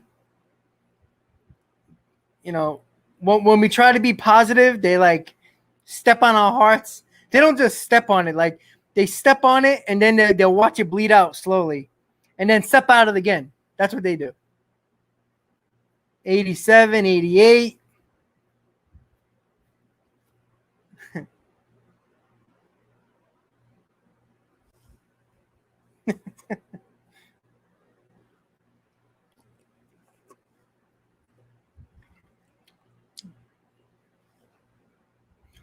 The Mets should have had another World Series in 88.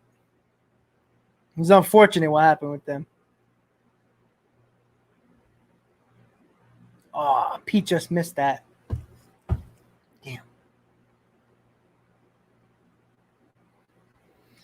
Oh, 2006. I was at that game. Indy made that catch. I thought the Mets were going to win, go to the World Series. But no.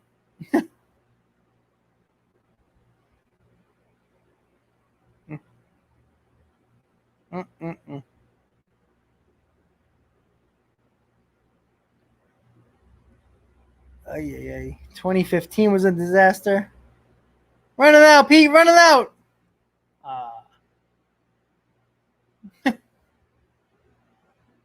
All right. We got the lead. Going to the bottom of the 8th. Let's go.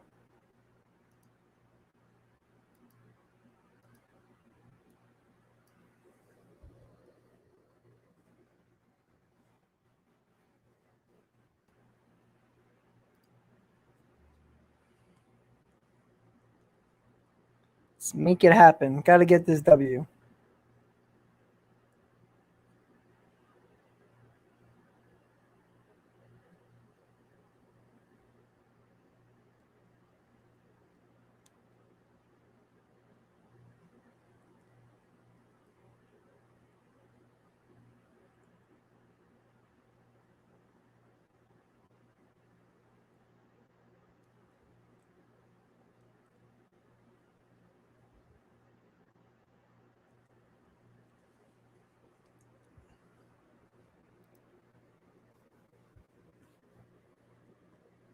Yeah, Fernando.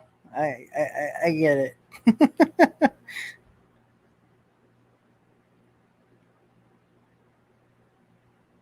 Fernando hates young people.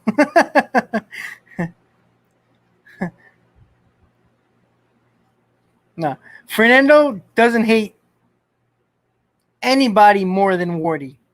Wardy might be on his top 1. It might be number 1. Cole might be number 2. I don't know.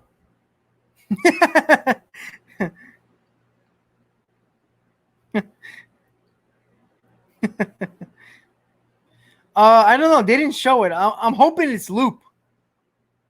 Loop would be nice. Even though I don't. Lou pitched on yesterday. I don't know. Maybe. I don't think because I mean everybody freaking pitched yesterday. Oh, Fernando, Deborah loves Wardy. Oh shit, it's Seth Lugo? Oh my god. What the hell are they doing? Oh god. Game over. I don't understand this. I don't get it. Do you get it? I don't get it. Yeah. You can't bring Loop in here. Oh, Jesus Christ. Come on, Seth.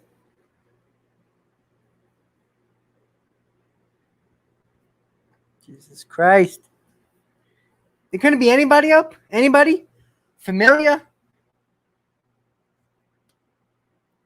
Ah.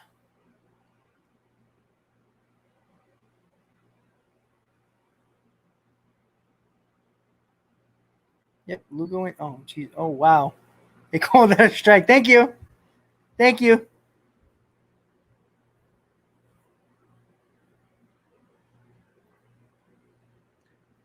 $19.86.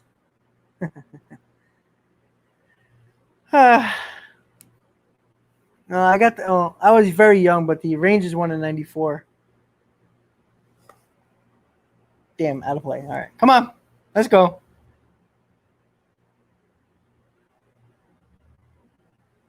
Yeah, Lugo just don't look like he has it.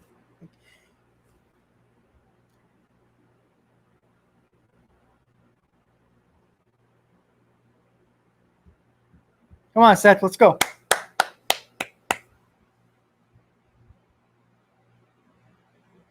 Yes, nice pitch. Put a little bit more speed on that baby. Woo! Lugo. Ah, check him out.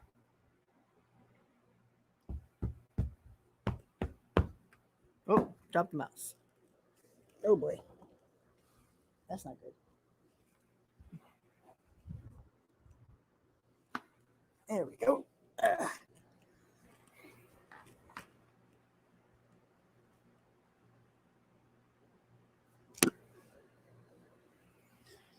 You know, they might do it for our save, but if Lugo looks good, keep him in there. Don't mess around.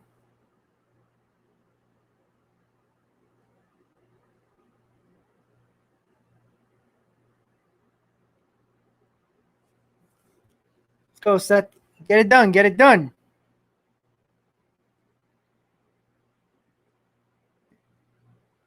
Fuck. Fucking shift. That's right at the shortstop. Kill him. Kill him. Right at the shortstop, that would have been. Right at the shortstop. That's a ground ball. Fucking hate the shift.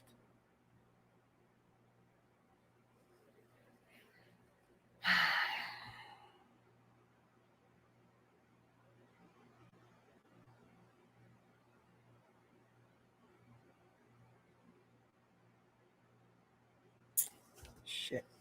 Come on, Seth.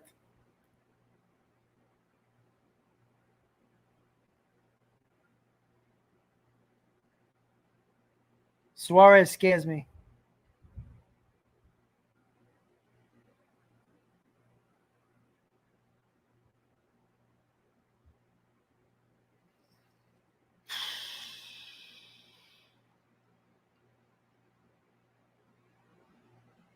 Nice pitch. Come on, Seth. Let's go.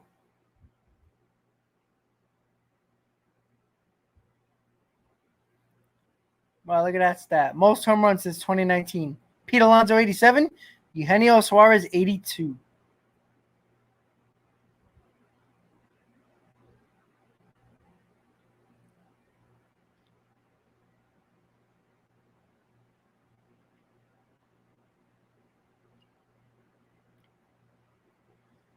Whew.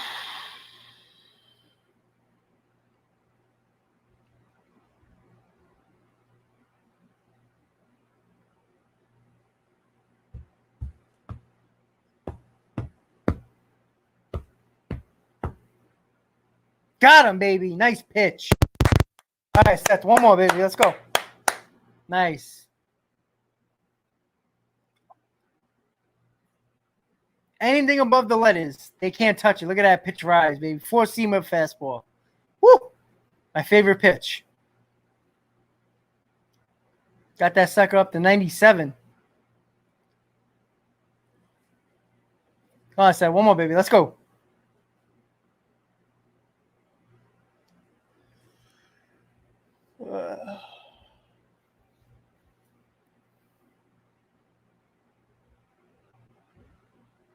There you go. There you go. The difference, Lugo, this inning, his location is a lot better. His location is definitely better. Definitely better. Yeah, look at that curveball, baby. Woo! Lugo found his location, baby. Let's go, Seth.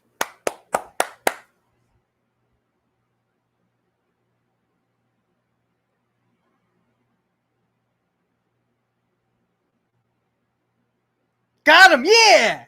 Woo! Let's go, baby. Seth Lugo found it in the keeping that 1-run lead, baby. Woo! Let's go. Hey! Struck him out. Woo! Let's go, baby. Going to the ninth. Can we get like another run or two? Because Diaz is gonna scare the hell out of me.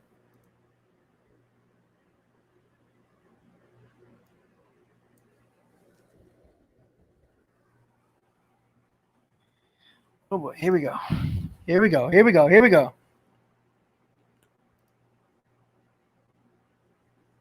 Yes. We need. I would say 1. I'd be happy with 2. Because, like I said, we all know with Diaz. You'll know how he is the first pitch he throws. If the pitch is not even close, he's in trouble.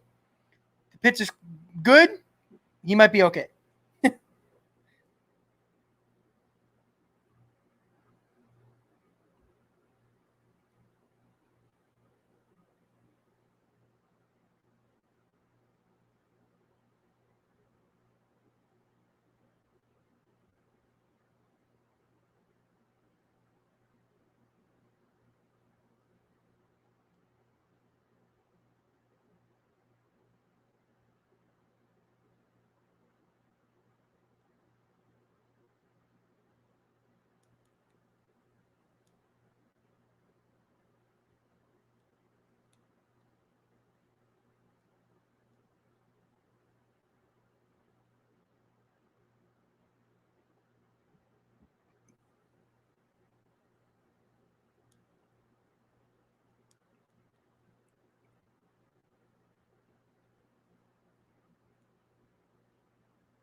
Let's go. Neil, no. Just throw in Diaz. Don't mess around.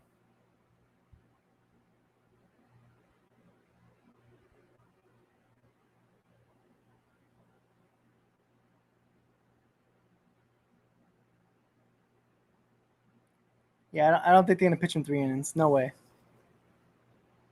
No way.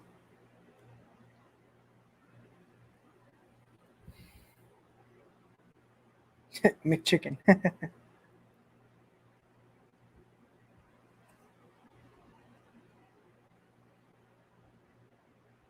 I like Lugo pissed off. Yep, got to go with Diaz. Absolutely. Got to trust him. You have to.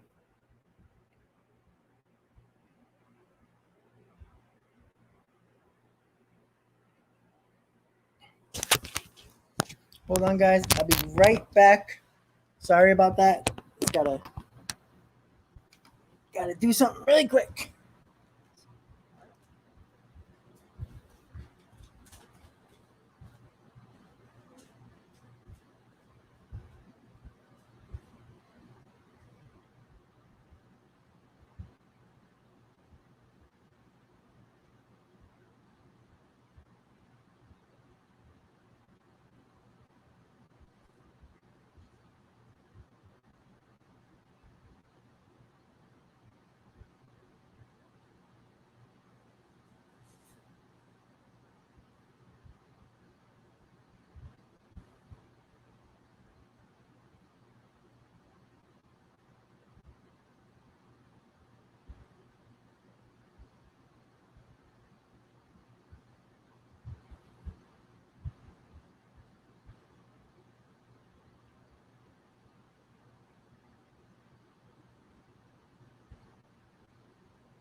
Sorry, guys. Had to knock at the door.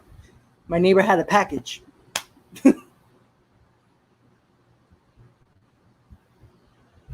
Oh, we got a Yankee fan here. Fourth place. Red Sox are better. Rays are better. Toronto's better.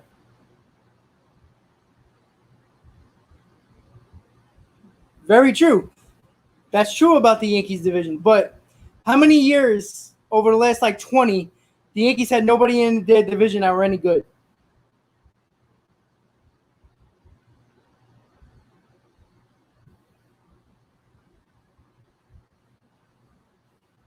There were so many years when the Yankees only had one team to worry about in their division. One year, the Red Sox would be good. The Red Sox would be bad. The Rays would be good only. You've had Baltimore who sucked for the last 8 years. And then Toronto hasn't been good up until this year.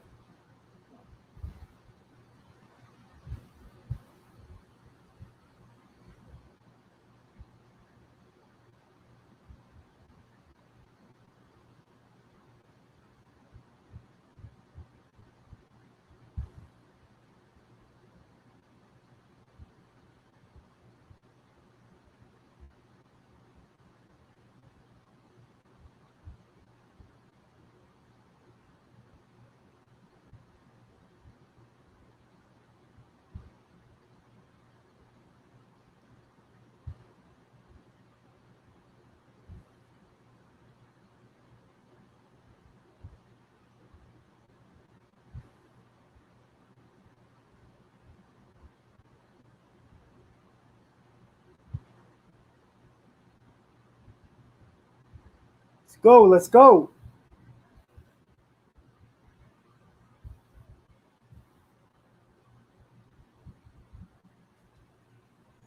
Boy, oh boy, oh boy.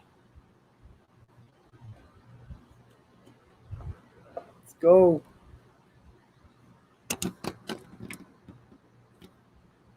Oh, no insurance runs. Oh boy. Here we go.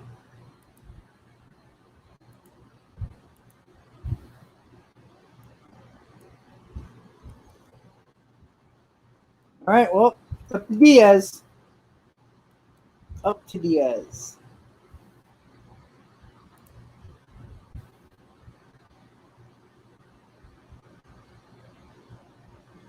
I'm ready to have the heart attack.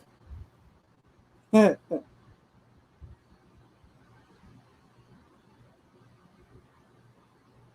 the end of the day, it doesn't matter how many wins you have, how many losses you have. If you're better than the teams in your division, you're in first place. That's it.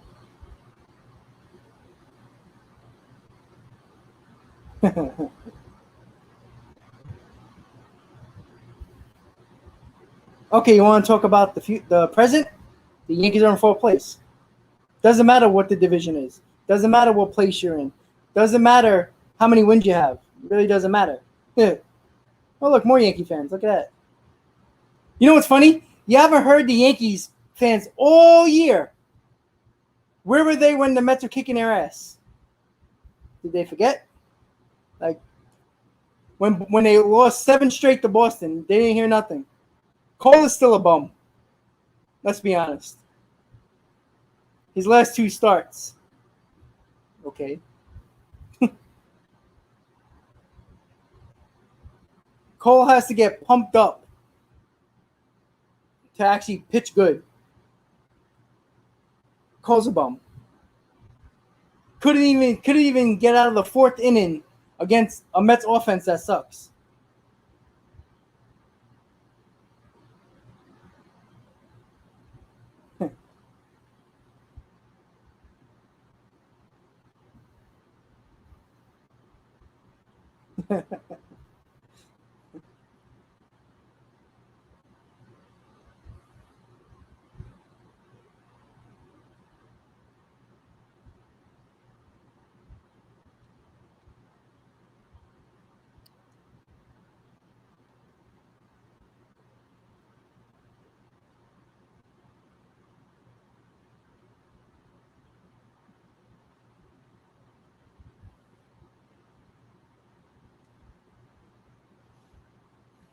Yeah, they're showing it right now. Struggling New York closes. Aaron Diaz, 10.29 ERA, 2 blown saves. Aroldis Chapman, 14.54 ERA, 3 blown saves. Hey, we got something in common, guys. Our closers suck. That's cool, Rich. Nothing wrong with that. At the end of the day, our closers are terrible right now. It's a crapshoot. Every time they come in, it's possible they'll blow a game. And Diaz just thrown a terrible ball in the 3rd. So, what else is there?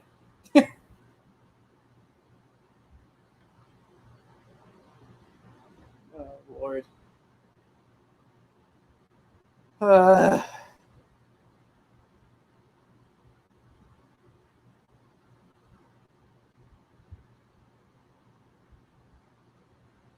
boy. This looks like Pittsburgh all over again. Yep, Cole, exactly what I said. You can tell by the first couple of pitches if he has it. It doesn't look like, ball 4. Game over. That didn't take long. I don't know. Who knows? Again, we haven't had Yankee fans in this stream, in this chat, since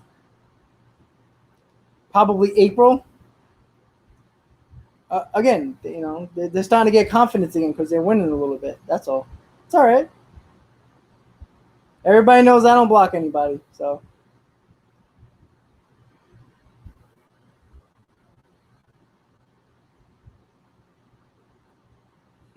it's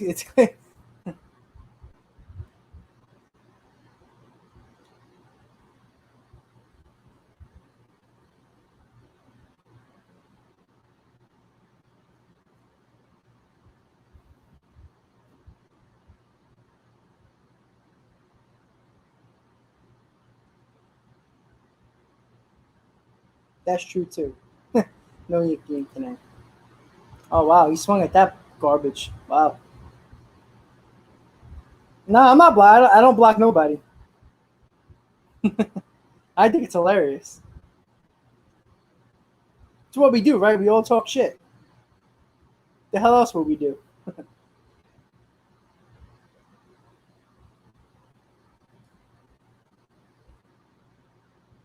They both need that sticky icky stuff. That's a good pitch.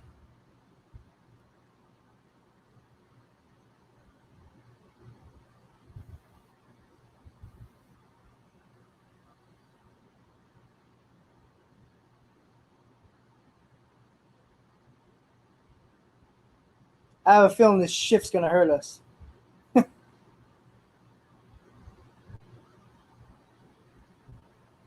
Wow, Jesus, that was that was a give me out. Jesus Christ! If he would have never swung, that would have been a 3-1 count. That ball wasn't even close. I mean, that wasn't that slider was stayed up. It was wow. Jesus. YT, what's up, man? All right, you got India. There goes Fernando's guy.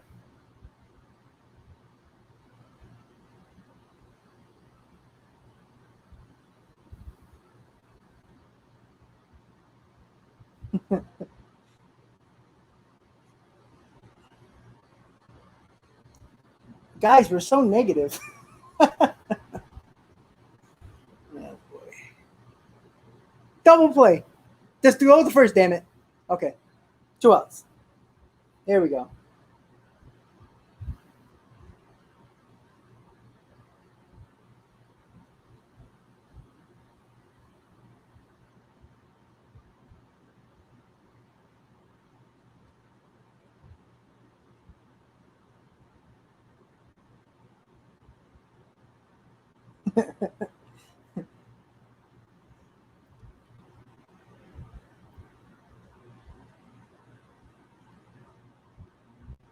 Oh, here we go. Jesse Winker. It figures it has to be Winker, right?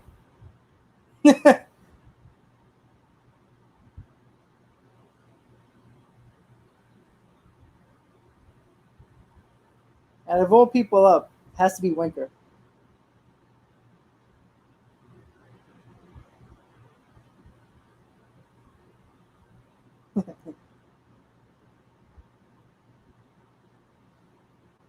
Well, it's going to be a battle, that's for sure. First pitch. Watch out, first pitch. He went. Ooh, close.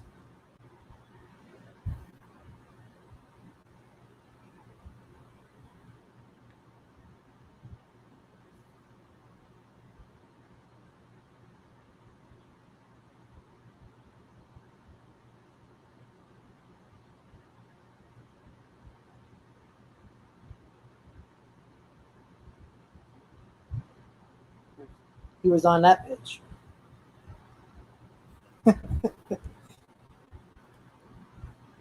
Oh, boy. Let's go, Edwin.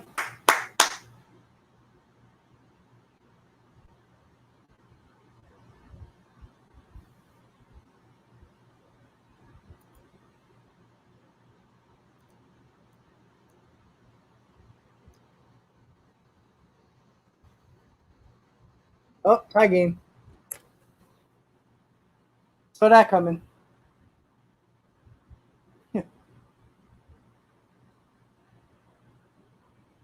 Saw that coming. Saw that coming.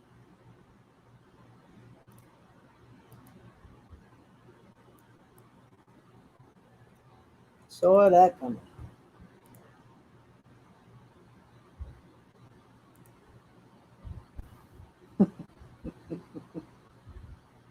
Come on, guys. We all saw that coming. Look at that pitch right down the freaking middle.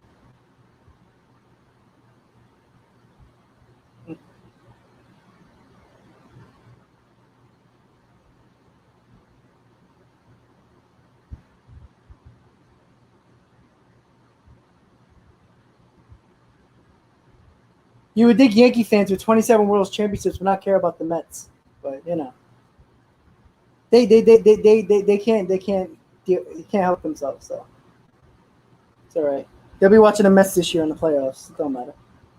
It's sad, and both of our closers are terrible.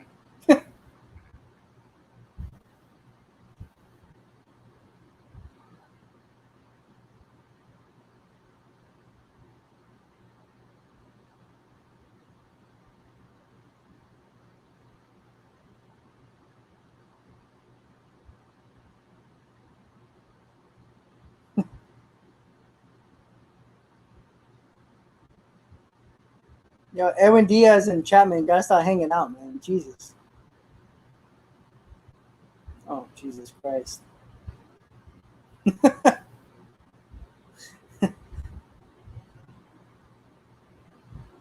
Yep.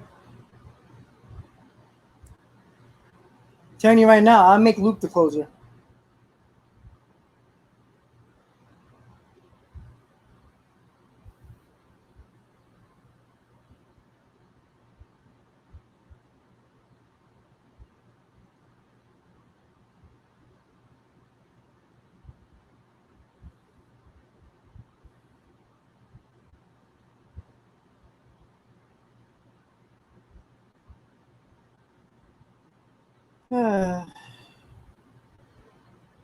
Gotta say, this is an interesting ball game, though.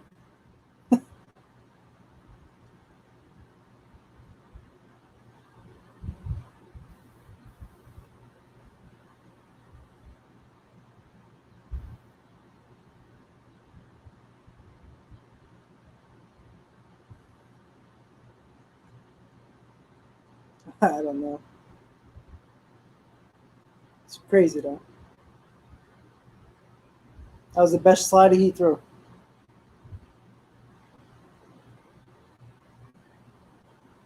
You know, honestly, I do not think Edwin Diaz knows where any of his pitches are going, ever.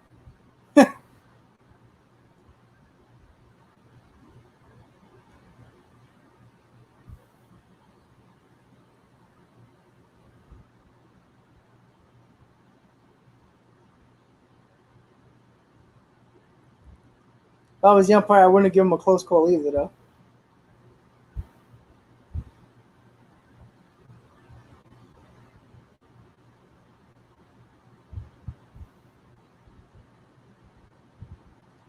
Oh, we're going to extras, and the stupid got man on second rule.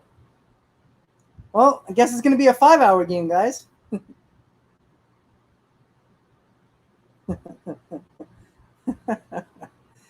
Oh, Lord. Hey, there's a lot of people in here. What's up? How's it going? Ready for 5-hour baseball? We're going to extras. The stupidest rule in baseball. Man on second. Everybody, hit that like button. Hit on that subscribe button.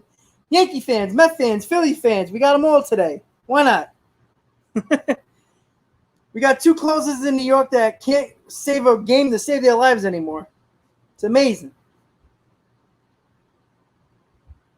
Yeah, I don't like the man on second rule either. But I think it's absolutely stupid.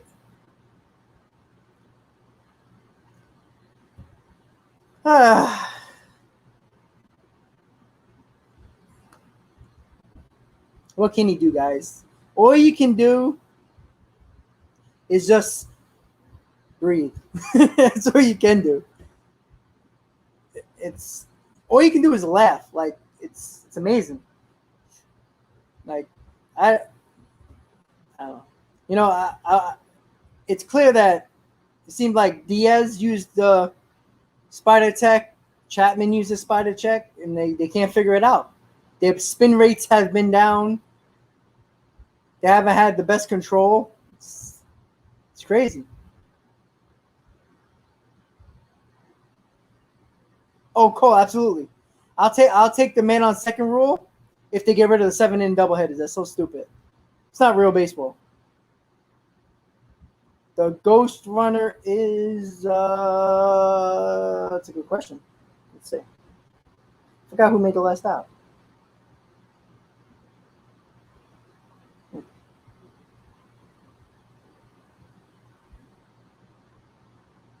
Pilar.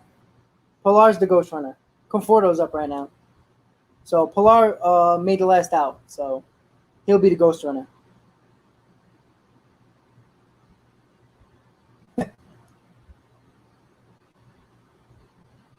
You know, it wouldn't be surprised YT about, you know, with Brian or Kimbrel.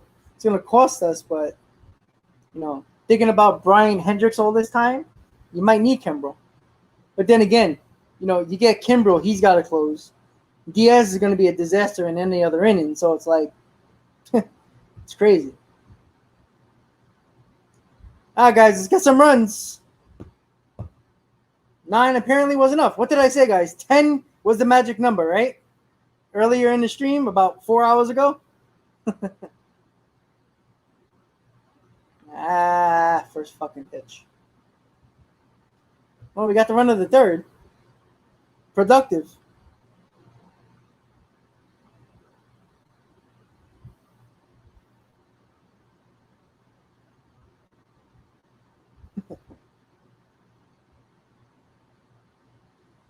Yeah, Thomas, I know. Well, we got the guy over to third, so it's productive. Now we just need a base hit, getting a run home. Yeah, I saw that. I heard that about the Baez thing with the Lindor. I I don't think that's gonna happen. I mean, I'd be shocked if that happens, but it's not a bad idea. But I'd rather focus on Chris Bryant and Kimbrel or something like that. Bullpen, something like that. Because I don't know. Because I mean, yeah, it'll be interesting though. That's for sure. But we'll see. Gotta see what happens with the whole trade deadline. It's gonna be look. This is the first time in a long time the Mets are gonna be very active at the deadline. The Yankees too, for that matter. But definitely the Mets are gonna be active. So it's gonna be a fun couple of about a week and a half. So see if McCann can hit another bomb.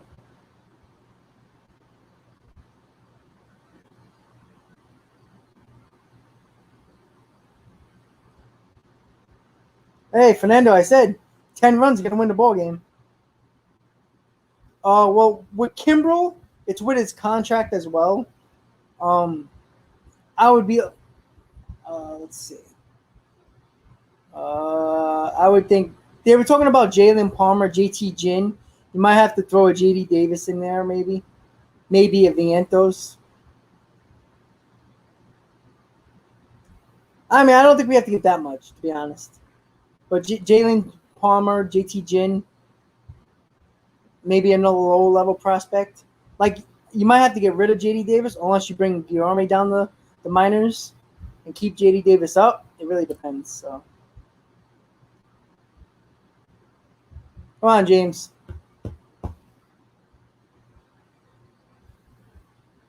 Yeah, all right, here we go. The pitcher lost the glove. The second baseman dove for it. Oh, there goes the 10th run. McCann's killing it. 3 RBIs.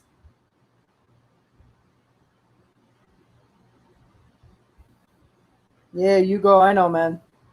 Gotta figure out something else. Bring Loop. Loop's been our best reliever lately.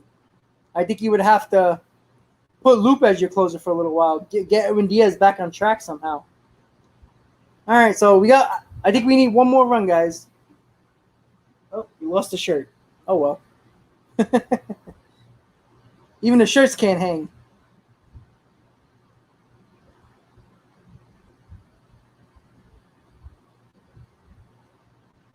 I think we need at least one more run.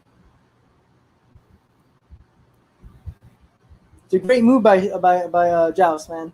Put McCann in pinch hit, get a 2-run homer, and then again comes back up in the 10th, gets an RBI.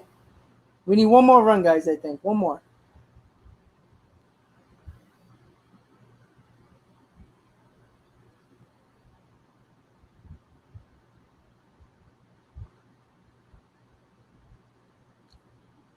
This is a crazy game. What's up, everybody? Thank you for tuning in to Extra Innings. It's a crazy ball game. 19 runs have scored so far. No pitching, no defense, all offense. It's amazing.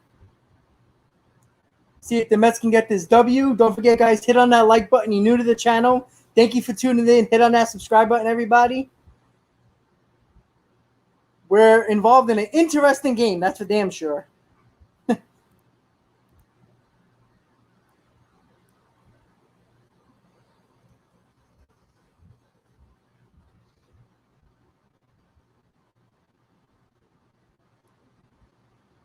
Oh.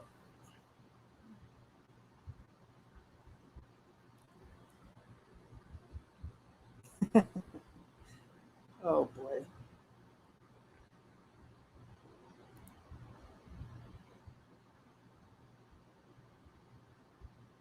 Yeah, Neil. I'm glad that Gary Coleman was back, but it was you know what? It brought back memories of Gary Thorne, man.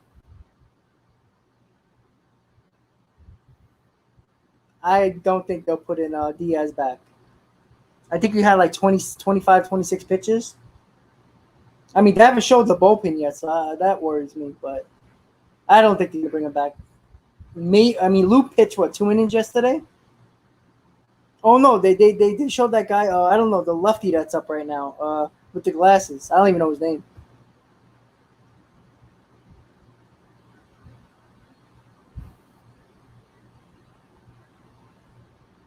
Nice. Good eye. Good eye.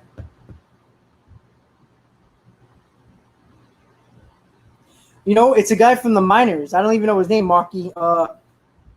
Somebody from the minors. I don't even know his name, to be honest with you. They showed him. He's really big, and he has glasses. I don't even know what it is, to be honest. It's right up here. It's Mets 10, Cincinnati 9, bottom of the ninth. Sorry, it's lagging a little bit. Damn it, Luis. Yeah, one run's not going to cut it.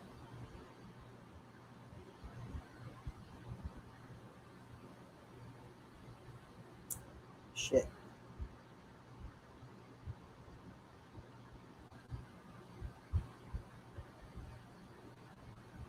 I don't think they're going to drop Diaz to Syracuse. Oh, we got Clutch Peraza up. He's been clutching these spots.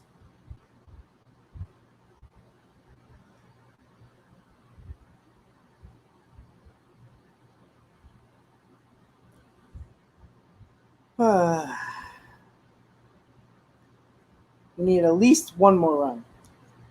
One run doesn't do nothing.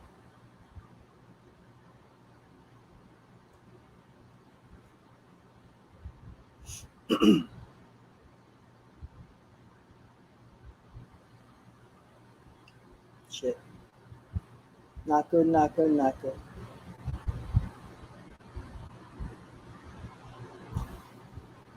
Let me see if I can find the picture in the last one. Let's see. I think it's Banda, whatever his name is. Yeah, Anthony Banda. That's who's gonna come in, the lefty. I can't tell you who he is.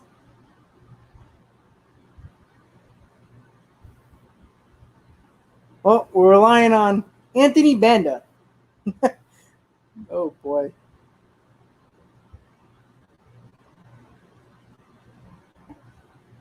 YT, I would love to get that 2-run homer right now. Give us a three-run cushion.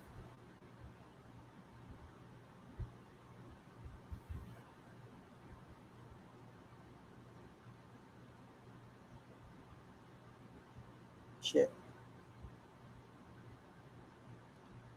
Oh, guess not. Here comes Banda. Here we go. Oh, Lord. Anthony Banda. He only has... Let's see. 5.96 career ERA.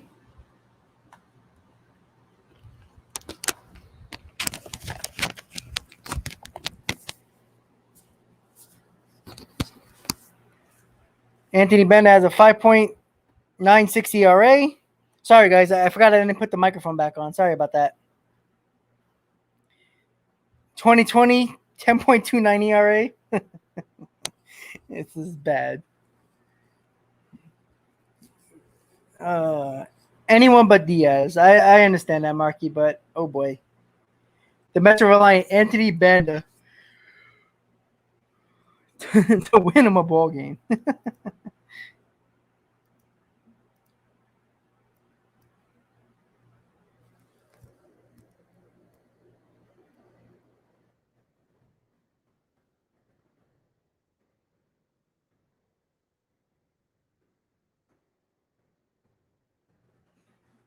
Oh yeah.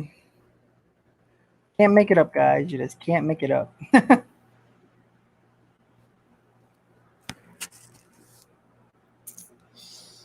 All right. See how that goes. I mean, technically, it can't be worse than Diaz, right?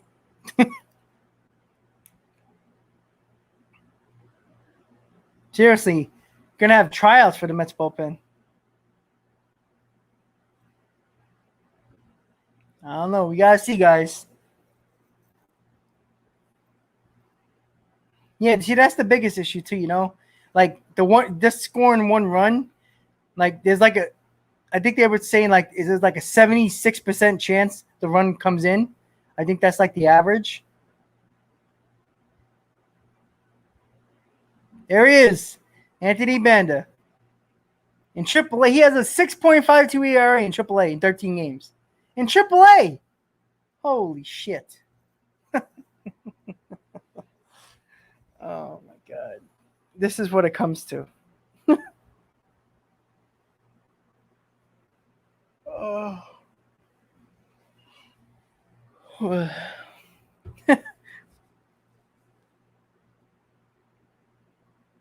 All right, well, let's go. Is he gonna win it or not?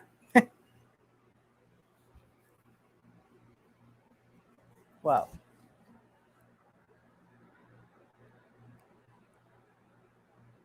You definitely don't want Joey Votto up. Very good at the plate. Very good at the plate. Let's go, Banda.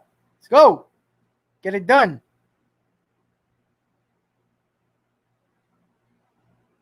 Oh boy.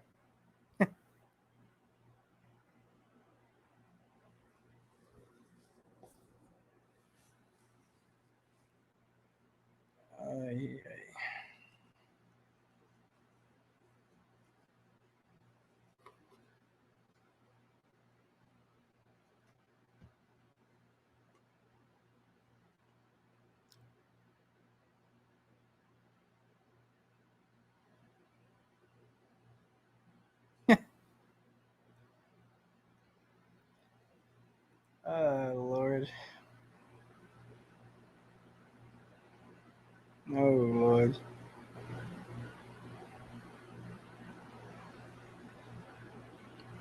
Oh, last year, but he had like a 10 ERA. Oh boy. I mean, it's not the worst idea to walk somebody. You know, you put up a double play. So, but yeah.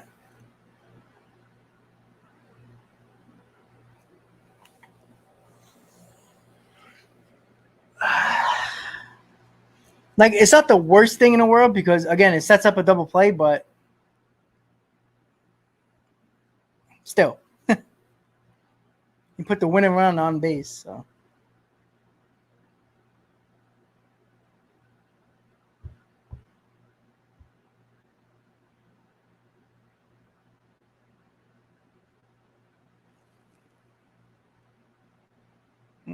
That was quick.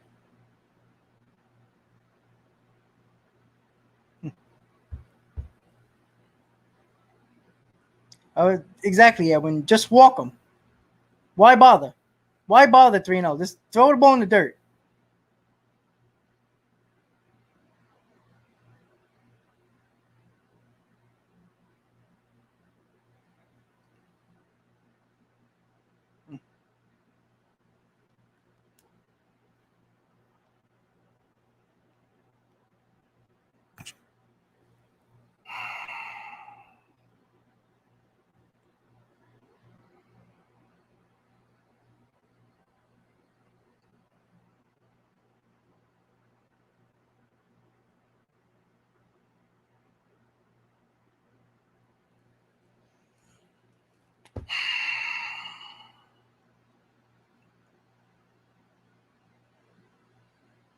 You know, you got Negosic in the bullpen. I mean, you can't use a May or Familia. I mean, I just don't understand it. You know, give him tomorrow off. Don't lose this game.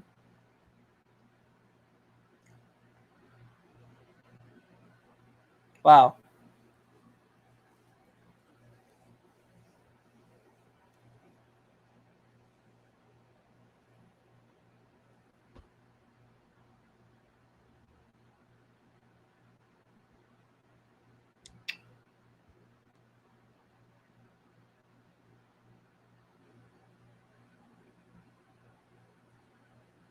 Why are they showing a replay? Oh, it hit the bat twice. Huh.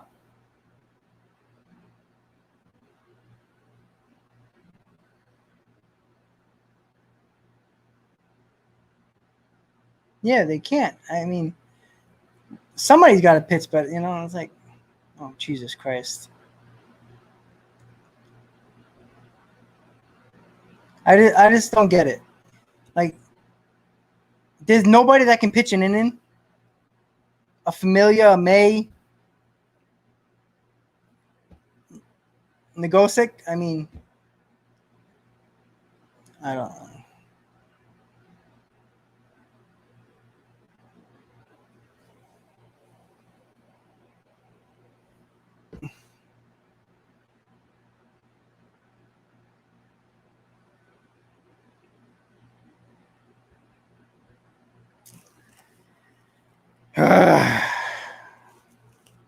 I don't understand it.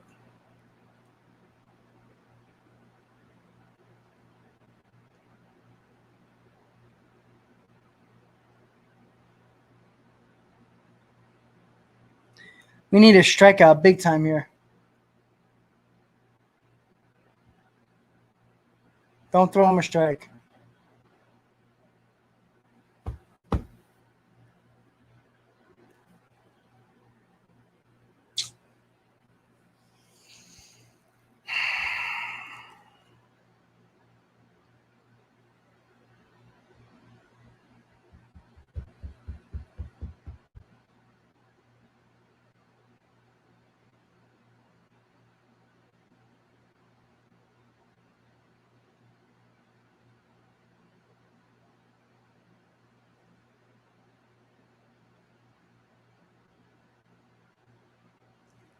Oh boy.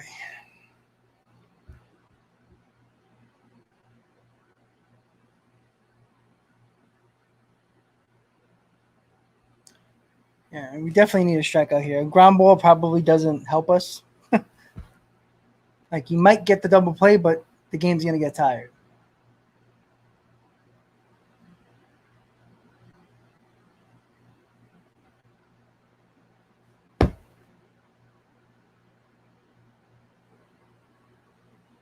Keep on throwing him strikes.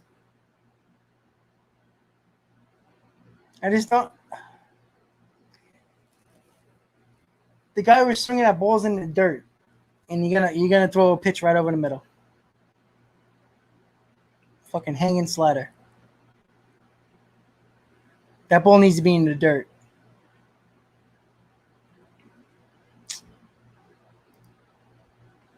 Fuck.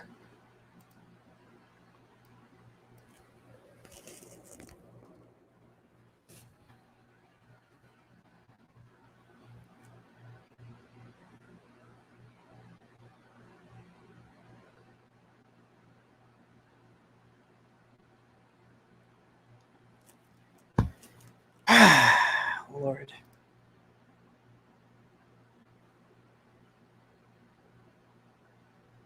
Yeah, that's what I don't understand. YT, it's like what I'm saying.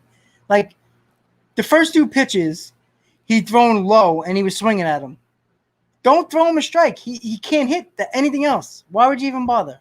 Yeah, now we need a double play here. That was the pitch he should have thrown. A little bit more outside.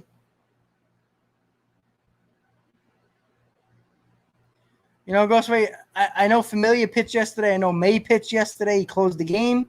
But you can't give somebody one inning. I mean, I don't get it. I really don't get it. You put this kid in a bad spot. I don't get it.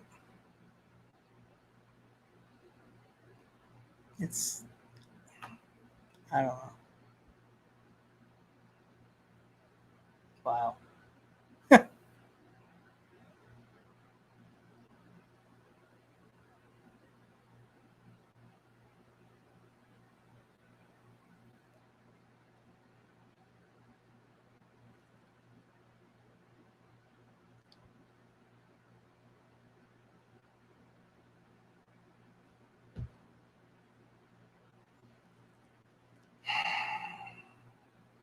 Yeah, it's not looking good. I just don't get it. I really don't. You basically gave up this game, put in Banda in.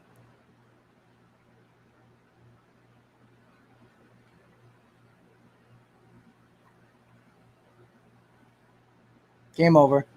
Double play. All right. Okay. All right. There you go. That's a nice. There we go. You know what? If that was a little closer to the bag, that would have been a triple play. That was hit hard, too.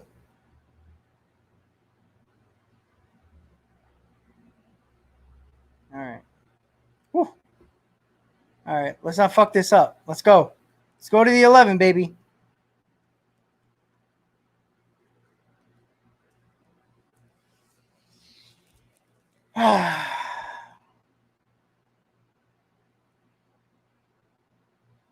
Nice pitch. That's a good pitch.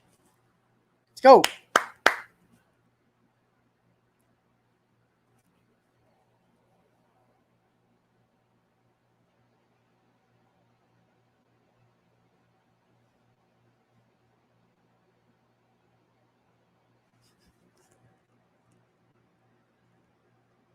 Foul ball. Woo!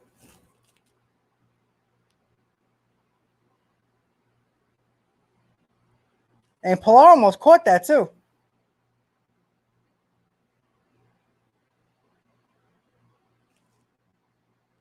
Oh, it was fouled by a lot. Damn, I don't. I couldn't see. We lost it. Damn, Pilar almost had that, man. Pilar's a beast, man. He ran into the freaking wall.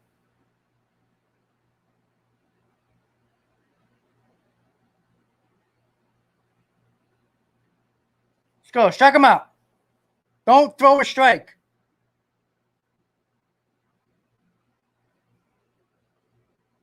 Woo! Going to the 11th. What the fuck? You can't make it up, guys. Wow. Hi, guys. Let's go another inning. Why not? I have no idea how we got through that, guys. Smoke and mirrors. He threw a bad pitch. Now I want to ask you guys something. Peraza was double switched into the game for defense. Does anybody believe Davis would have made those two plays?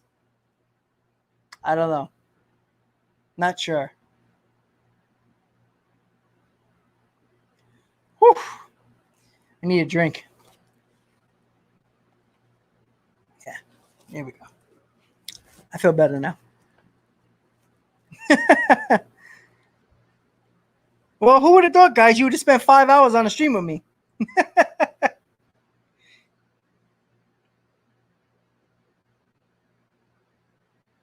Yeah, it's been a crazy game no matter what.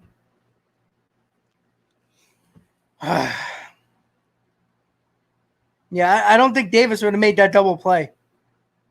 I don't think he would have turned it. He might have made that last play, but that ball was hit hard. Both of them were. It's every day now, but Billy.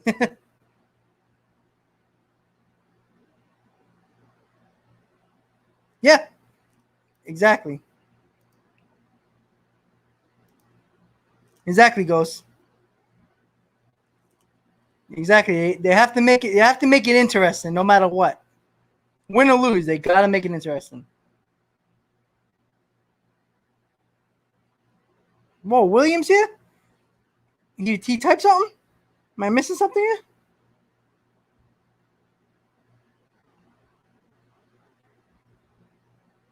All right, cool, Spence. Later, man. Have a good night. All right, top of the order, guys. Let's go. Can we get more than one freaking run? Shit. Come on, Brandon.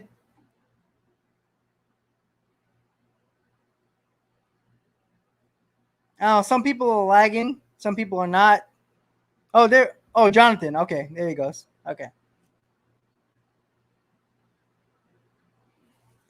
Imagine you get a runner on second, and it'll go 17 freaking innings. Holy Christ! I'm glad I'm off tomorrow.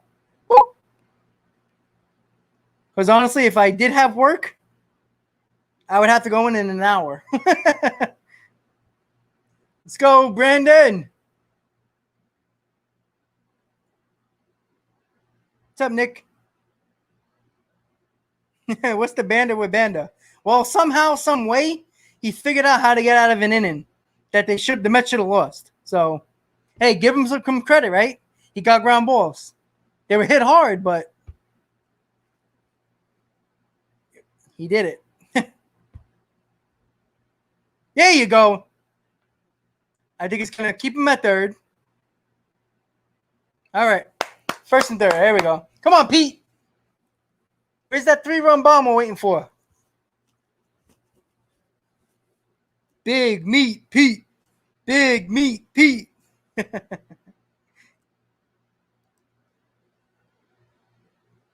on, Pete.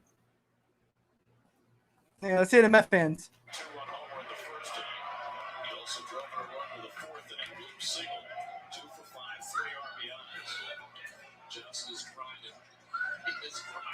Joss is having fun as the coach, man. Let's go. Pete Alonso. Let's go, Pete.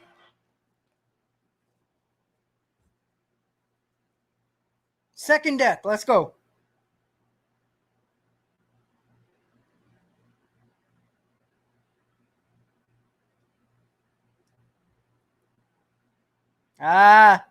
Too aggressive. Got too excited there. Gotta relax. Don't swing at that crap.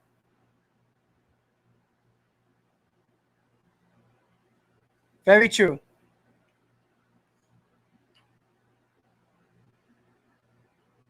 Hey, Mike, how you doing? We need that home run. Let's go.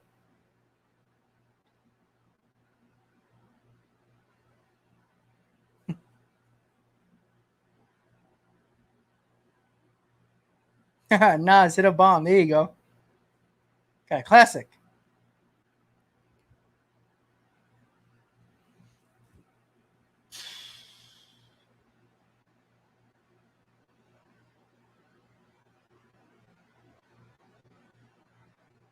Pete, come on.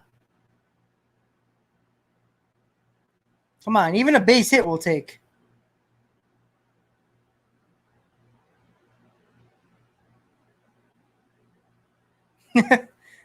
It's a long game. Come on, Pete.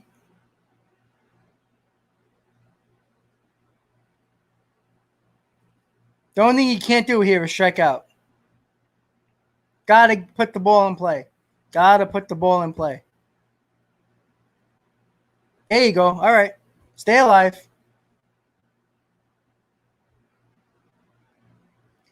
Mets are 4 for 9 in runners in scoring position. The Reds are 8 for 21. Mets got left 6 men on base, and the Reds left 13 Reds on base. 5 home runs for the Mets offense. What a mess. Third blown save for Diaz. James McCann basically saved us in the 8th and the 10th.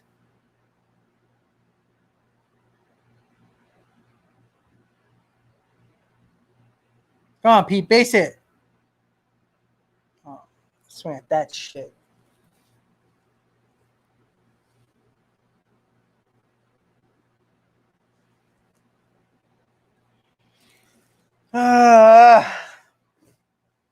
Can't swing at that, man. Jesus Christ. Pete's have these at bats, man. That was a terrible. What are you swinging at? Like he doesn't see. He didn't see it out of the hand. That ball wasn't even close. Wait a second. Hold on. They're gonna make Band a bat after McNeil. Oh my god. Oh, fucking shit show.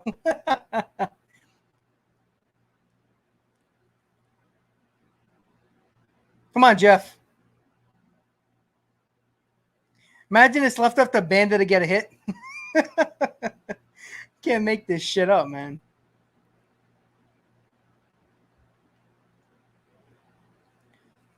This is also what happens when you lose Lindor, but you don't bring up another position player. You bring up another pitcher.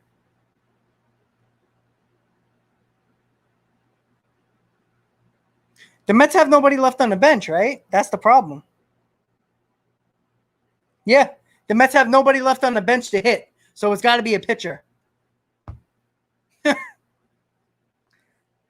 Well, they added an extra Relief pitcher, but not an extra position player. Wow. Holy shit. Yeah, baby. Thank you, God. All right, Jeff. Woo! Flying squirrel, baby. Let's go. The mysterious case of Anthony Banda. Yo, Banda's going to get a hit here. Mark my words. They might make him bunt, but I wouldn't want that. Don't make him bunt. Make him swing away. Let's go.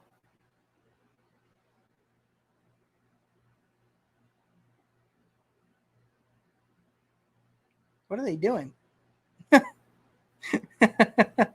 This is fucking awesome. This must be it's a fun game, guys. Win or lose, this is probably the weirdest game this year. Make him swing. Don't make him bunt. The infield's in. It doesn't make sense. Swing away, baby.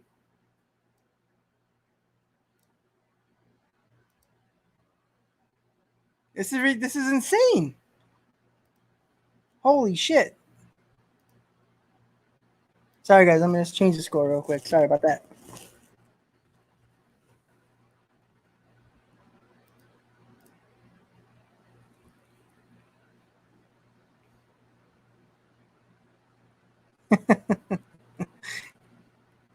Oh, man. This is the oddest game I've seen in a while. I think they sent him down for another pitcher. I don't know. He didn't pinch hit. I have no idea. But there's nobody on the bench. I just checked the app. There's nobody. So they must have sent him down. Foul.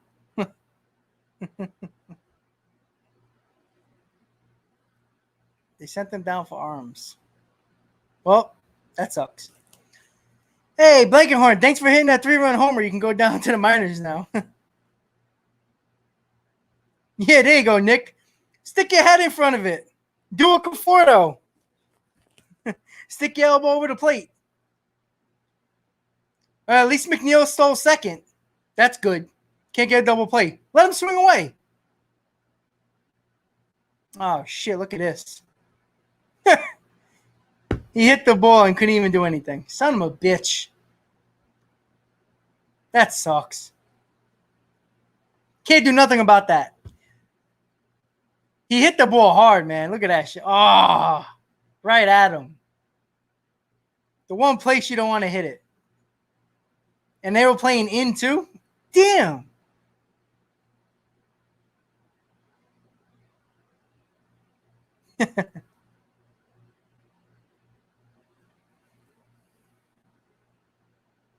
Shit.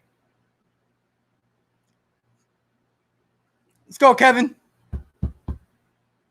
Remember, they put Kevin in for defense. So, no Dom either. But, hey, I'll take Pilar contact. Let's go. Yeah, he hit it the wrong spot. Oh, Jesus Christ. Let's make this game longer. Jesus Christ.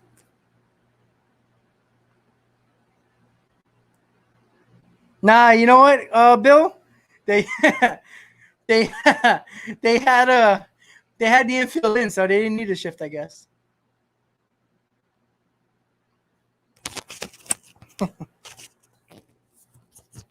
This is insane. Luckily, Keith Hernandez is not in the booth. He'd be pissed.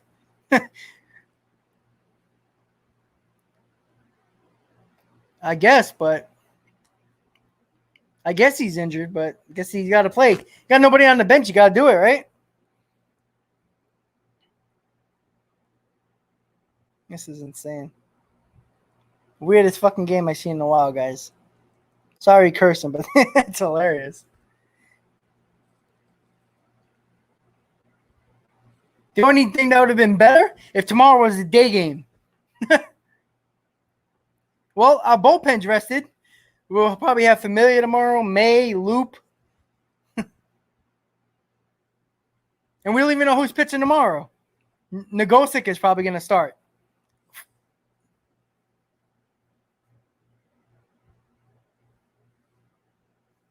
Yeah, I mean, if he gets hurt, he gets hurt, right? I mean, put out a pitcher.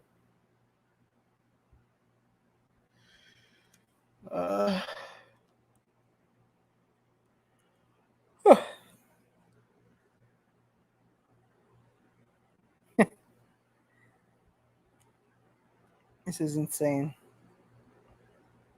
Absolutely insane. Oh, boy. Robert Stonks. Can't make it up. And we don't have a day off until Thursday, and then we play, 11 straight games after that? We got 3 against Toronto, 5 with the Braves, and 3 against the Reds. All at home.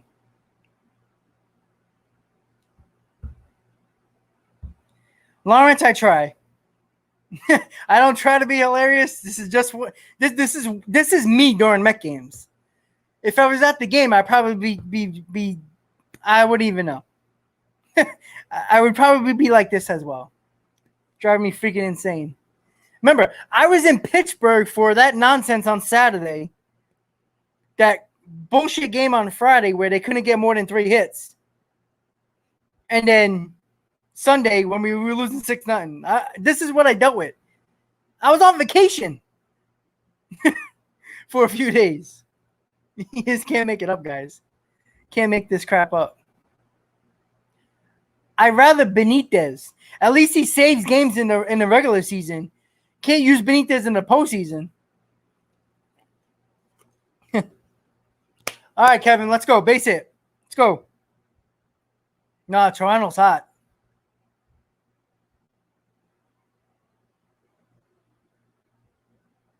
Yeah, they're going to have to. Back and forth.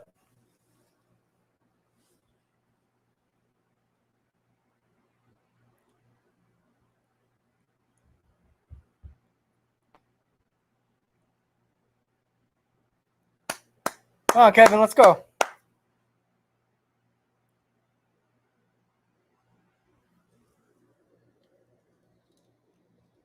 Home run, baby. Yeah. Woo! That's what I'm talking about. 3-run bomb, baby. Let's go. Fucking go. Woo! That's what we needed, baby. That's what we needed. Woo!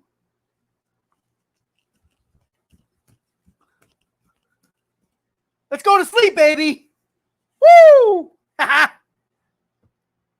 Yeah. Where's the Met fans? Woo! Ah! Let's go. It's out of here. He knew he hit it, baby. Here those Met fans. Woo!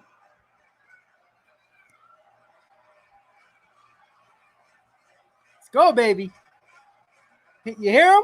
Let's go, Mets. Let's go, Mets. Come on, Mike, hit another one.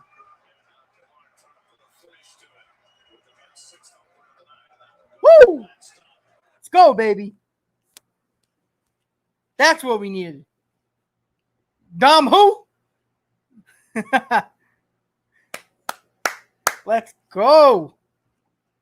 Now, the fun part, can Bendis complete the win? If I'm the Reds, oh yeah, there's another one, baby. Woo! Back to back. Yeah, let's go. Woo! Woo! Ah! Let's go. Let's go. Woohoo! A grand slam can't beat us now, baby. Conforto is hot, baby. Woo-hoo-hoo! Woo! Oh, baby. Yeah. Let's fucking go.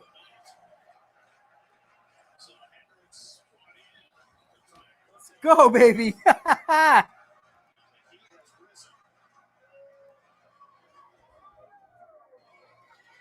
Woo!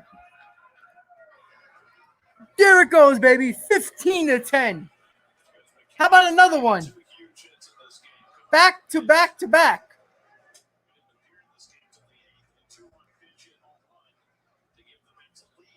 How about this fucking team? Woo! Yeah, baby. If you don't subscribe to my channel now, when are you going to subscribe? Let's go, baby. 5+ hours. We always here. We don't leave. That's why you never leave until the game is over. Let's go, baby.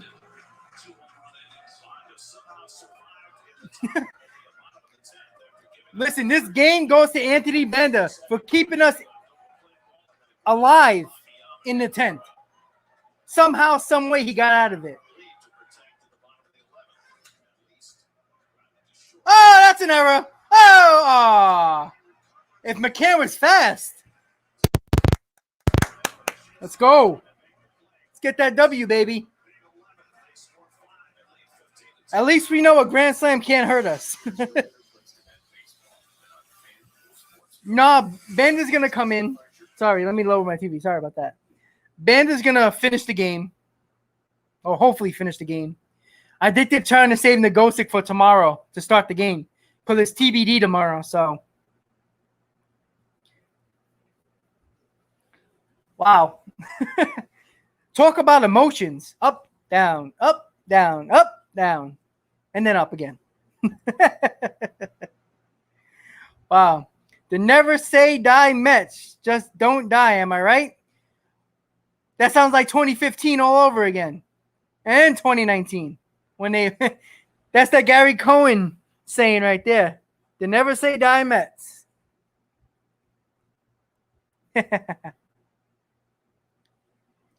I trust Banda more than I trust Diaz. Oh, Lord. Oh, wow. It feels like a playoff game. Let's go. Kuzmin, you're back, baby. You missed all the fun. Now you have to start over and watch the replay from 5 hours ago. Kuzmin, am I right?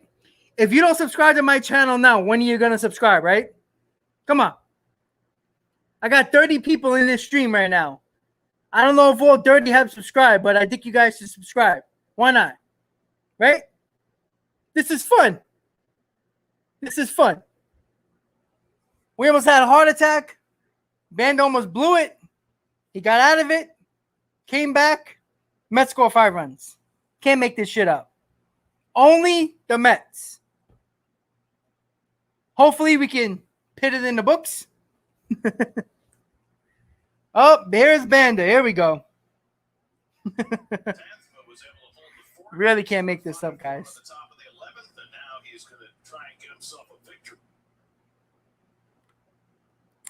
Oh, boy.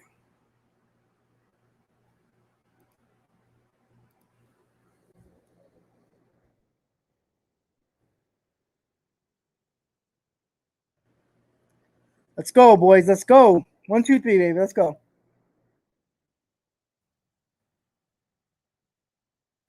Maybe he gets that confidence.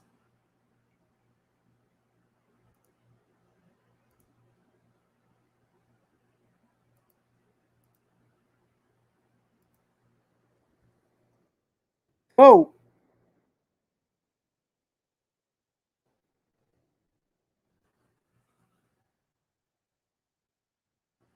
Don't worry about that damn running. He means nothing. Jesus Christ. Can't make this up, man.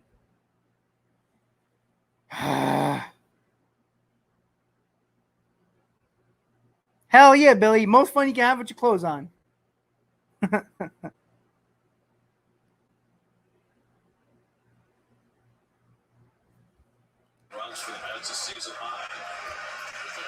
Let's go, Banta. This is awesome. Gotta love this shit, man.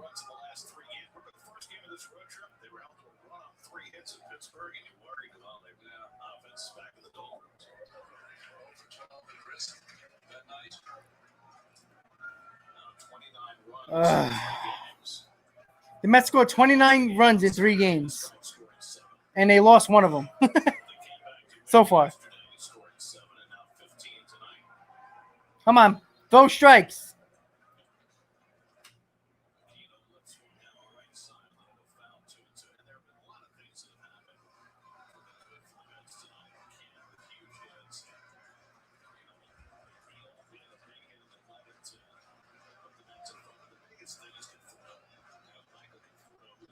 Yeah, that's that guy Brody Van Wagenen. Oh shit, man. Let's go. 2 strikes.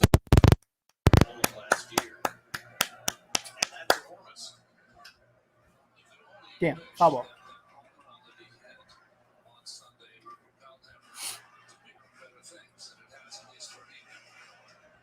ball. Bill, I haven't even checked that out yet, but I'll check it out really quick for you guys. Let me see.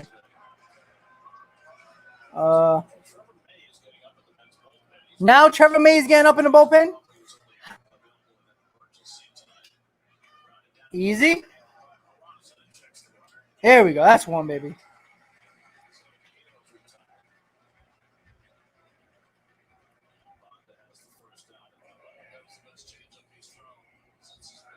Let's see. Hold on 1 second.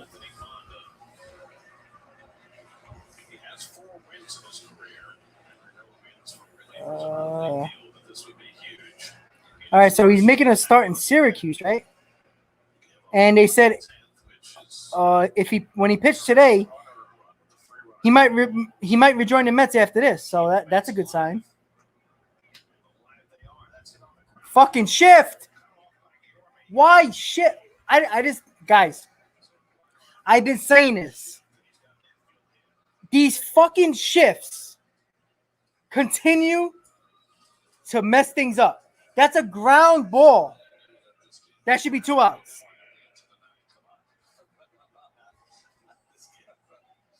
Let me check the.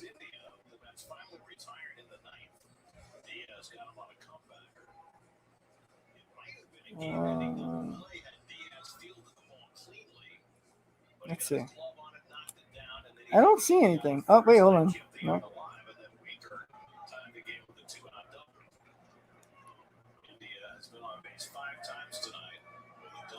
I'm having a hard time finding what Carrasco did, guys. Sorry about that.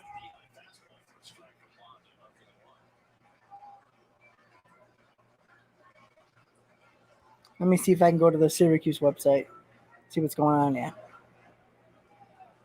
Come on, man. Let's go. Don't mess around here.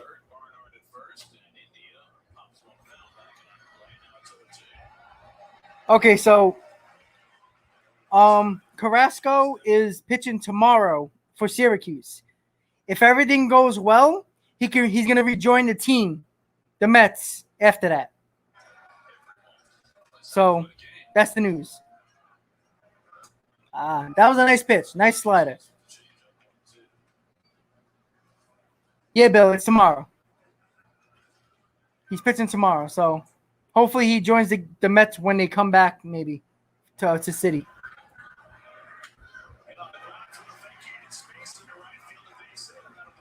Once again, the shift. It's a ground ball to the second baseman, and a ground ball to shortstop. Jesus Christ. And you got Castellanos.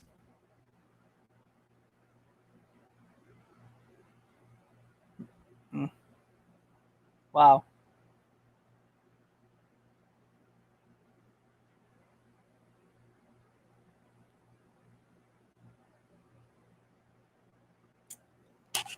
Oh, here comes Trevor May. Now, here's my problem. I know May is here going out for emergencies, but if you're going to use May, wouldn't you have used them in a tent?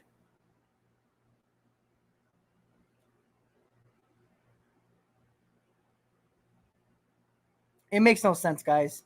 Absolutely no sense.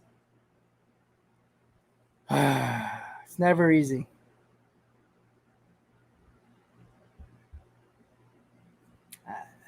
I don't know. If I just don't understand it.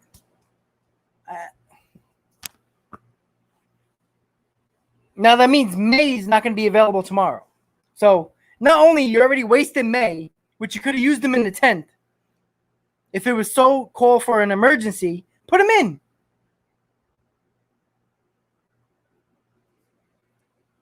Exactly, Koosman. It was 2 ground balls. You play straight up, the game's over. Oh, sorry. I took away Cincinnati's runs. Sorry about that. The moment is 15-11. Ay.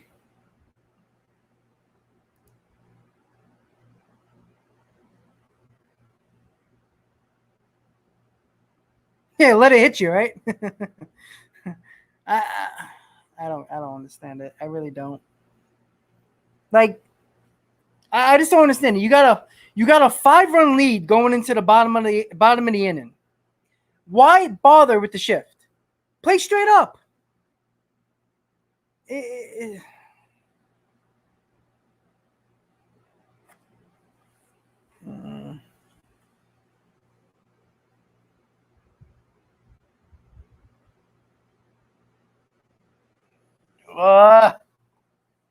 Jesus Christ.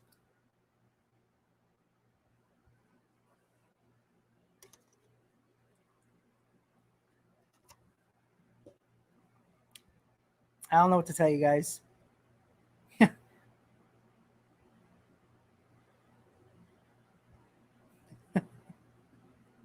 Wow.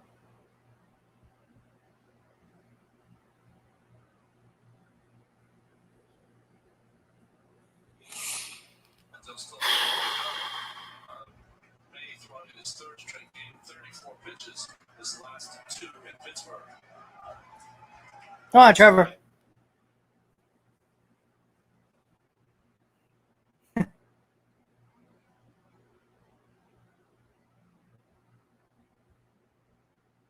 Oh boy. So you're gonna come into the game, you're gonna start him off with a slider. I just don't get it. Baseball is backwards nowadays. Let's play this shift with a 5-run lead, then with a 4-run lead. I just don't get it.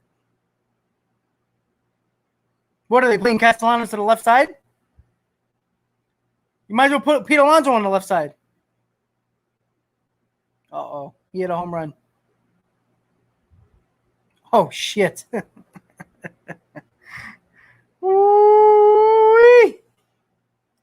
You all know when he hit that ball, you thought it was a home run to the opposite field, right? I thought so. It looked good. Woo! Oof.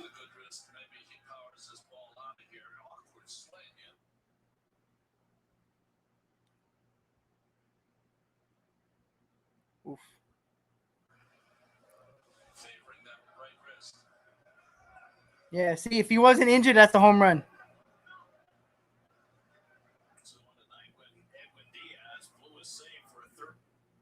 Come on. Don't hold on the runner. That runner means nothing. I don't understand it. Fucking baseball is backwards. Play behind the runner and guard the line. Because if they hit a double, 2 runs will score, and then the tying run will be in scoring position. You gotta.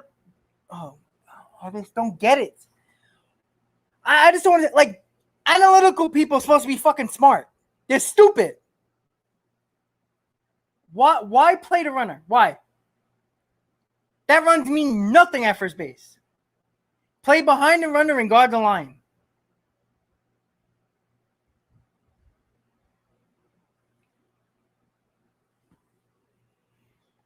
Oh, I swear to God, if this guy hits the ball down the line and Pete Alonso is playing, holding on the runner, I'm gonna have a breakdown.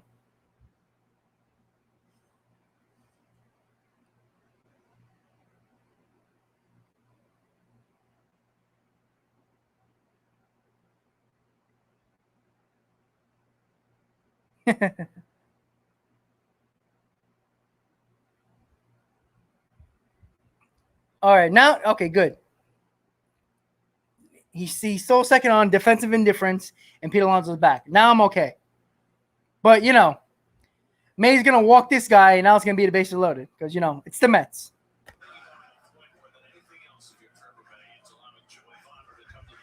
All they have to do, I don't care. May, this is what you should tell him. Throw a fastball right down the middle every pitch. Don't even bother with your breaking stuff. If he hits a home run, it's only 15-14. There you go. Holy shit. It's not rocket science. Yeah, May pitched a lot, but, like, come on. Throw the ball right down the fucking middle.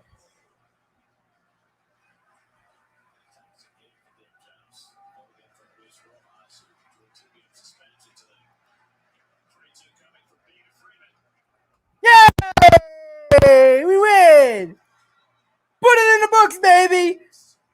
Hey! Ooh! Ooh. Holy shit! That was the craziest game of the year. Probably in a long time. Guys, holy shit. Let's go, baby. Wow.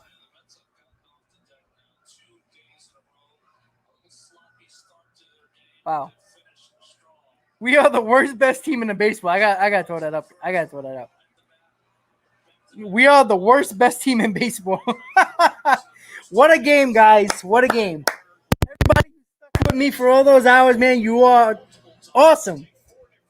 Everybody who joined in, if you haven't subscribed to my channel, please do. Hit on that like button, guys. Let's get the stream out. Nobody in their right mind is going to watch this stream. 5.5 hours in 20 seconds, guys. 5.5 hours. From pregame all the way to the end of the game. Mets win 15-11. 18 hits, 4 errors from the Mets. Wow. Guys, that was an awesome W. We gained a half a game on the Phillies. That's what we need. Fun stream, guys. I love you. Lots of fun. Guys, I'm going to bed. I'm exhausted. Guys, I love you guys. Check out my videos that I posted over the last couple of days, last week or so. I'll be posting another video tomorrow. Please check that out.